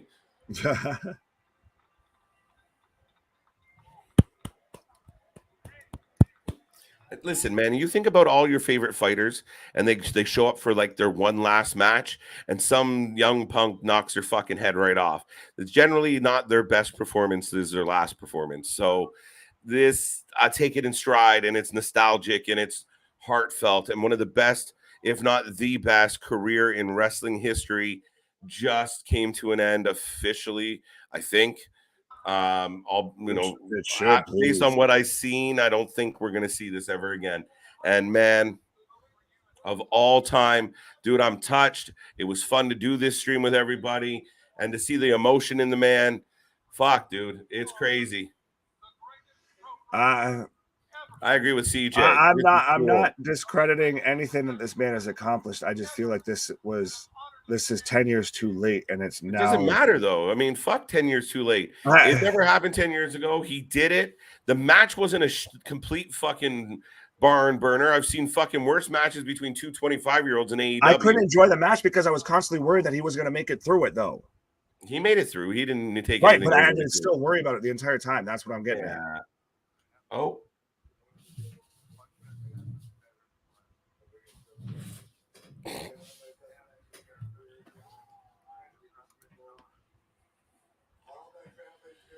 All his family's here. Look at that visual behind him.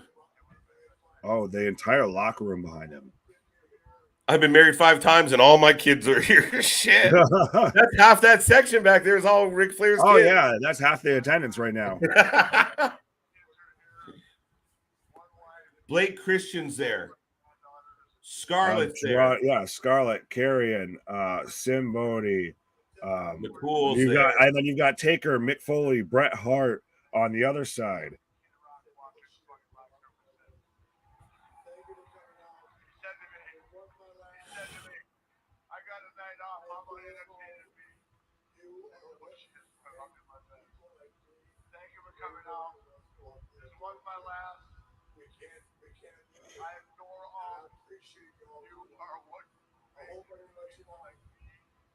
No, man. Didn't let me down, Nick. Didn't let me down. I'll give it that speech. That literally gave me goosebumps. That's why I'm a little tongue tied right now. That the man still drives me. I fucking love this guy. He ends his fucking farewell speech with, "I'm going downtown with Kid Rock." Oh fuck! But no, that speech gave me goosebumps right there. I don't give a fuck. This is absolutely, think about it. Right now, we've got Ric Flair just had his last match, and Vince McMahon is out of WWE. What we grew up with, or what we fell into, of what was established as pro wrestling, is gone now. Absolutely, it is fucking a different time. But man, that touched me. I mean, you can make a big burly guy choke up with some wrestling. Fuck, dude. That was touching, and people can say whatever they want. And I know the fucking haters are going to come out in droves, and that was shit, and he didn't do this, and he did that. He was fucking 70. He got through it. We got some figure fours. We got a whole shit ton of chops. We got some woos. We didn't get a wee woo, so we're good. No wee woo yet. Yeah, I got worried, but we're good. Like I said, Oh, look. I love it. Look at this. Wow. Fist bumps to everybody. Dude, the legend, the best that ever did it. Like it's the Michael Jordan. Like you're watching one of the greats hang it up. This is Jordan going out with the Wizards instead of going out with the Bulls. And you are right, Nick, to an extent. You have people out there that listen, this isn't as impactful because you know what? He technically fucking retired 15 years ago, 20 years ago. Yeah. But to do this in this moment and honor one of the best wrestlers ever, the best wrestling career. Look, the man with the belt still on his shoulder, walking out a winner. And I know people say you should leave looking at the lights. If anyone was going to be the exception to the rule, it's Ric fucking Flair. No wee woo, just woo. And like I said, I didn't want to be right. Oh, look at the fucking hug between Jay and man, Jay Lethal gonna make me fucking cry. like I said, I know I was very much the pessimist in this whole situation, but I just didn't want to be right. I was just concerned for the man to make it through. But everything since that has been just giving me absolute goosebumps. Yeah, man. Like the match was if you have any sort of passion, any sort of feeling for professional wrestling, you are absolutely feeling something right now going on inside you. Seeing this man, even though this is the third time he's done it, 3 strikes, you're out.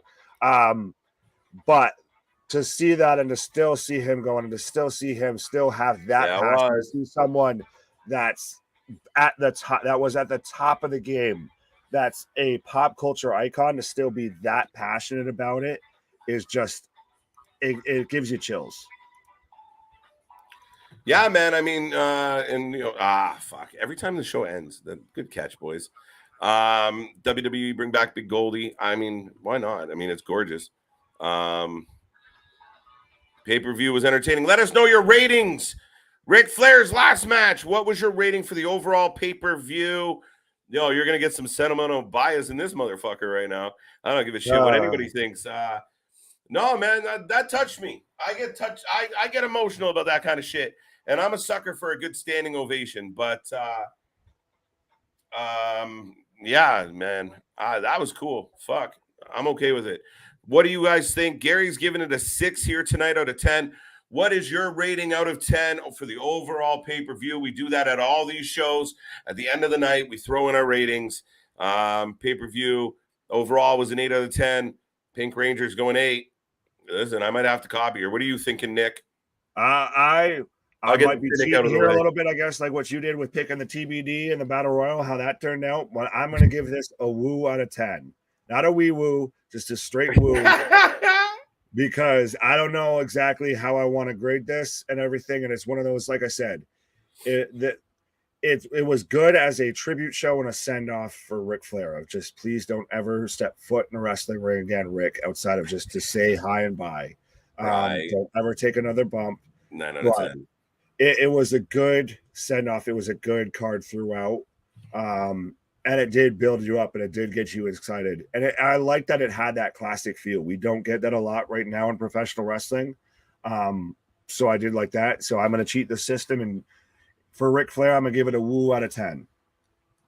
A woo out of 10. All right. I'm going to jump on my little soapbox a little bit on this one.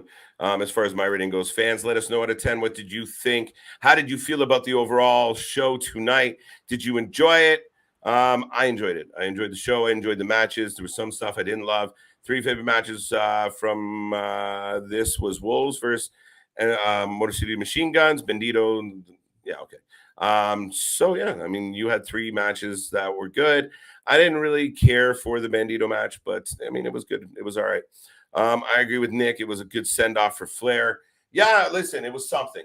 And, I mean, for a man that had mixed reviews, mixed press, some stuff as of late, not at the greatest.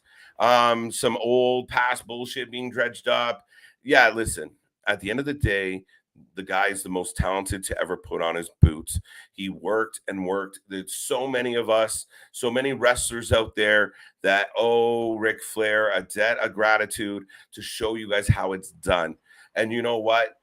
All that time when we watch back those old films and those old footage of wrestling, those guys felt it. They lived it. They believed it. And they delivered night in and night out. And they would pick fans out of the crowd and they'd make them a part of the show just by talking to them. They made you feel. And what I enjoyed the most about tonight is I enjoyed it. They touched my heart. It was emotional. It meant something. It was a real moment. Had some kayfabe in there. We had to hide Ric Flair's discrepancies, but it was a fucking real moment, and too much of the wrestling that we've been getting doesn't make you feel shit. So for me, this is what everybody who's currently in the wrestling business should be trying to accomplish and trying to deliver to their fans is shit that you feel. You prove that you can take a 70-year-old man, put him in a half-ass match, cover up some angles, and everybody in the building still cheers and leaves happy. That is something that lacks in wrestling nowadays. Make us feel shit. And tonight I felt it.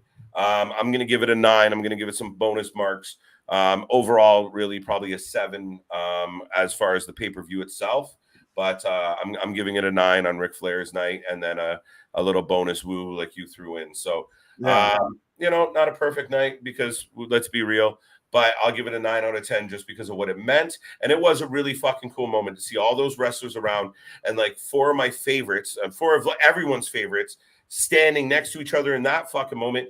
DDP was here tonight. The names went on of who was in that building. So if this was just a farce or something fucked, then people like that wouldn't be around.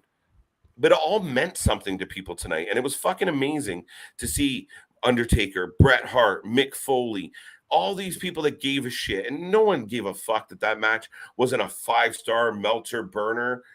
It was what it was. It was a 70-year-old man, but he got the win. He goes out a champ, and I loved it. I'm fucking thrilled. So that's my diatribe for the night. No, you're good. You I couldn't put it better. But it was a moment. That's a moment in history. That's not a moment even just in professional wrestling. That's a moment in pop culture history right there. Was Ric Flair's last match. It may have not been the best. It's not, Kenny Omega versus Okada, but it's what Ric Flair at 73 years old, that's his send-off. He hit the greatest hits. He did what he could do, and surprisingly, he carried the bulk of that match. I'm shocked. Yeah, I'm very much surprised. I was not expecting that at all. I was almost going to have a counter for how many bumps he took because I thought it was going to be that low, and he carried the damn match. Yeah, I was really shocked at Idolo. Every time he got back in the ring, they fucking chucked him out so they could beat up Flair. It was really fucking interesting. Woo, out of 10 rating. I think that's actually fitting. I mean, I think that's the perfect rating for tonight. Right. Well, and then even then, I still love this though. I wasn't able to watch it, but your commentary makes it feel like a 9. That's because we a 10. Because you add that extra one because we the ones. Because every other channel they're the 2s and we the 1s. No, man, that was fucked. I mean, again, just now we go into tomorrow night, and not to change gears too fast, but I mean, we've been on for 4.5 hours. Was it a good match? Good match is a matter of perception. Yes, if you are, I feel like the match rating on this on the main event tonight is going to depend on the vintage of wrestling fan that you are. Yeah. I mean, as a Ric Flair fan, yeah, it was fucking cool. It was what it was. Was it a good match? No. Are we going to talk about that match ever again? No. But we got some greatest hits. I wasn't sure how they were going to do the buckle spot, but Jay Lethal did it for us. Some of the lightest chops I've ever seen.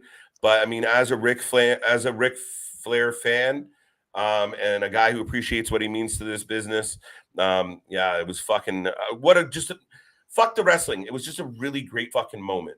Period. Yeah, that's what it is. Beyond any sort of match, it was a moment. That was a moment that's why instantly we got quiet, everybody just was focused in, paying attention. The entire, we got the blackout, we got separate entrances for everybody because from the minute that started, it was a moment.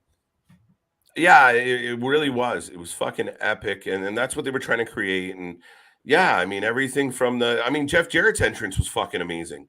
Like out of nowhere, Jeff Jarrett gives us a little fucking remixed entrance, and again, you see that old school vibe where Jarrett's the bad guy, so he's fucking with the fans. He's getting in trouble with the fans. The guy's throwing drinks at him. Like it's that old school feel where the fans felt something, they were into it. So for me, that's pure wrestling. That's what pro wrestling's always been. Is if the days where they hid the kayfabe a little bit better, we were all just that much easier to believe in all of the show and the glitz and the glamour that go with it. I felt like a bit of a kid tonight where I kind of got lost in it. I don't give a fuck. Well, absolutely. Well, and then, Fuzz puts it perfectly. It wasn't wrestling. It was old school wrestling, like how we have wrestling in our name. For life and for a reason. Oh, yeah. Well, and even you could tell even how much it meant to even just the people in the crowd with how that moment, that was absolutely 100% a shoot where Jarrett was going at the hands. Mm-hmm. You had people almost ready to hop the barricade on this damn man. So everybody in that arena was waited with bated breath throughout that whole match. Right. you know, some of the matches felt a little bit short. I don't disagree with that. You know, again, like these guys, you have to understand, you bring all these guys in on a you know, an appearance basis. A lot of them are going to give you a match, decent match, but at the same time, they're not going off the fucking rails because they got day jobs, they got jobs they got to get back to. And I thought we got some really good matches, nothing crazy. The GCW invasion didn't fuck things up. I was okay with it. I'm thankful for that. It's actually kind of cool. Yeah, I like that they did kind of the ECW style invasion. Yeah, that worked out really well because I was worried we were going to get Nick Gage with a pizza cutter to Ric Flair's forehead, and that terrified me. No, they did him justice. They did it right. And I'm sure, you know what, they had some plans, and you saw it. There was a lot of talking going on. And I think at Rick's age, it's hard to whisper, right? So, Rick, throw me. He's like, what? You can't hear that well, so it's one of those, what you say, Sonny? Right. 10, you got a 10. I like it. I'm a Ric Flair fan. That's a good choice. It wasn't wrestling. I agree with that. Hogan is garbage. I saw the comment that Hogan will never get this. Hogan kind of buried himself, though, guys, and that's the unfortunate part. Now, people are going to say, well, Flair did stuff, but a lot of stuff that Flair did was disputed. Hogan's made enemies, Flair's made allies, plain and simple. That's it. That's a big difference. And, I mean, people can argue about some of his antics, but different time, different place.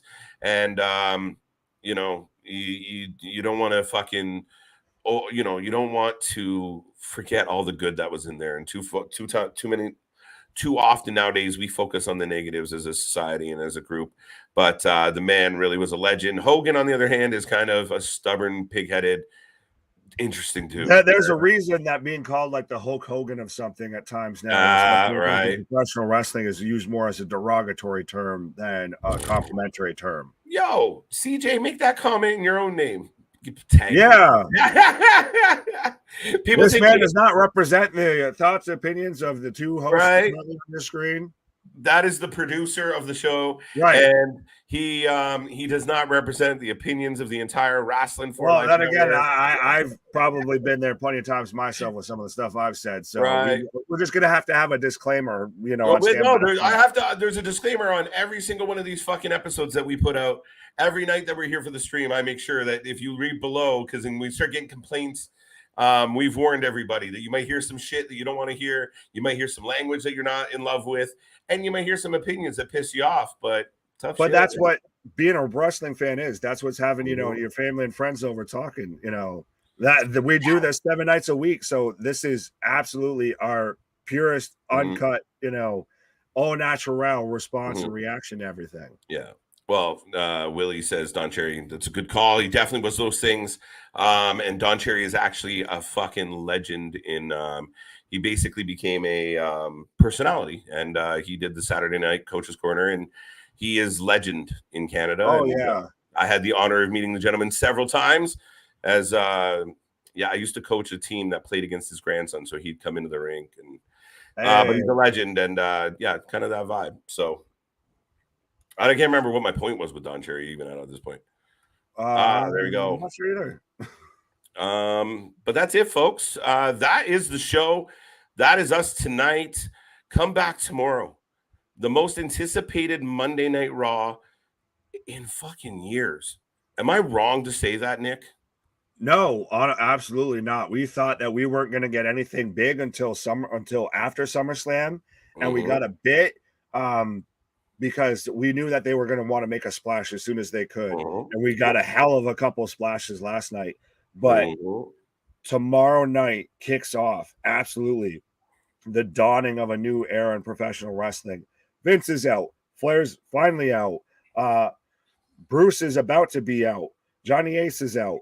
Kevin Dunn's about to be out. I don't know about Kevin Dunn. Hunter's in. Heyman's in. Like, this is a complete game changer, folks. Quickly, just I don't like WWE. Hey, even if you don't like WWE, tune into the stream, Willie. Yeah. We're going to talk all about it. And we always tell people the show might suck. The wrestling might suck. We never do. So you got 3 hours of the Wrestling for Life Network tomorrow.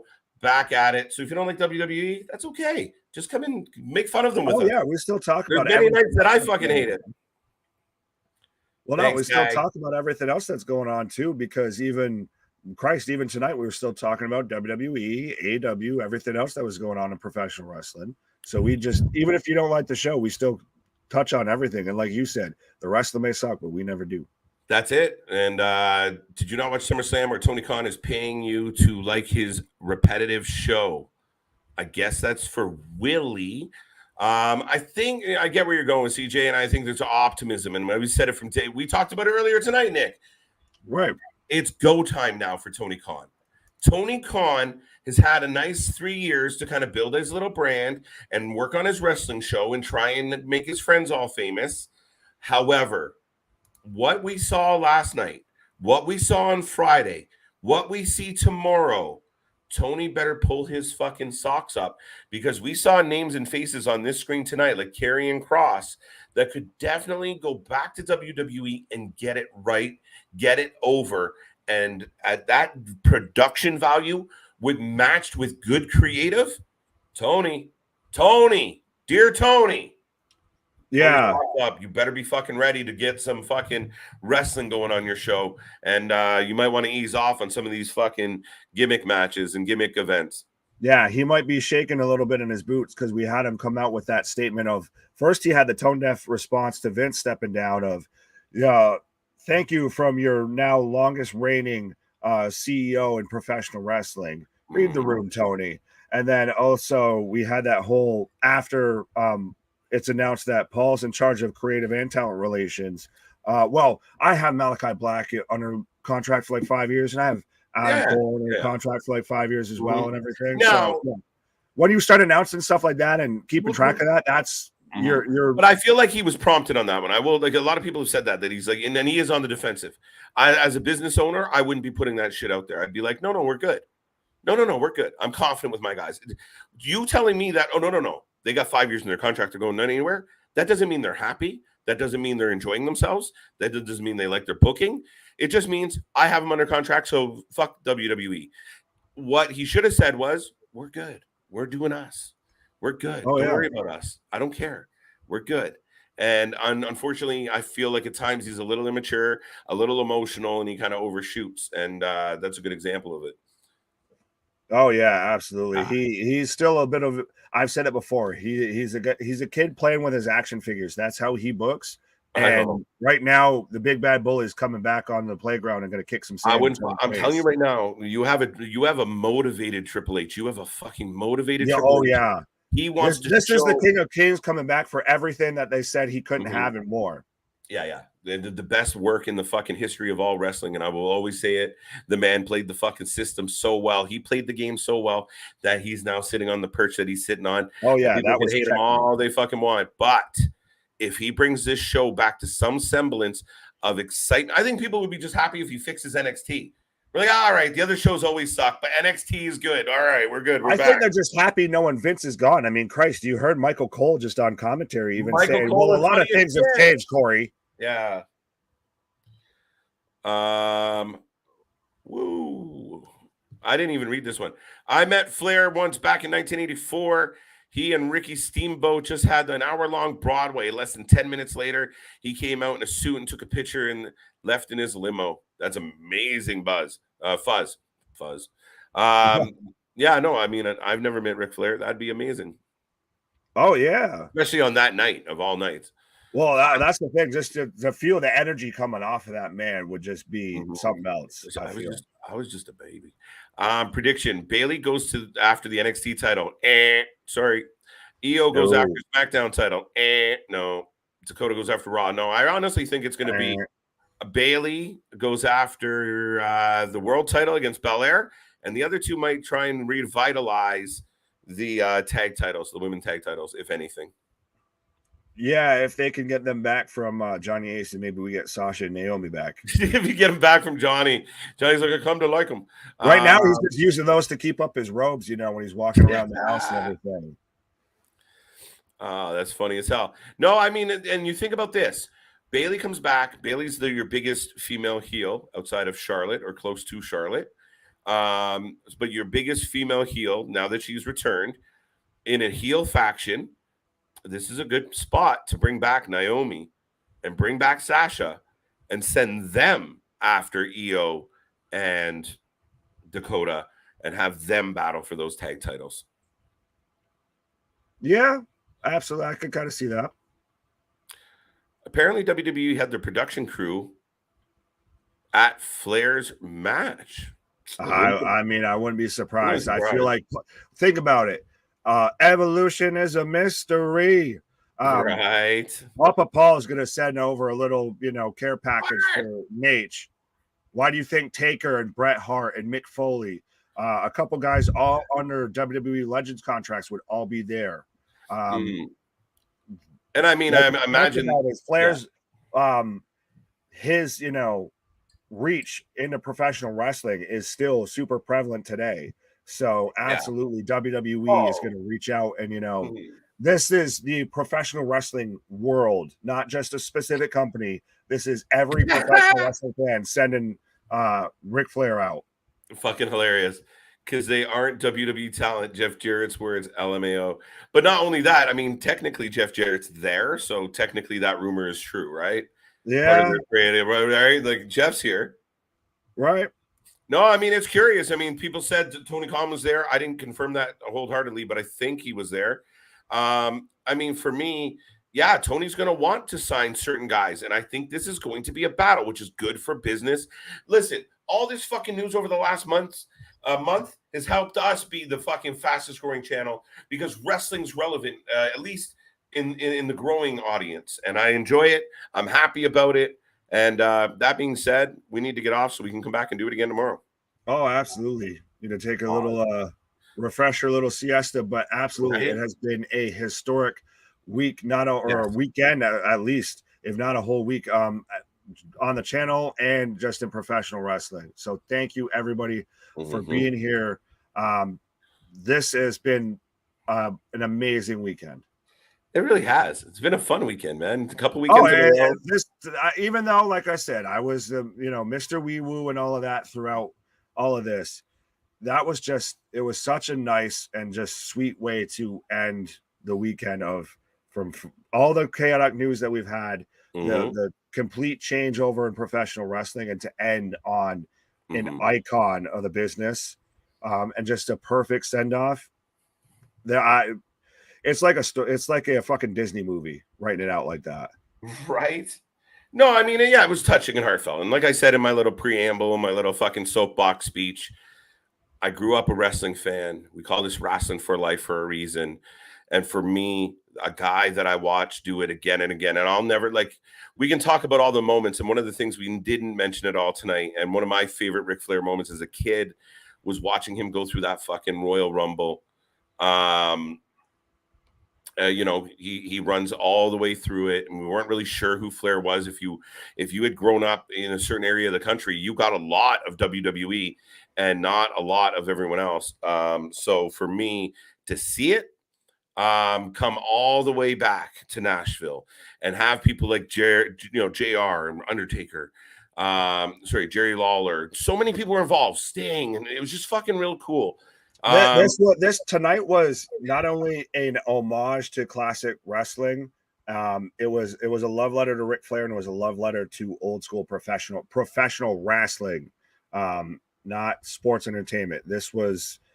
They treated this as best they could, and I loved, like you were saying, the little callbacks of this person pops up, and even just the set that they had the announcers on the stage, and it looked like the old Crockett promotion studio, to where you'd have those crazy, those legendary promos cut. Like I said, it was a love letter to professional wrestling tonight. That's a very poetic way to put it. And on that note, I think we're good to head towards the door, folks. Ric Flair took his last walk down the aisle tonight. However, we are not even close to our last walk down the aisle. We're just getting started. Just getting started. We were 20 weeks old, 21 weeks on Wednesday. We're rolling along, and we're having so much fun doing this, folks. We are just shy of 550. And if you guys didn't know, we got to 5 on Friday. So join, be a part of the family. Thank you for being fun. Thank you for lighting up the chat. Thank you for being here. As we always say, tell all your friends. Remember, we're still doing a giveaway. We're going to draft. We're going to pull a name for a free t-shirt. If you can prove to me that 10 of your friends are watching the stream, I will also send you a t-shirt. As the producer said, thank you for joining. Please subscribe. We are back tomorrow, Monday Night Raw, 3 hours. A new era in Monday Night Raw. Nick, do you got any little final thoughts on this Ric Flair event? Or no, I think, like I said, of just, thank you. I'll put it this way. This whole weekend has just been a love letter to all of our fans out there. And it's just been a historic weekend for the channel. And I guess since you called it all poetic, I'll just, it's so nice. I got to say it twice that tonight was a love letter to professional wrestling. And it gave me goosebumps. And I'm glad that professional wrestling's giving me goosebumps again, because it hasn't in quite a long time. That's beautiful, man. Well, folks, once again, thank you. Enjoy your Monday. I know Mondays, but we're going to get through it. We'll be back for more wrestling tomorrow night, all week long. Big shout out to the producer, the man behind the scenes, Mr. CJ Brand. Big shout out, nothing but love to my boy, Big Nick, doing it again. Yeah, folks, that is all we have for tonight. Like, subscribe, join the family. And until the next time, we will see you on the flip side. Woo!